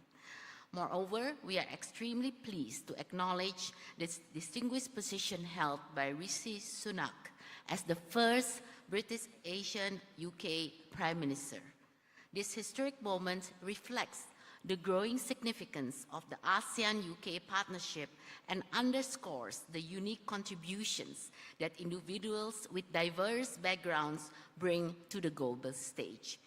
As we move forward with this partnership, we anticipate an era of increased cooperation, trade, investment, and cultural exchange. The intersection of ASEAN dynamic economies with the innovation spirit of the United Kingdom holds immense potential for our shared future. His Excellency remarks today will elaborate the UK broader aspiration for engagement with ASEAN as a region of geostrategic importance and a key player in global architecture. With that, it is my great honor to present the Prime Minister Sunak's video remark.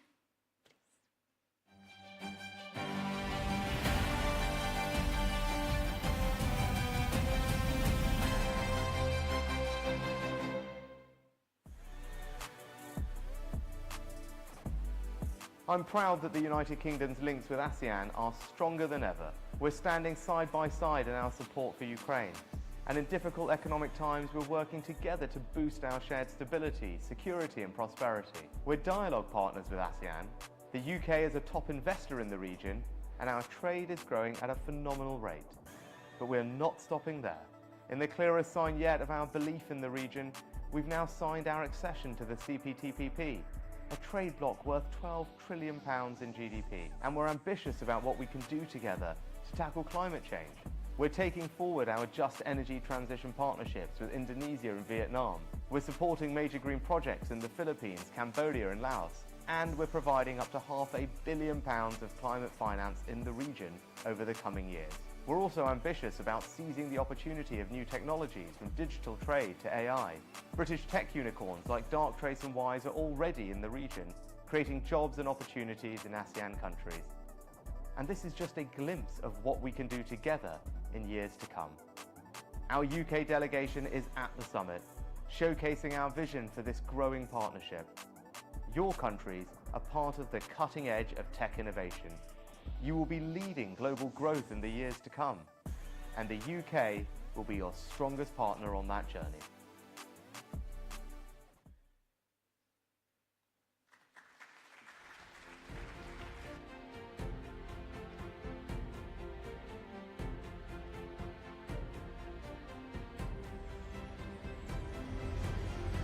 Thank you, His Excellency Rishi Sunak, and also thank you to our esteemed anchor, Ms. Sinta Kamdani.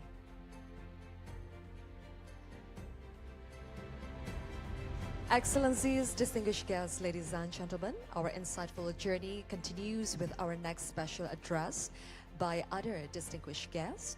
ASEAN has carried out various engagement forums with major powers to maintain the bloc's centrality within the broader region. Our next distinguished guest will explore ASEAN's outlook on the future of the Indo-Pacific and how their aspiration for a greater role in the world stage will shape their next moves.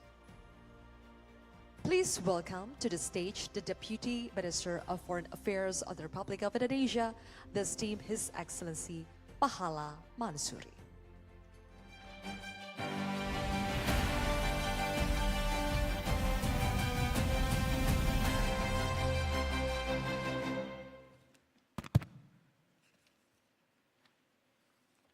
Excellencies, distinguished members of the ASEAN business community, ladies and gentlemen, a very good afternoon. It is a great pleasure for me to be here with you in this very important event, and I would also extend my highest appreciation to the ABAC to be able to organize the ASEAN Business Investment Summit. I think it has actually been a very fruitful discussion and event. And I think we would like to be able to emphasize a couple of things. I would like to open with what President Jokowi actually mentioned on Friday when he opened the ASEAN Business Investment Summit at that time. And he opened by saying that the global environment right now is not okay. We are actually living in the middle of a perfect storm and uncertainties from geopolitical dynamics, as well as the slowdown in the global economic, and as well as some ecological problem that we are actually facing. Right now, for example, we are seeing that the global inflation rate has been able to triple since 2020 from about 1.9% to over 8%. And the global economic growth is only projected to be able to grow at about 3%. And we've seen that some of the disruptions because of the geopolitical tension has caused about 17 billion US dollar of losses for ASEAN annually. All of these are driven by the uncertainty that is actually coming from the geopolitical tension as well as some economic uncertainty. And therefore, there is no other way for us. All of the stakeholders will need to be able to work together, governments and businesses, to be able to adapt and collaborate to ensure that the long-term recovery and our long-term resilience for the future growth of our region. And ASEAN, for example, has been actively contributing to be part of the solution by initiating various engagements as well as dialogues.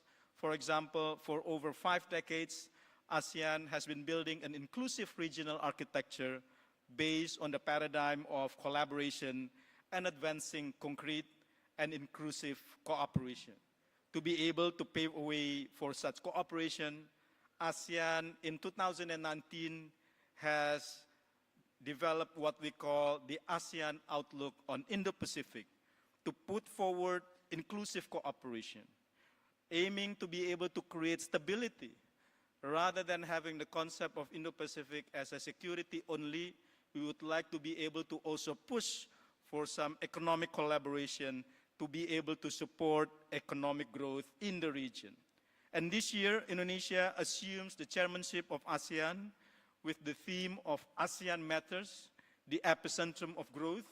And Indonesia continues to be committed to ensure that ASEAN remains to be relevant, to be at the front center and the driver's seat in the navigating of the regional dynamics, to be able to address current as well as future challenges, and to be able to become the epicentrum of growth in the region.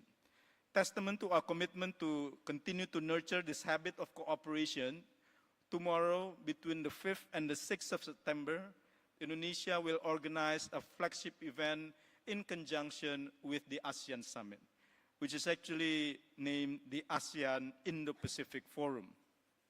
This event aims to strengthen cooperation amongst ASEAN member states and the partners to be able to implement the ASEAN Outlook on Indo-Pacific. Through this forum, we want to be able to look at Indo-Pacific not only through the security lens, but also from the economic opportunities perspectives. AIPF will focus on critical issues for the future of ASEAN, including discussing about very relevant topics such as green infrastructure and resilient supply chain, sustainable and innovative financing, because the amount of investment that is actually going to be required to develop the green infrastructure as well as the resilient supply chain is actually enormous. To be able to build digital transformation as well as creative economy as the new engine of growth within the ASEAN as well as within the Indo-Pacific region. The AIPF will consist of panel discussion, business matching, and showcasing that will result in a list of concrete deliverables of cooperation projects, not only amongst ASEAN member states, but also amongst ASEAN member states with the partners. I'm confident that there is plenty of room to expand cooperation in ASEAN and within Indo-Pacific. ASEAN has continued to be a large market and strong regional integrator. Foreign direct investment into ASEAN also has reached a very strong growth in 2022.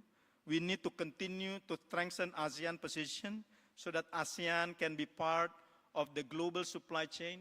I think it is actually very relevant now that the geopolitical tension is actually increasing, that ASEAN will emerge as an alternative to be able to become the hub for the global supply chain, to be able to address some of the resilience and to be able to de-risk some of the in issues with the global supply chain. Therefore, I would like to highlight 4 crucial sectors. First is actually energy transition. In this area, there are many, many potential. Indonesia has one of the largest nickel reserve with about 22 million metric tons, while Philippines possess about 4 million metric tons.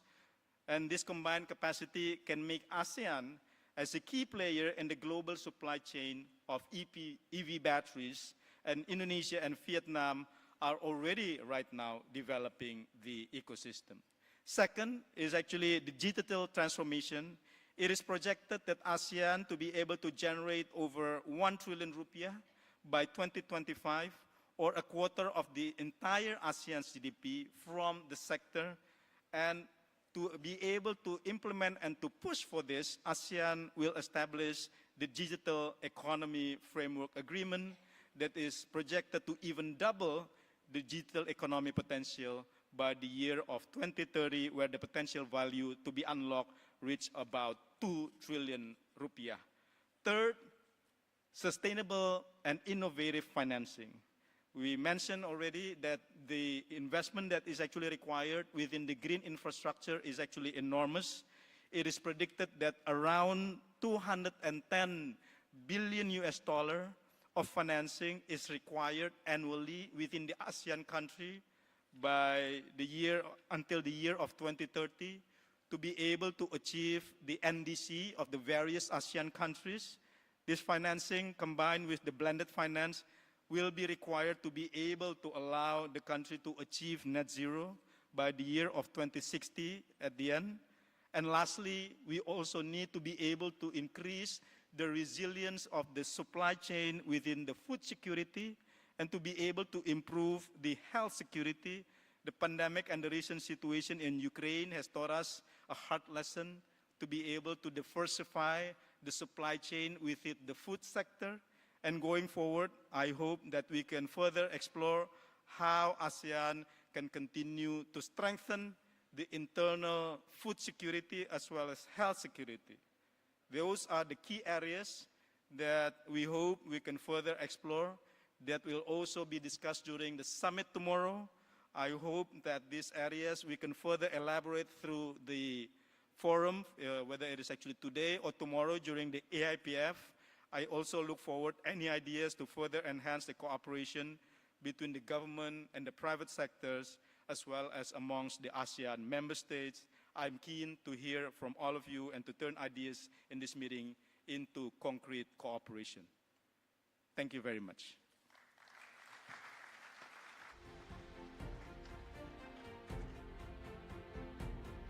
Thank you very much, His Excellency Pahala Mansuri.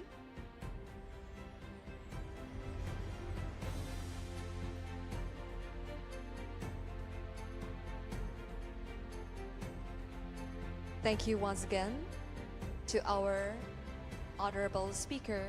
We have His Excellency Dr. Thani bin Ahmed Al Ziodi, His Excellency Pahala Mansuri. Thank you so much for your presence.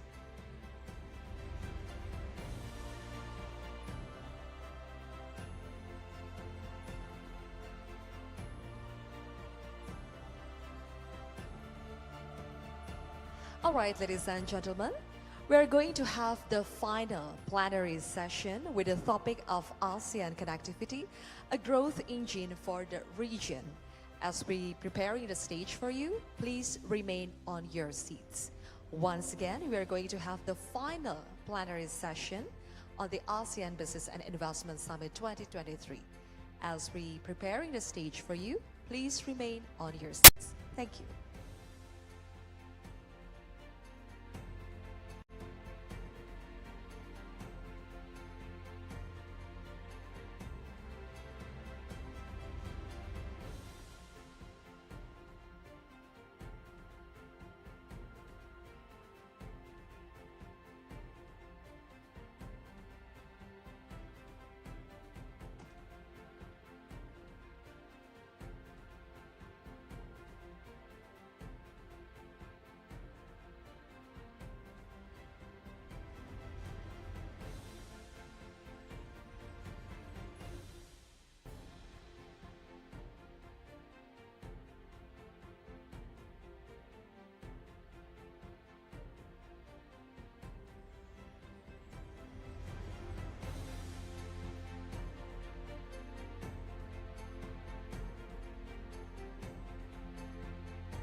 Once again, ladies and gentlemen, we request you to please remain on your seats as we are going to start the final plenary session shortly.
Excellencies, distinguished guests, ladies and gentlemen. Now we have come to the final plenary session. This session focuses on ASEAN connectivity, a growth engine for the region. By bringing connectivity to the margins, ASEAN can facilitate the movement of goods and people and enhance the benefits of the region's economic integration. We are delighted to welcome a group of ASEAN's most prominent and successful CEOs who will share their experience in connecting ASEAN through different paths. We are pleased to have our moderator for this session, the Chairman of UK ASEAN Business Council, the Right Honourable Lord Faizi. The stage is yours. Let's give a round of applause, ladies and gentlemen.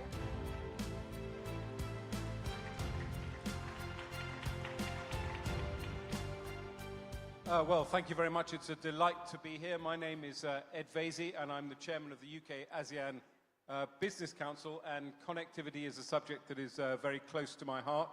I was the Minister for Digital Connectivity for 6 years under David Cameron, the UK Prime Minister between 2010 and 2016. I was responsible for the rollout of rural broadband to all parts of the United Kingdom. We connected 4 million households. I was also responsible for the rollout of 4G mobile phone coverage in the UK. And in fact, when I left the government in 2016, when we had a new Prime Minister, Downing Street rang me to say, the Prime Minister wants to speak to you.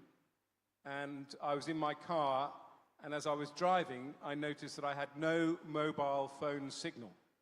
And it took the Prime Minister half an hour to get through to me to fire me. So I realized that I stayed as a minister for an extra 30 minutes because I hadn't quite finished the job of delivering mobile phone connectivity. But it's got much better with 5G. We do have some very distinguished guests on the panel now.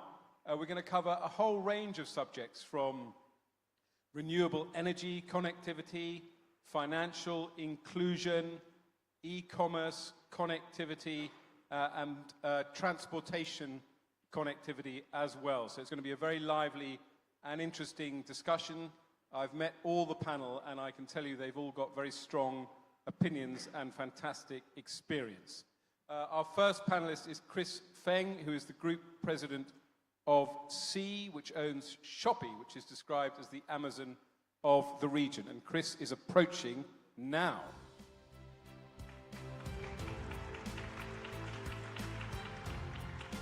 We also have Tony Fernandez, the Chief Executive of Capital A and the founder of Air Asia.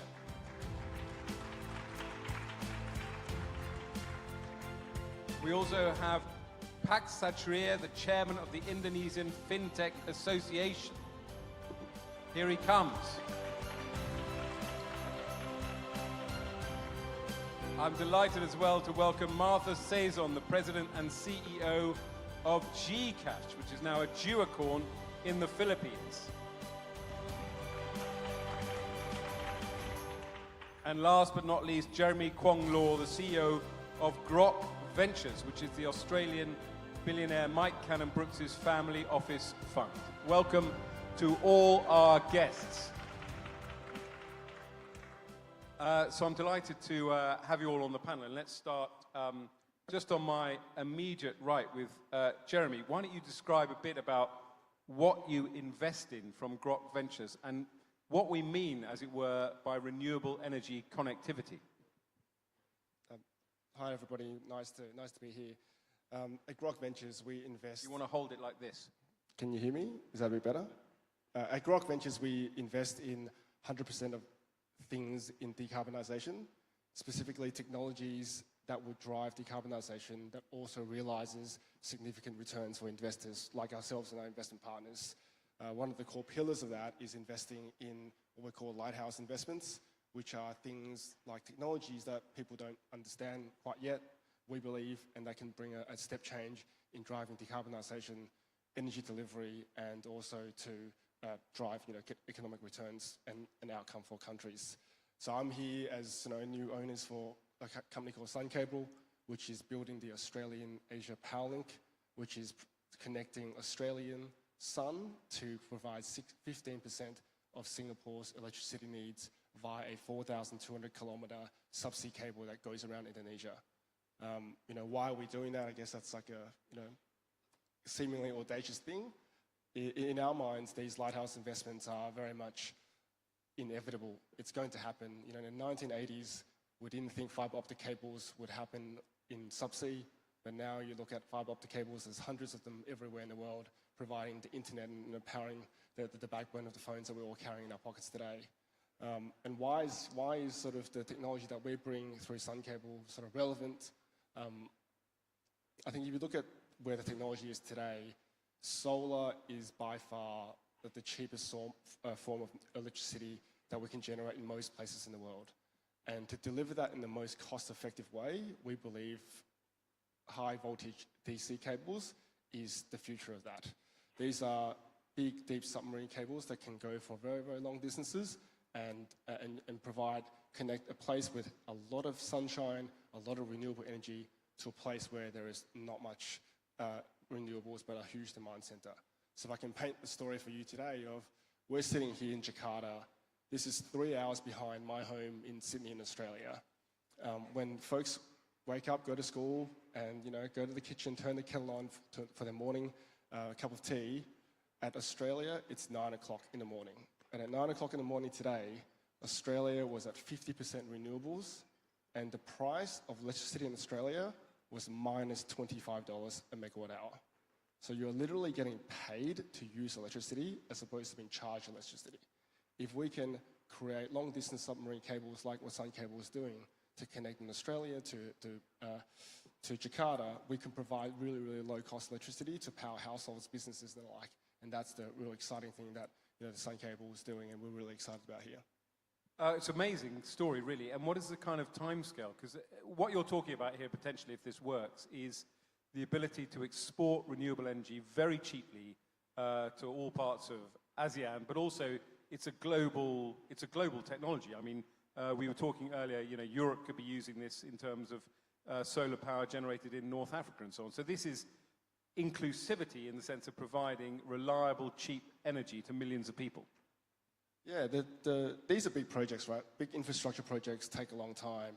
From our timeline point of view, we are looking at sort of 2034, 2035 delivery into Singapore in the first project. But in a really good way, once you've got your first project done, it's a little bit like copy and paste, as we've seen in the fibre optic industry. In the space of sort of 30 years, we've gone from 0 fibre optic to hundreds of fibre optic cables in subsea. So it is about getting the first few projects up and running, and then we can then replicate as the industry gets to understand what it's about.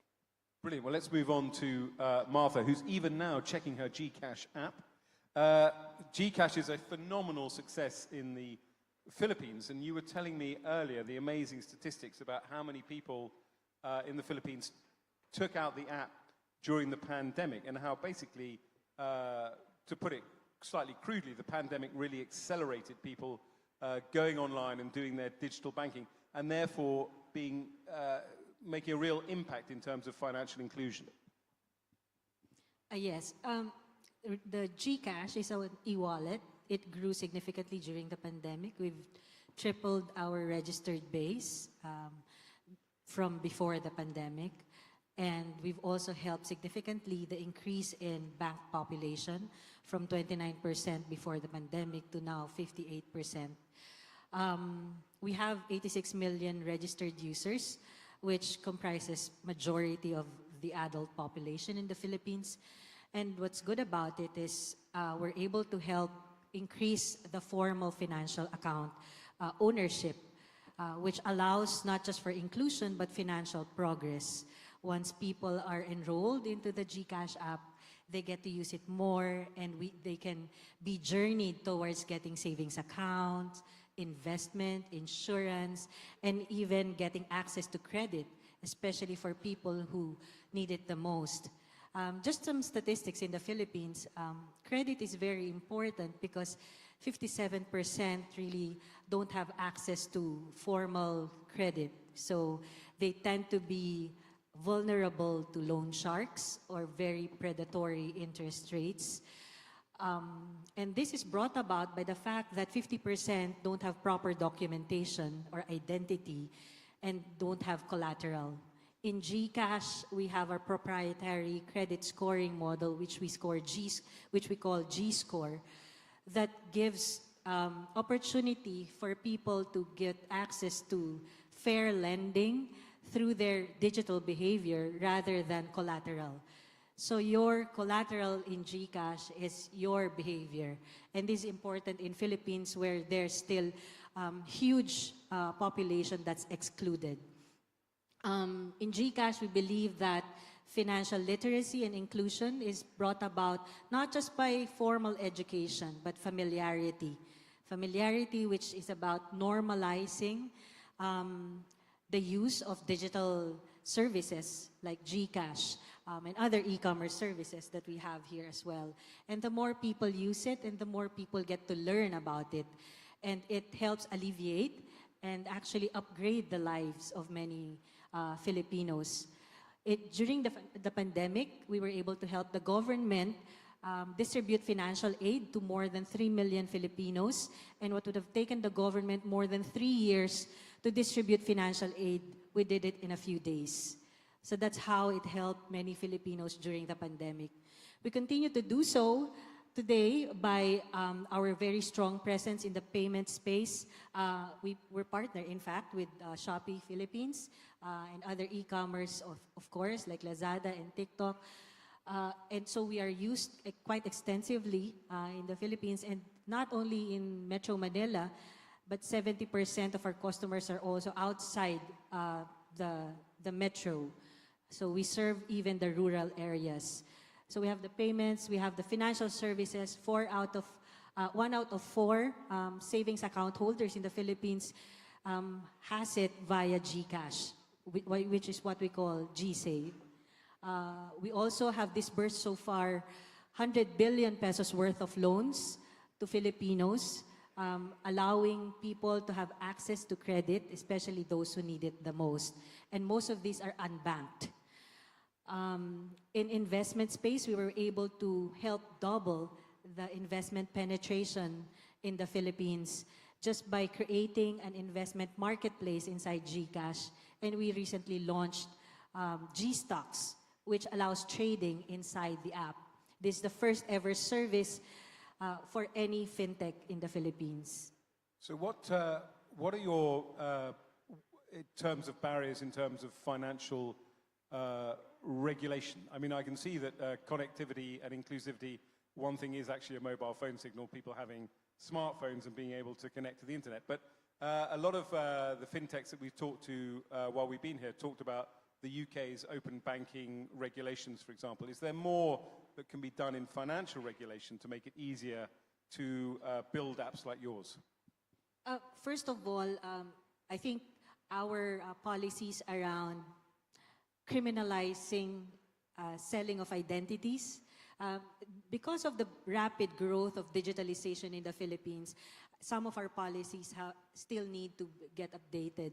Not a lot of people know the bad effects of selling their own identity. So valuing their own identity is quite important, and criminalizing the selling of that so that we protect people who are using the digital services. On the regulation end, things around regionalization, regional connectivity, which our Central Bank of the Philippines is already working on.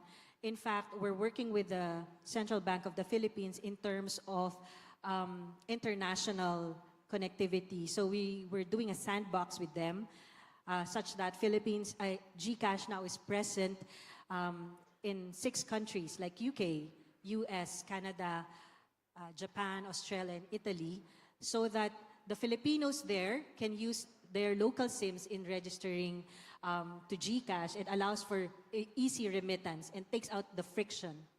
Very good. And Tony, I think you did the thumbs up there for the point about open banking, but you have a fintech app as well, but you are a man of many trades. You're best known, you're a big personality in the UK as well for founding AirAsia, or growing AirAsia into a major airline. And your ethos from the very beginning has been to provide services at low cost to as many people as possible, including obviously starting with aviation travel. I don't know whether you could talk about fintech inclusion, but transport inclusion as well is important, and the regulatory barriers to make it easier to move around physically. Yeah, thanks for the question. And, 21 years ago, one of the things that I saw, and why I'm a big believer in ASEAN, was 700 million people here, and most of them were not connected. So we set about building AirAsia. We came up with a tagline, "Now everyone can fly," because the one percentage I saw was only 4% of people in ASEAN actually flew.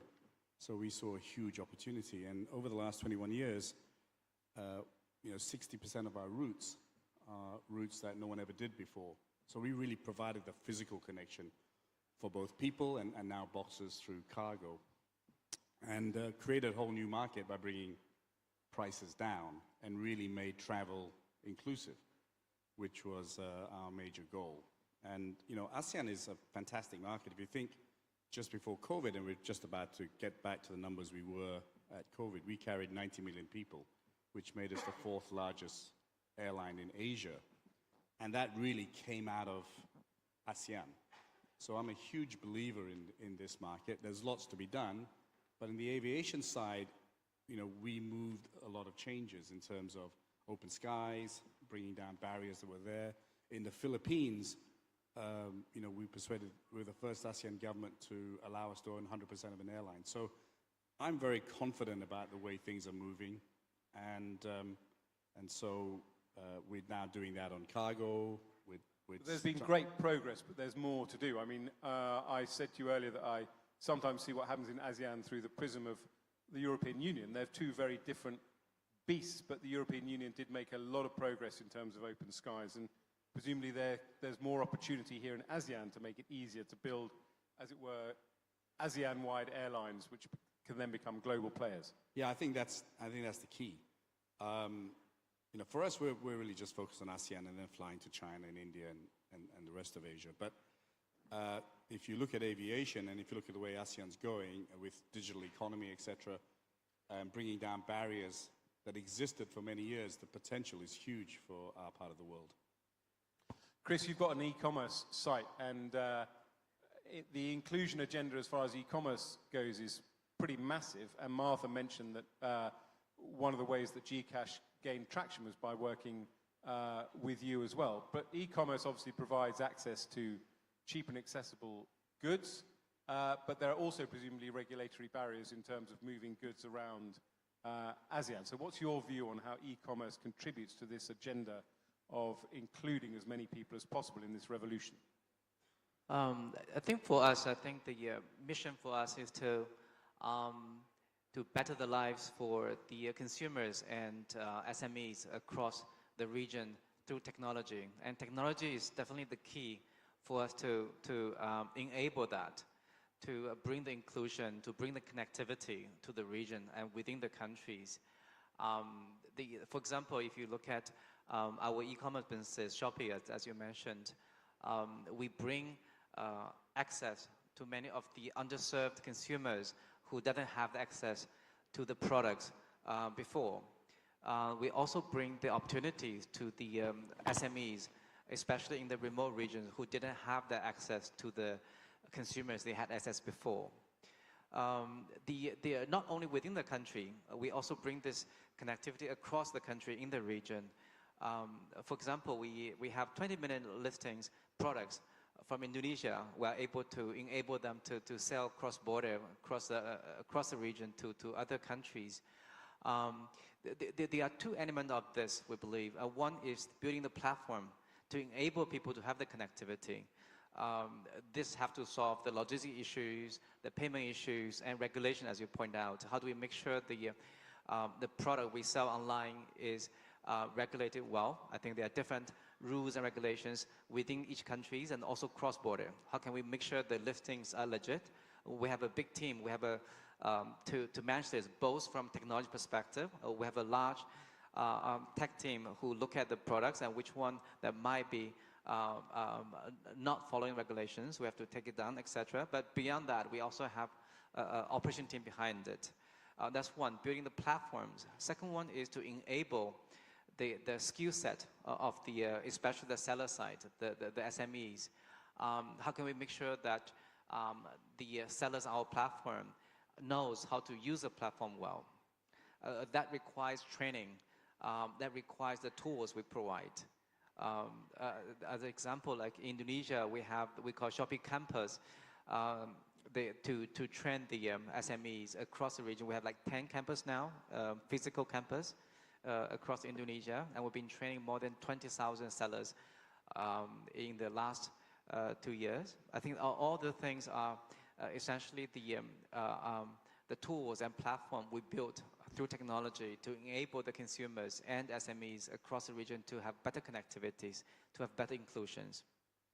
So, I mean, I think e-commerce is absolutely at the cutting edge when it comes to harmonization across any economic region, because as you say, you've listed a whole host of different factors that add friction points in terms of, uniform standards for electrical products, for example. I mean, do you kind of engage with governments on these issues and try and encourage them to move towards harmonization? Do they see the opportunities? I think definitely there are many things we can work together with the government. I think the core is to understand what are the right things for the market. And I think the interest is very aligned in terms of promoting inclusion, promoting connectivities. But the question is how to implement it well. And for that, we need a lot of dialogues between the industry and the government. As example, I think we work with many of the local government in the country, like Indonesia, to help in particular, what are the local production, what are the local sellers, how can we help them to sell online better, not only within the country, but across the border. I think that requires a lot of collaboration between us and each department within the government. Brilliant. Sajid, we've been to Australia, the Philippines, Malaysia, Singapore. We're now back home in Indonesia. You're president of the Indonesian FinTech Association. Martha's talked a lot about financial inclusion and how to include people. And one of the issues that she also raised, which I hadn't thought about as an issue, is digital identity, which is absolutely crucial in financial services. What's the FinTech scene like in Indonesia, and what are the opportunities that you're seeing in terms of ASEAN? So maybe just to explain, thank you for the question, but the FinTech Association, for some of you that may not know, in Indonesia, we started in 2017 with 6 members. Today we have about 340 members. And what's interesting, we're an SRO, similar to the Indonesian Stock Exchange and AFTEC, they call it AFTEC, for you to have license by the OJK, which is our Financial Service Authority. You have to be accepted to be a member of our FinTech Association. So it spans from digital bank, e-money, all the way to insurance, and just recently crypto. So crypto also will fall under OJK. So it's quite vast. We report directly to the Financial Service Authority. So since COVID time, I think it has exploded. And I think now, because we're a self-regulatory authority, we have to do a fine balance between growth versus risk. So if you talk about this year, I think majority of our time spent is actually focused on governance, focus a lot on risk management, and just recently also on the explosion of AI. So if you talk about opportunity in Indonesia, it's, I think, very clear story. Market penetration similar to e-commerce, it follows e-commerce, what Chris is doing. It's still relatively small.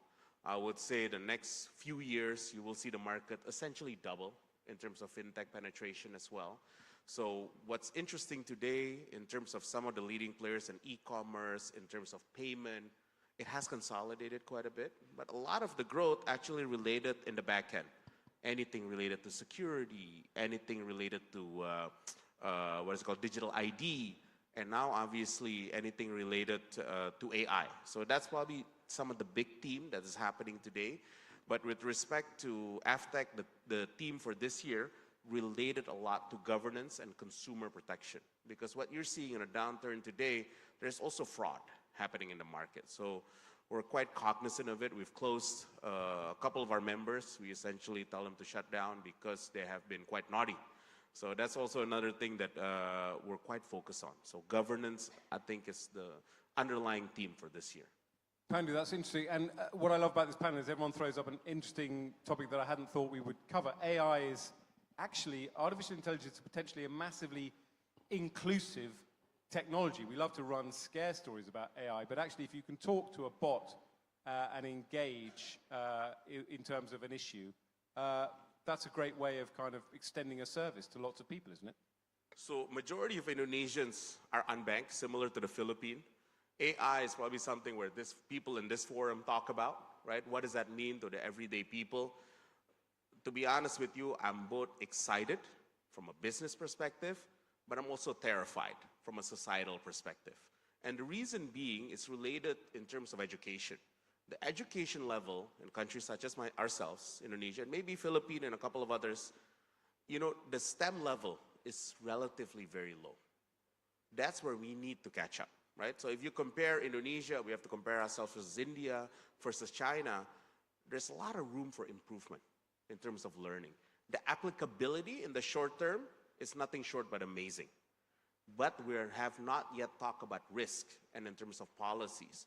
How would government talk about AI? How would government respond in terms of AI? Because whatever is good, there's also a downside related to that as well. So this is just food for thought. I know this is like in the afternoon already, but AI is a single one issue that I'm personally struggling with. And what a note to end on, Pandu. So we're going to make way for the Prime Minister of Cambodia. Pandu, Chris, Tony, Martha, and Jeremy, thank you for being such a brilliant panel.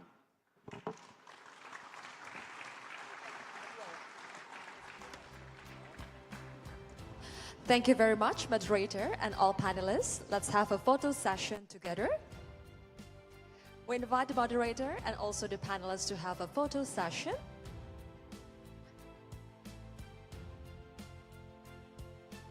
Ladies and gentlemen, this is the final plenary session. Let's give a round of applause to our moderator and panelists.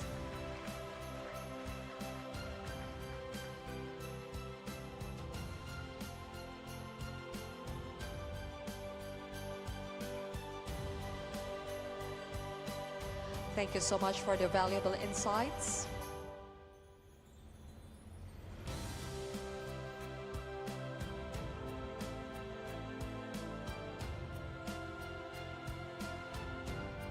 All right. Thank you very much to our moderator and all panelists. Thank you.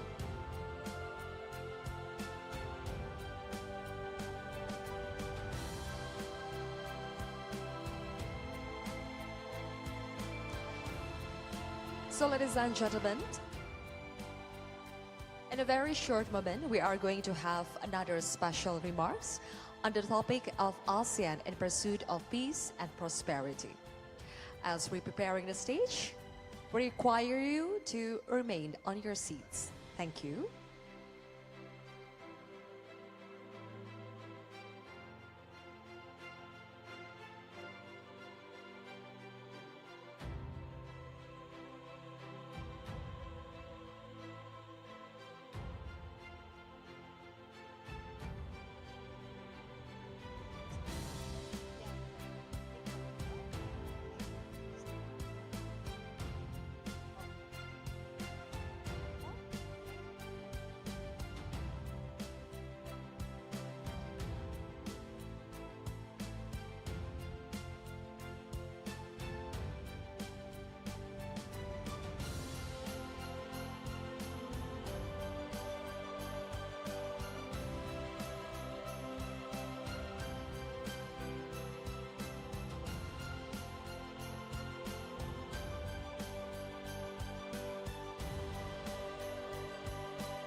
Ladies and gentlemen, please remain on your seats. We are waiting for the arrival of the Prime Minister of the Kingdom of Cambodia, His Excellency Samdech Mohabovor Tipade Unbanen.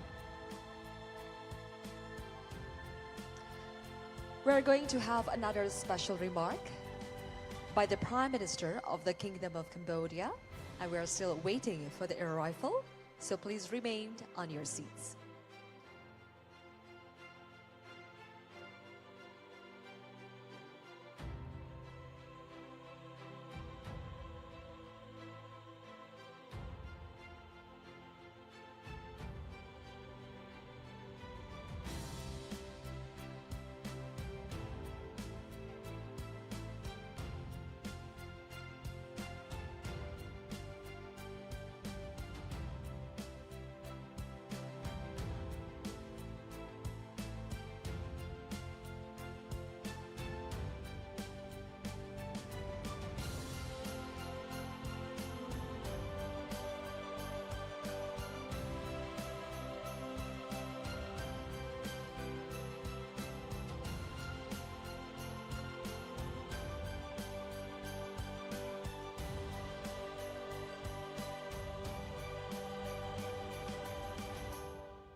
Ladies and gentlemen, we request you to remain on your seats as we are waiting for the arrival of the Prime Minister of the Kingdom of Cambodia.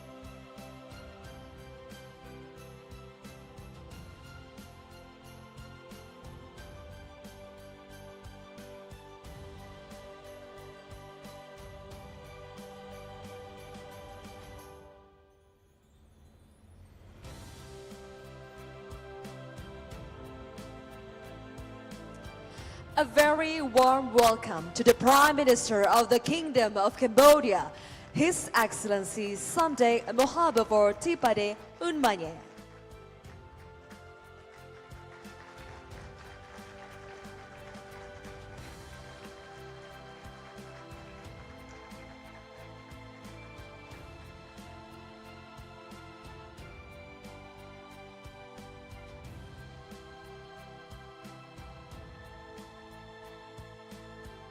Ladies and gentlemen, please be seated.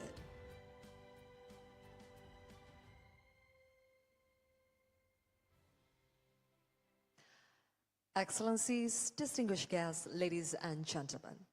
As I mentioned before, that there are still several agendas with interesting topics to be discussed. We are honored to have esteemed speakers who will share their special remarks on ASEAN in pursuit of peace and prosperity. Once again, we kindly request our esteemed anchors to come on stage. Please, warm of applause for Nick Ognya, Keith Meng, and Mr. Arshad Rashid.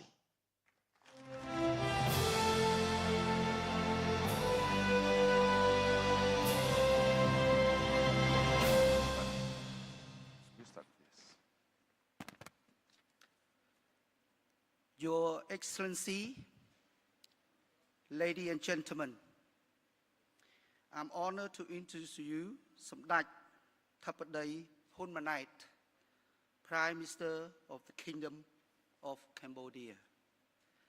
He stands as a dynamic, devoted leader characterized by his remarkable intellect and unwavering commitment to the country and its citizens. Today, it is a great honor for all of us to hear from the Prime Minister sharing his visions on peace and prosperity for ASEAN. Please, Chair. Your Excellencies, distinguished ladies and gentlemen, it is with utmost admiration that I introduce to you all Prime Minister Samdech Tipade Hunmanait, who joined us today at the ASEAN Business and Investment Summit 2023.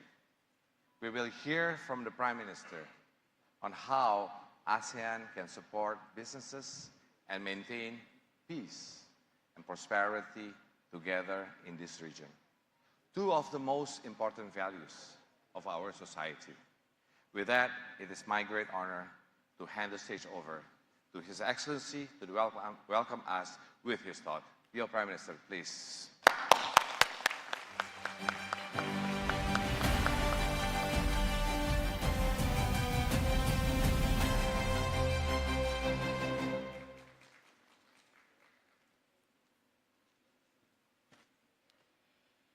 Mr. Muhammad Arshad Rashid, PM, Chair of the ASEAN Business Advisory Council's ASEAN BAC, Excellencies, ladies and gentlemen. I am pleased to join the ASEAN Business and Investment Summit, ABIS 2023, to deliver special remarks on ASEAN in the pursuit of peace and prosperity. I would like to first thank the ASEAN Business Advisory Council, ASEAN BAC, for its relentless effort to make this summit happen annually, whereby key deliverables from the discussion among key stakeholders can be served as inputs for the considerations of ASEAN leaders to address challenges faced by the private sectors. Facing many global challenges, we are living in a difficult time with great uncertainties. Geopolitical rivalry between major powers is tightening, causing constant changes in regional and global economy and trade, and putting greater pressure on peace, security, and prosperity for ASEAN as a whole. The ongoing Ukraine war, in particular, has caused tremendous destructions to the Ukrainian people. Yet, far beyond the border of the war, we all directly and indirectly suffer the ripple effects ranging from the disruptions of supply chains and slower growth of the world economy. Ladies Excellencies, ladies and gentlemen, Cambodia has been actively advocating and engaging in regional and global peace and security matters.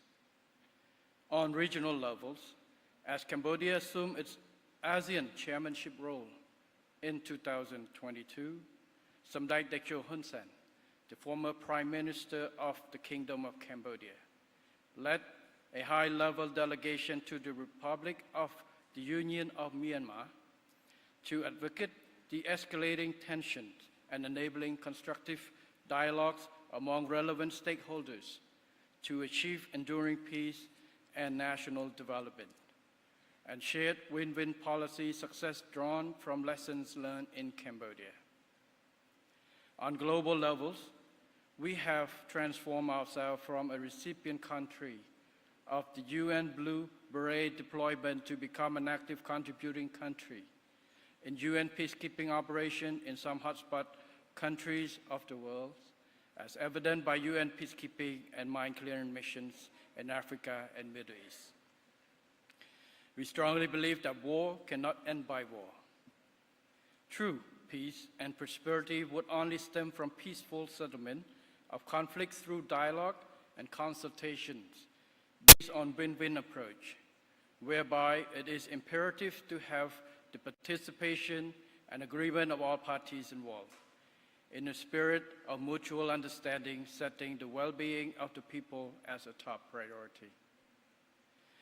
In the broader context, ASEAN and international communities must exert leadership in opposing the use or the threat of force against a sovereign state, while concerted effort is indispensable. In the meantime, members of ASEAN and the United Nations must adhere to the spirit of independence, sovereignty, territorial integrity, equality, and non-interference stipulated in the ASEAN and UN charters. Excellencies, ladies and gentlemen, ASEAN has become the 5th largest economy in the world. The success story of ASEAN has always been based on peaceful cooperations with active and proactive participation from the private sector as a prerequisite for socio-economic and human development. By having peace as a core fundamental value, ASEAN has forged stronger regional partnerships among its member states to enhance prosperity in the region and beyond.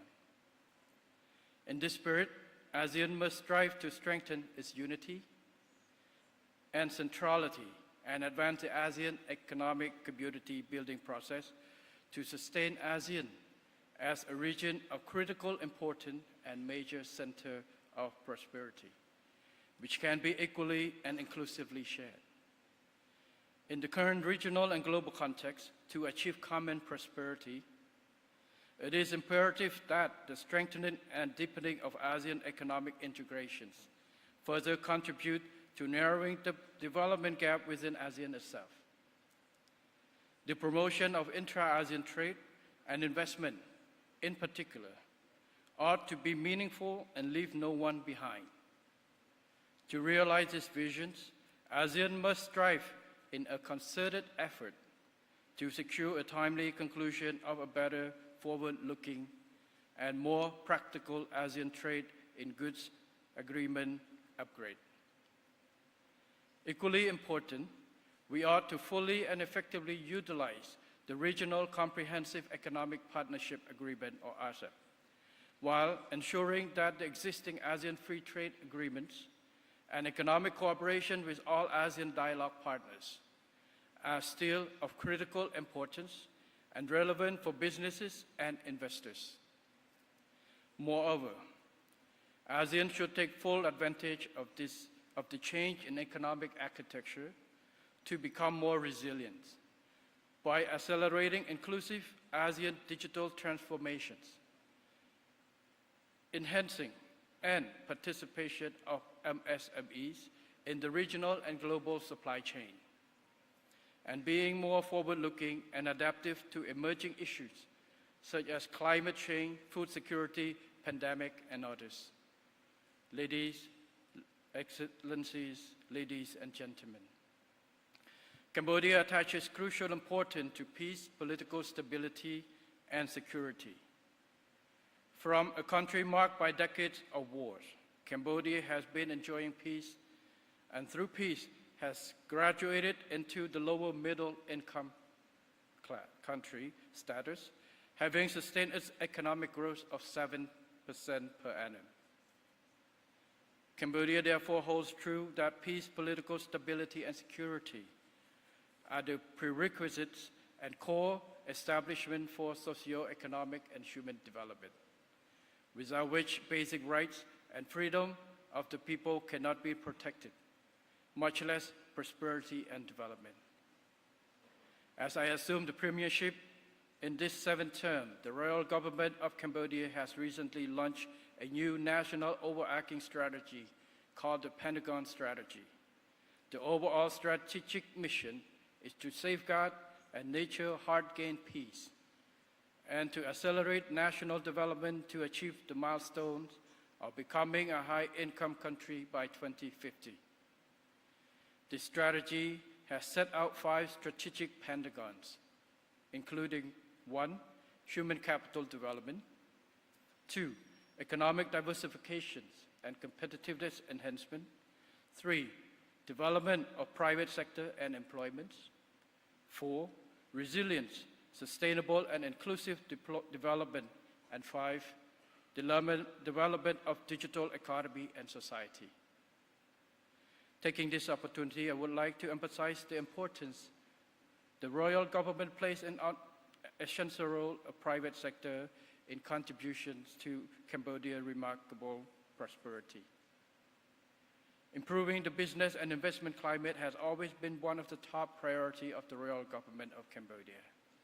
For instance, to promote business and investment with sufficient incentive, protection, predictability, and opportunities, the royal government has adopted the law on investment and the law on public-private partnership, together with free trade agreements and bilateral and multilateral cooperations. Excellencies, ladies and gentlemen, as the new Prime Minister of Cambodia, I would like to assure you that Cambodia continues to be committed to the multilateral system, rule-based, international order, and principle of non-interference in order to protect and promote peace both at home and in the world. We will work closely with all ASEAN member states, as well as private sectors, to foster inclusivity, peace, and prosperity in the region and beyond. Cambodia stands ready to welcome all prospective investors to the kingdom where opportunities are abundant. Finally, I wish this summit a great success and wish Excellencies, ladies and gentlemen, the 4 Buddha blessing of longevity, nobility, health, and strength. Thank you very much.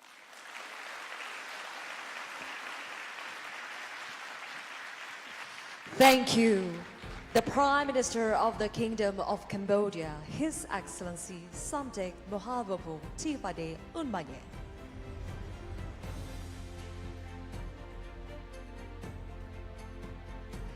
All right, ladies and gentlemen, please give another round of applause as the Prime Minister of the Kingdom of Cambodia is leaving the room.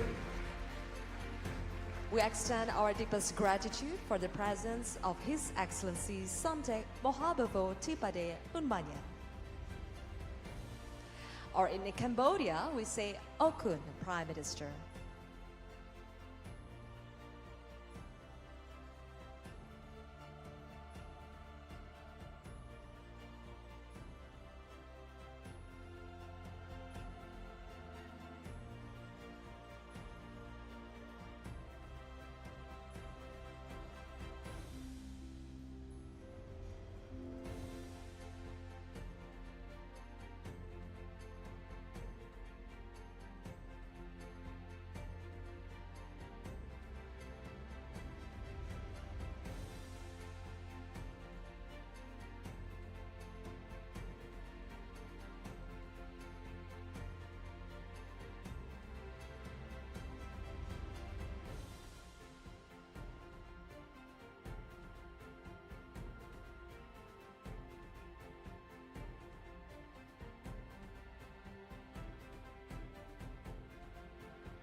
All right, ladies and gentlemen, please remain on your seats as we are going to proceed to our next agenda shortly.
Ladies and gentlemen, please remain on your seats as the next speaker is going to arrive soon.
Ladies and gentlemen, please be seated.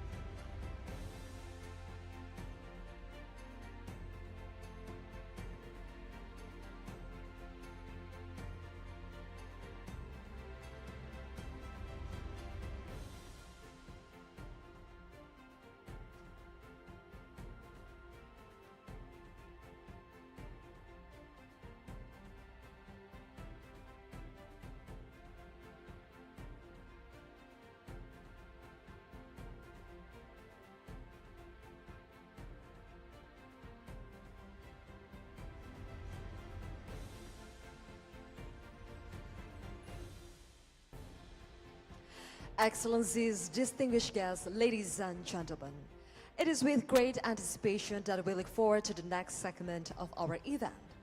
We are privileged to have with us a speaker who will deliver special remarks on the theme ASEAN 2045, the Era of People. Our next esteemed speaker is not only a well-known figure, but also a person who stands for positive change with his dedication to humanitarian causes and his influence as a global icon, bringing a unique perspective on how ASEAN will shape its path toward 2045 with a focus on its citizens.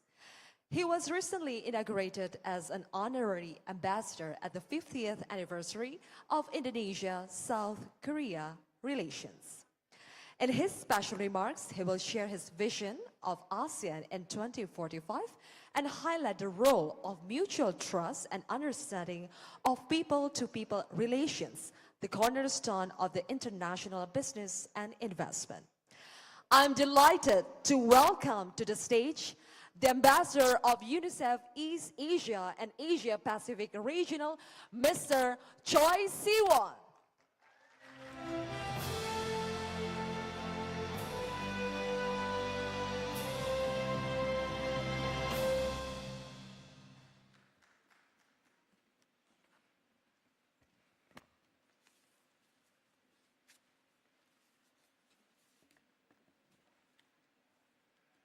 Good afternoon, everyone. Your Excellency. My name is Siwon Choi from Korea. And I think, it's the most sexiest guy in this room, hopefully.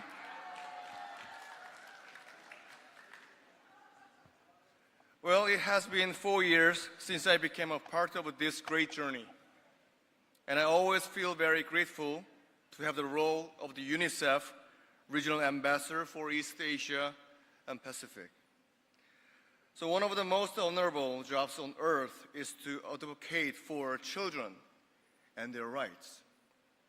This time, I also speak as UNICEF Next Gen Global Principal to the theme of ASEAN 2045, the era of people.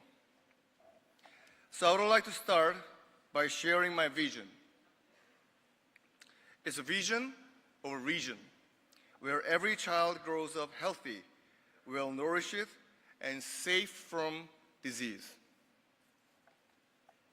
A region where every child is protected against the devastating effects of climate change, where every child is safe and protected, including online spaces, where every child is learning the skills they need for the future. In short, it's a region where every child can pursue their dreams without any roadblocks. I share this vision with you because it's a perception that we can achieve together through strong social commitment and collective action. So why invest in children? I've seen it with my own eyes as I have traveled through this region. When we help children, there are ripple effects throughout their entire families. Those ripple effects lead to stronger, more resilient communities who are more and more able to cope with the shocks. And over time, stronger, resilient communities will boost their economies. The conviction that there is no better investment than investing in children is what led me to agree and become a UNICEF Next Gen Global Principal. Our small group of philanthropic investors leverages our influence, network, and resources to accelerate change for children, especially in the areas of climate change, health, digital education, and impact investing. In this era, there's no shortage of opportunities for us to make a difference for the very people that are the future of our region, our children. Still today, billions of children in East Asia and the Indo-Pacific reach the age of 10 without being able to understand a simple text. Too many children are still completing school without acquiring even basic skills, let alone the important 21st century skills required for meaningful employment.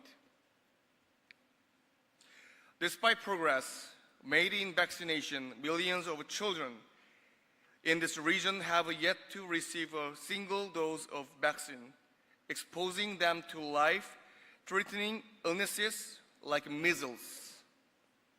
So many of these boys and girls still live in impoverished, hard-to-reach communities with poor sanitation and unsafe water. The climate crisis is only making matters worse, driving a wedge between the rich and the poor, pursuing the poorest children into poverty and deprivation. It's easy to feel overwhelmed by these challenges.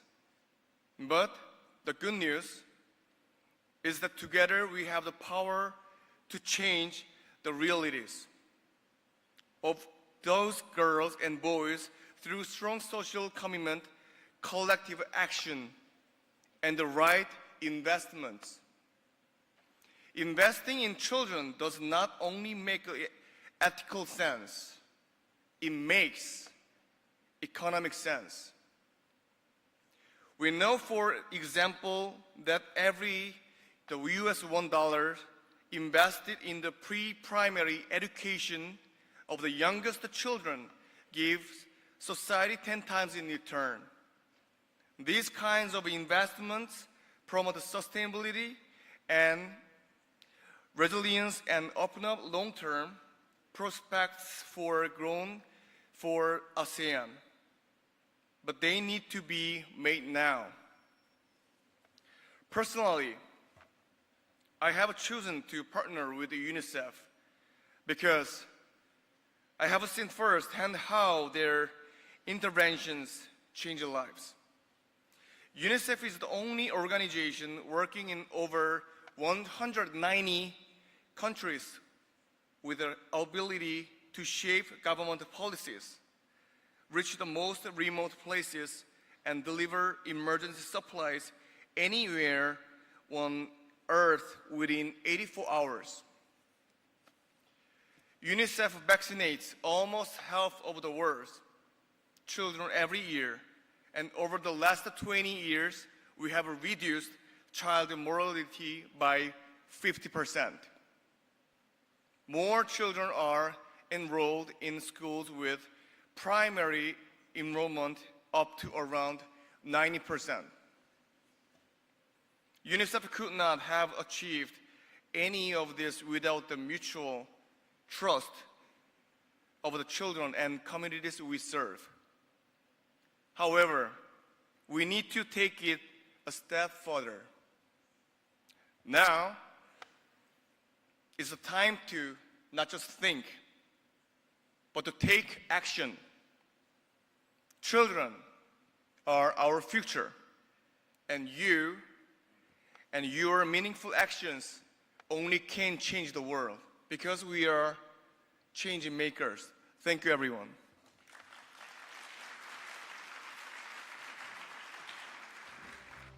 Thank you, Mr. Choi Si-won. Ladies and gentlemen, let's give another round of applause to the Ambassador of UNICEF East Asia and Asia Pacific Regional, Mr. Choi Si-won.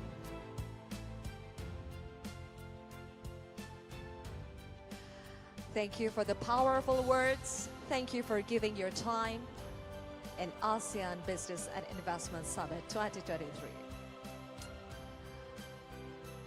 I bet most of the audience want to take picture with Mr. Choi Si-won.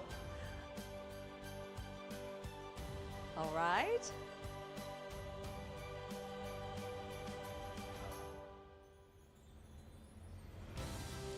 Once again, we are delighted to have the Ambassador of UNICEF East Asia and Asia Pacific Regional, Mr. Choi Si-won.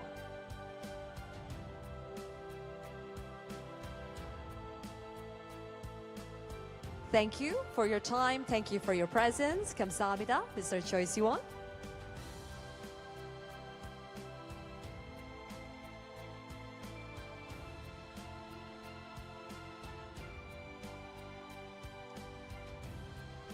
All right, ladies and gentlemen, before we proceed to the next agenda, we are still going to have another speaker.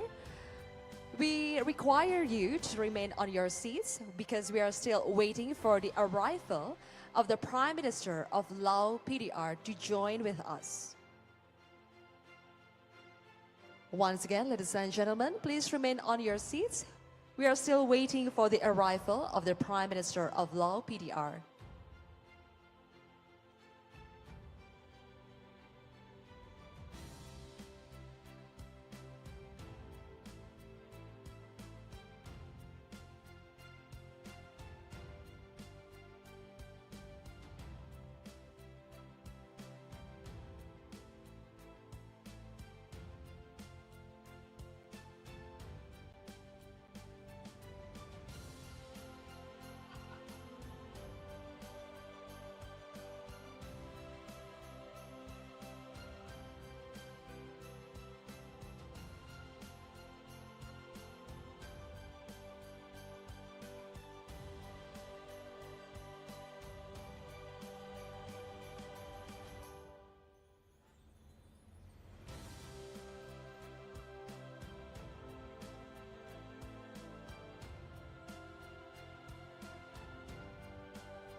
Ladies and gentlemen, once again, we remind you to please be on your seats because we are going to have another state leader joining with us. We are still waiting for the arrival of the Prime Minister of Laos PDR. Once again, please remain on your seats as we are waiting for the arrival of the Prime Minister of Laos PDR.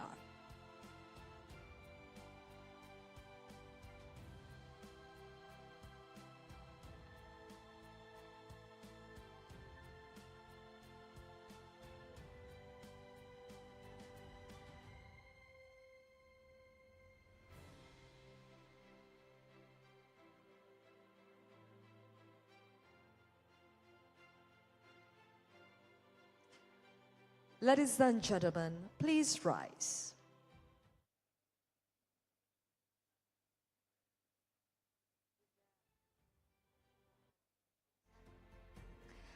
Welcome the Prime Minister of Laos PDR, His Excellency Sonase Sifandon. Once again, welcome His Excellency Sonase Sifandon.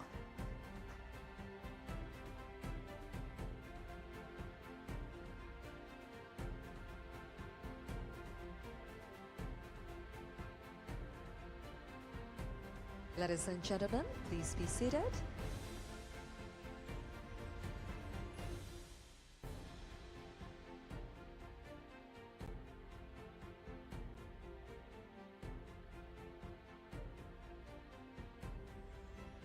Excellencies, distinguished guests, ladies and gentlemen.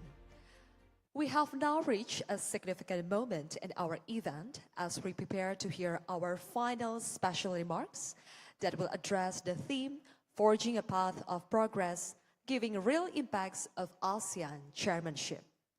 Please welcome the Prime Minister of Laos PDR, His Excellency Sonase Sifandon.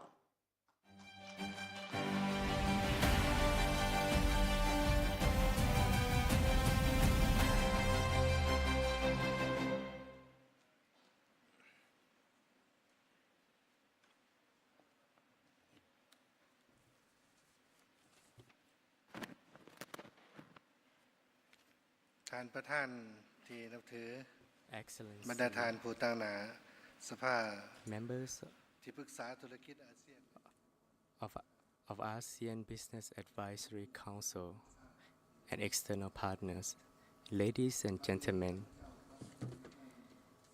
At the outset, I wish to commend Indonesia as the ASEAN chair for hosting the ASEAN Business and Investment Summit. I also wish to express my appreciation to Mr. Rashad Rashid, Chair of ASEAN BAC 2023, for your kind invitation extended to me to the ASEAN Business Investment Summit with the theme ASEAN Centrality, Innovating Towards Greater Inclusivity. I would like to take this opportunity to acknowledge the achievements in implementing the priorities of ASEAN Business Advisory Council, particularly in the area of trade and investment cooperation. These efforts have made substantial contribution to the socio-economic recovery of the region affected by natural disaster, the COVID-19 pandemic, and the global economic challenges. Excellency, amid the ongoing recovery of regional and international economies, the business sector holds a crucial role in propelling economic growth and sustainability. I'm convinced that the ASEAN Business and Investment Summit comes at a fitting juncture, addressing a subject that resonates with the current landscape, particularly on the topic forging a path of progress, giving a real impact of ASEAN Chairmanship. This topic encapsulates both opportunities and challenges. In today's world of interconnectedness, ASEAN collaborative efforts are pivotal in solidify harmony and preserving ASEAN centrality. This entails fortifying ASEAN leadership in cooperation area in political, economic, social, environment, and sustainable development domains with external partners. Challenges remain, particularly concerning the digital transformation, technological innovation, and the SDGs, which require a harmonized coordination between government and business. It's imperative to ensure regional economic stability and security. This includes to support and development of micro, small, medium enterprise, to positioning them as the driving force behind the regional economic growth and addressing the commitment on to narrow the narrowing development gap according to the commitment of Leave No One Behind. In light of these considerations, I propose a dedicated focus on the realization of activities under ASEAN Economic Community Blueprint 2025. This includes the implementation of ASEAN COVID-19 recovery framework, and to advance of the Regional Comprehensive Economic Partnership, or RCEP, and the strengthening of the ASEAN Free Trade Area in collaboration with ASEAN dialogue partners. This concerted effort will contribute to establishing a sustained ASEAN economy that assumes a central role at both regional and international levels. To that end, I am confident that ASEAN's centrality, adaptability to modern development, sustainable development, integration and connectivity, and cooperation will play a crucial part in charting a more advanced future. As the coming ASEAN Chair in 2024, the Laopedia remains dedicated to realizing the set of priorities to further cementing ASEAN position at the epicentrum of growth. Thank you.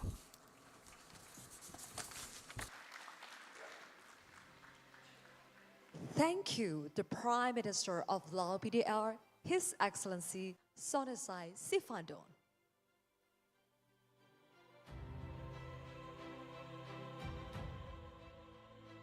Thank you for joining us.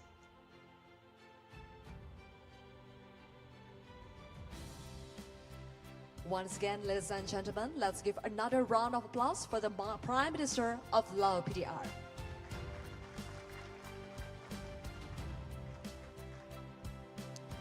Excellencies, distinguished guests, ladies and gentlemen, as we draw the curtains of the enlightening and impactful event, we find ourselves at a moment of reflection and inspiration. The discussions, dialogues, and special addresses we have witnessed have undoubtedly deepened our understanding of the themes that shape ASEAN's journey toward unity, progress, and prosperity. In the spirit of collaboration that defines ASEAN, I would like to express our sincere gratitude to all of our speakers, panelists, moderators, and anchors who have shared their expertise and perspective with us. We also express gratitude to everyone who has been part of this event. Thank you once again for your presence. As we come to close the event, we are reminded that the journey does not end here, and we will witness the historical moment as we pass the flag to the next chair. We entrust them with the important task of furthering our region's collaborative spirit and progress. And now, at a symbolic gesture of continuity and shared responsibility, I am pleased to announce the handover of the ASEAN Business and Investment Summit.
Now we would like to invite the chairman of the Indonesian Chamber of Commerce and Industry, Mr. Arshad Rashid, as the host of ABIS 2023, and the president of the Laos National Chamber of Commerce and Industry, Mr. Odet Sofanapong, as the host of the next year's ABIS, to come on stage.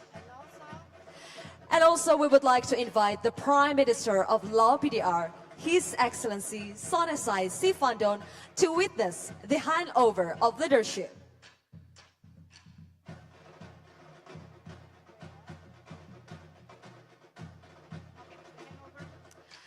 The handover of leadership will be marked by the handover of the flag from Mr. Arshad Rashid to Mr. Odet Sofanapong. Please.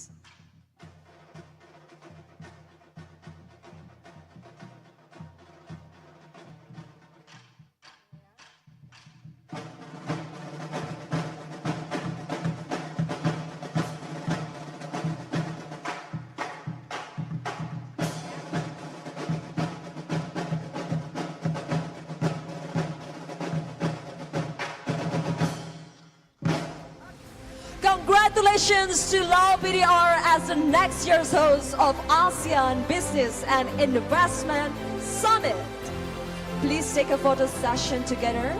We invite the Prime Minister and gentlemen to take photo together. Congratulations once again to Law PDR as the next year's host of ASEAN Business and Investment Summit.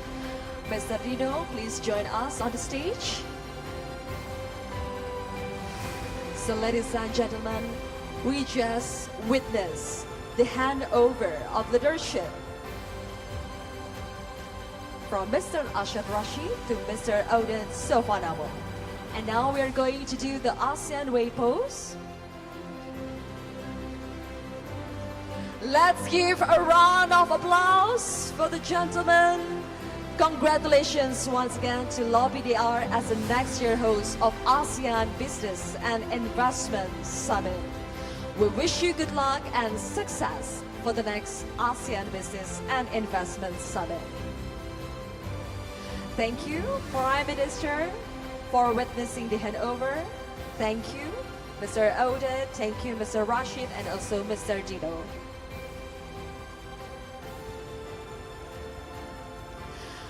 Ladies and gentlemen, the Prime Minister of Law PDR, His Excellency Sonasai Sifandon, is leaving the room.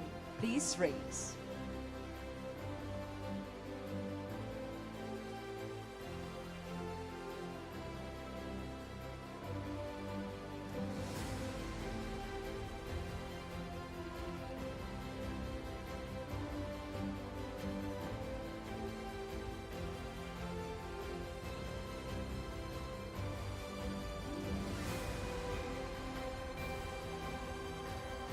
Once again, thank you very much for the Prime Minister of Law PDR, His Excellency Sonasai Sifandon, for joining us today. Thank you for your presence and a wonderful time with us. Once again, we would like to say congratulations to Law PDR as next year's host of ASEAN Business and Investment Summit. We wish you good luck and more success for the ASEAN Business and Investment Summit next year.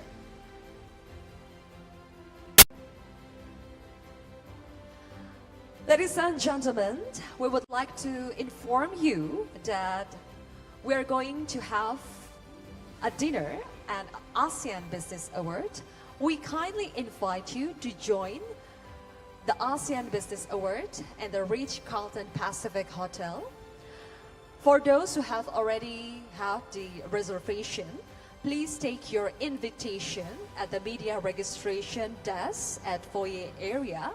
Once again, for those of you who have already invitation or reservation for the ASEAN Business Award, we invite you to take your invitation at the media registration desk at foyer area.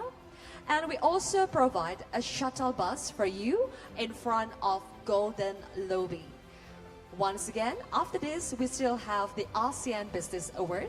So for those who have already reserved, please take your invitation at the media registration on the desk at foyer area. And we also provide you with a shuttle bus to go to the Ritz-Carlton Pacific Place Hotel, which is at the Golden Lobby. The prestigious event will recognize and celebrate outstanding businesses that have contributed to the region's development and success. Please join the event at 6:30 p.m. local time. Once again, the ASEAN Business Award will be held at the Ritz-Carlton Pacific Place Hotel. For those of you who already have the reservation, please take your invitation on the media desk, on the media registration desk at foyer area. The invitation is on the foyer area.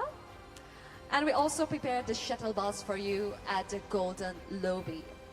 We also would like to express our gratitude to our sponsors, platinum sponsors, Astra International, Indica Energy, Sinarmas, gold sponsors, Bakri Group, East Ventures, Indofood, Mayora Group, silver sponsors, AC Ventures, Alpha GWC Ventures, April Group, BCA, Chandra Asi Petrochemical, ICDX, MRT Jakarta, Permata Bank, Standard Chartered, Surya Cipta Swadaya, Video, Virtue Dragon Nickel Industrial Park, and our bronze sponsors, Bronze, Grab Indonesia, Kalbe Pharma, and TBS. Once again, would like to inform you, for those who have already have reservations, please take your invitation on the foyer area for the ASEAN Business Award, and we also provided shuttle bus for you at the Golden Lobby area. Once again, thank you for being part of this remarkable event, ASEAN in Business and Investment Summit 2023.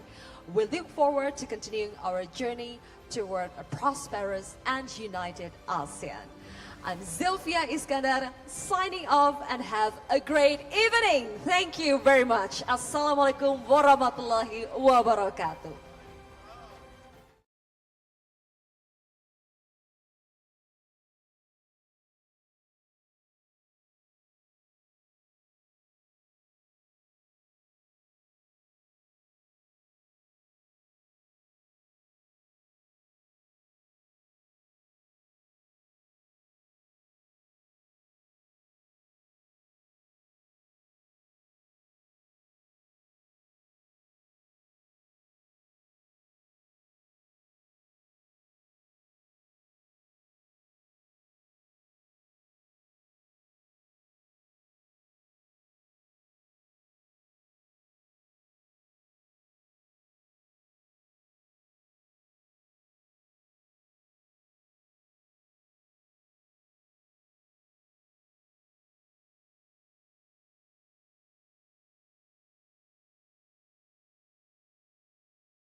Ladies and gentlemen, in the foyer area, you can see a captivating showcase of happening art where you'll be enthralled by dazzling costumes inspired by the rich cultural diversity of Indonesia.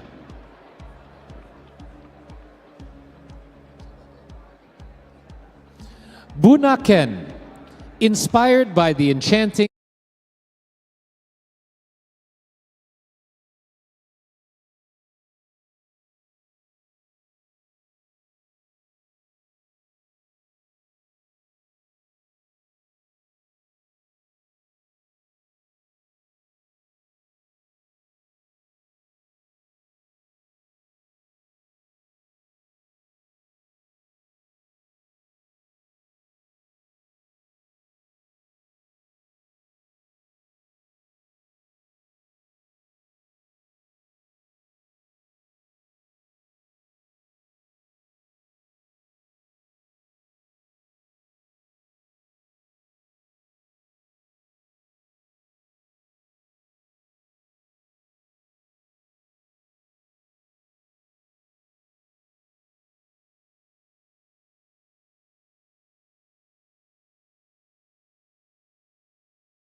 Yang terhormat, Profesor Dr. Kiai Haji Ma'ruf Amin, Wakil Presiden Republik Indonesia.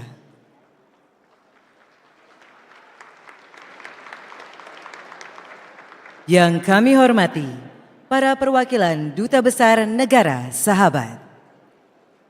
Bapak Teten Mas Duki, Menteri Koperasi dan Usaha Kecil dan Menengah Republik Indonesia. Bapak Bahlil Lahadalia, Menteri Investasi, Kepala Badan Koordinasi Penanaman Modal. Bapak Pahala Mansuri, Wakil Menteri Luar Negeri Republik Indonesia.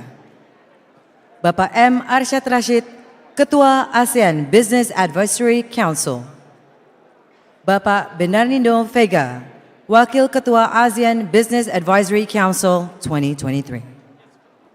Selamat malam dan selamat datang di acara ASEAN Business Awards 2023. Malam ini kita berkumpul bersama untuk memberikan penghargaan kepada bisnis yang luar biasa di lingkungan ASEAN dan membuka peluang untuk kerjasama yang baru. ASEAN Business Awards adalah inisiasi dari Dewan Pengawas Bisnis ASEAN dengan pandangan bisnis di lingkup regional ASEAN yang telah memberikan kontribusi secara signifikan dalam naungan negara-negara ASEAN. Tema tahun ini adalah Uniting Visions, Powering Growth, sebuah pencapaian para pelaku usaha untuk bersama menyatukan dan mencapai visi yang lebih luas dalam komunitas ASEAN. Malam ini kami memberikan apresiasi terhadap pelaku usaha yang telah memberikan kontribusinya dan dengan penuh kebanggaan kami telah menerima lebih dari 700 aplikasi tahun ini dan Dewan Juri Kehormatan kami telah memberikan peran yang penting dalam menentukan para pemenang malam ini. Let us celebrate success, innovation, and unity at the ASEAN Business Awards 2023.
menyambut Ketua ASEAN Business Advisory Council Indonesia, Bapak M. Arsyad Rashid, PM.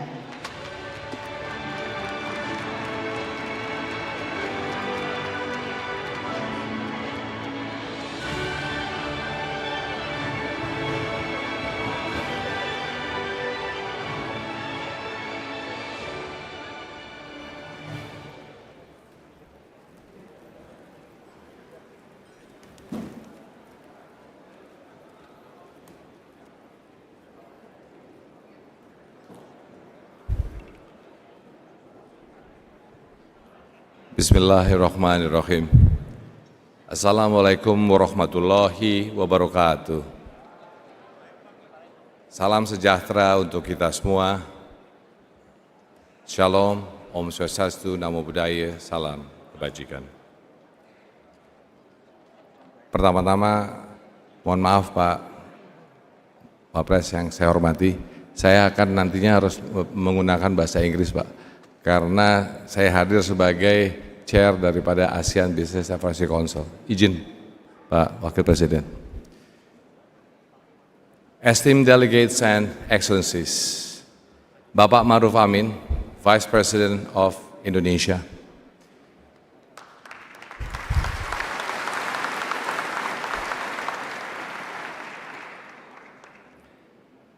Ministers, Ministry of Investment, Pak Bahlil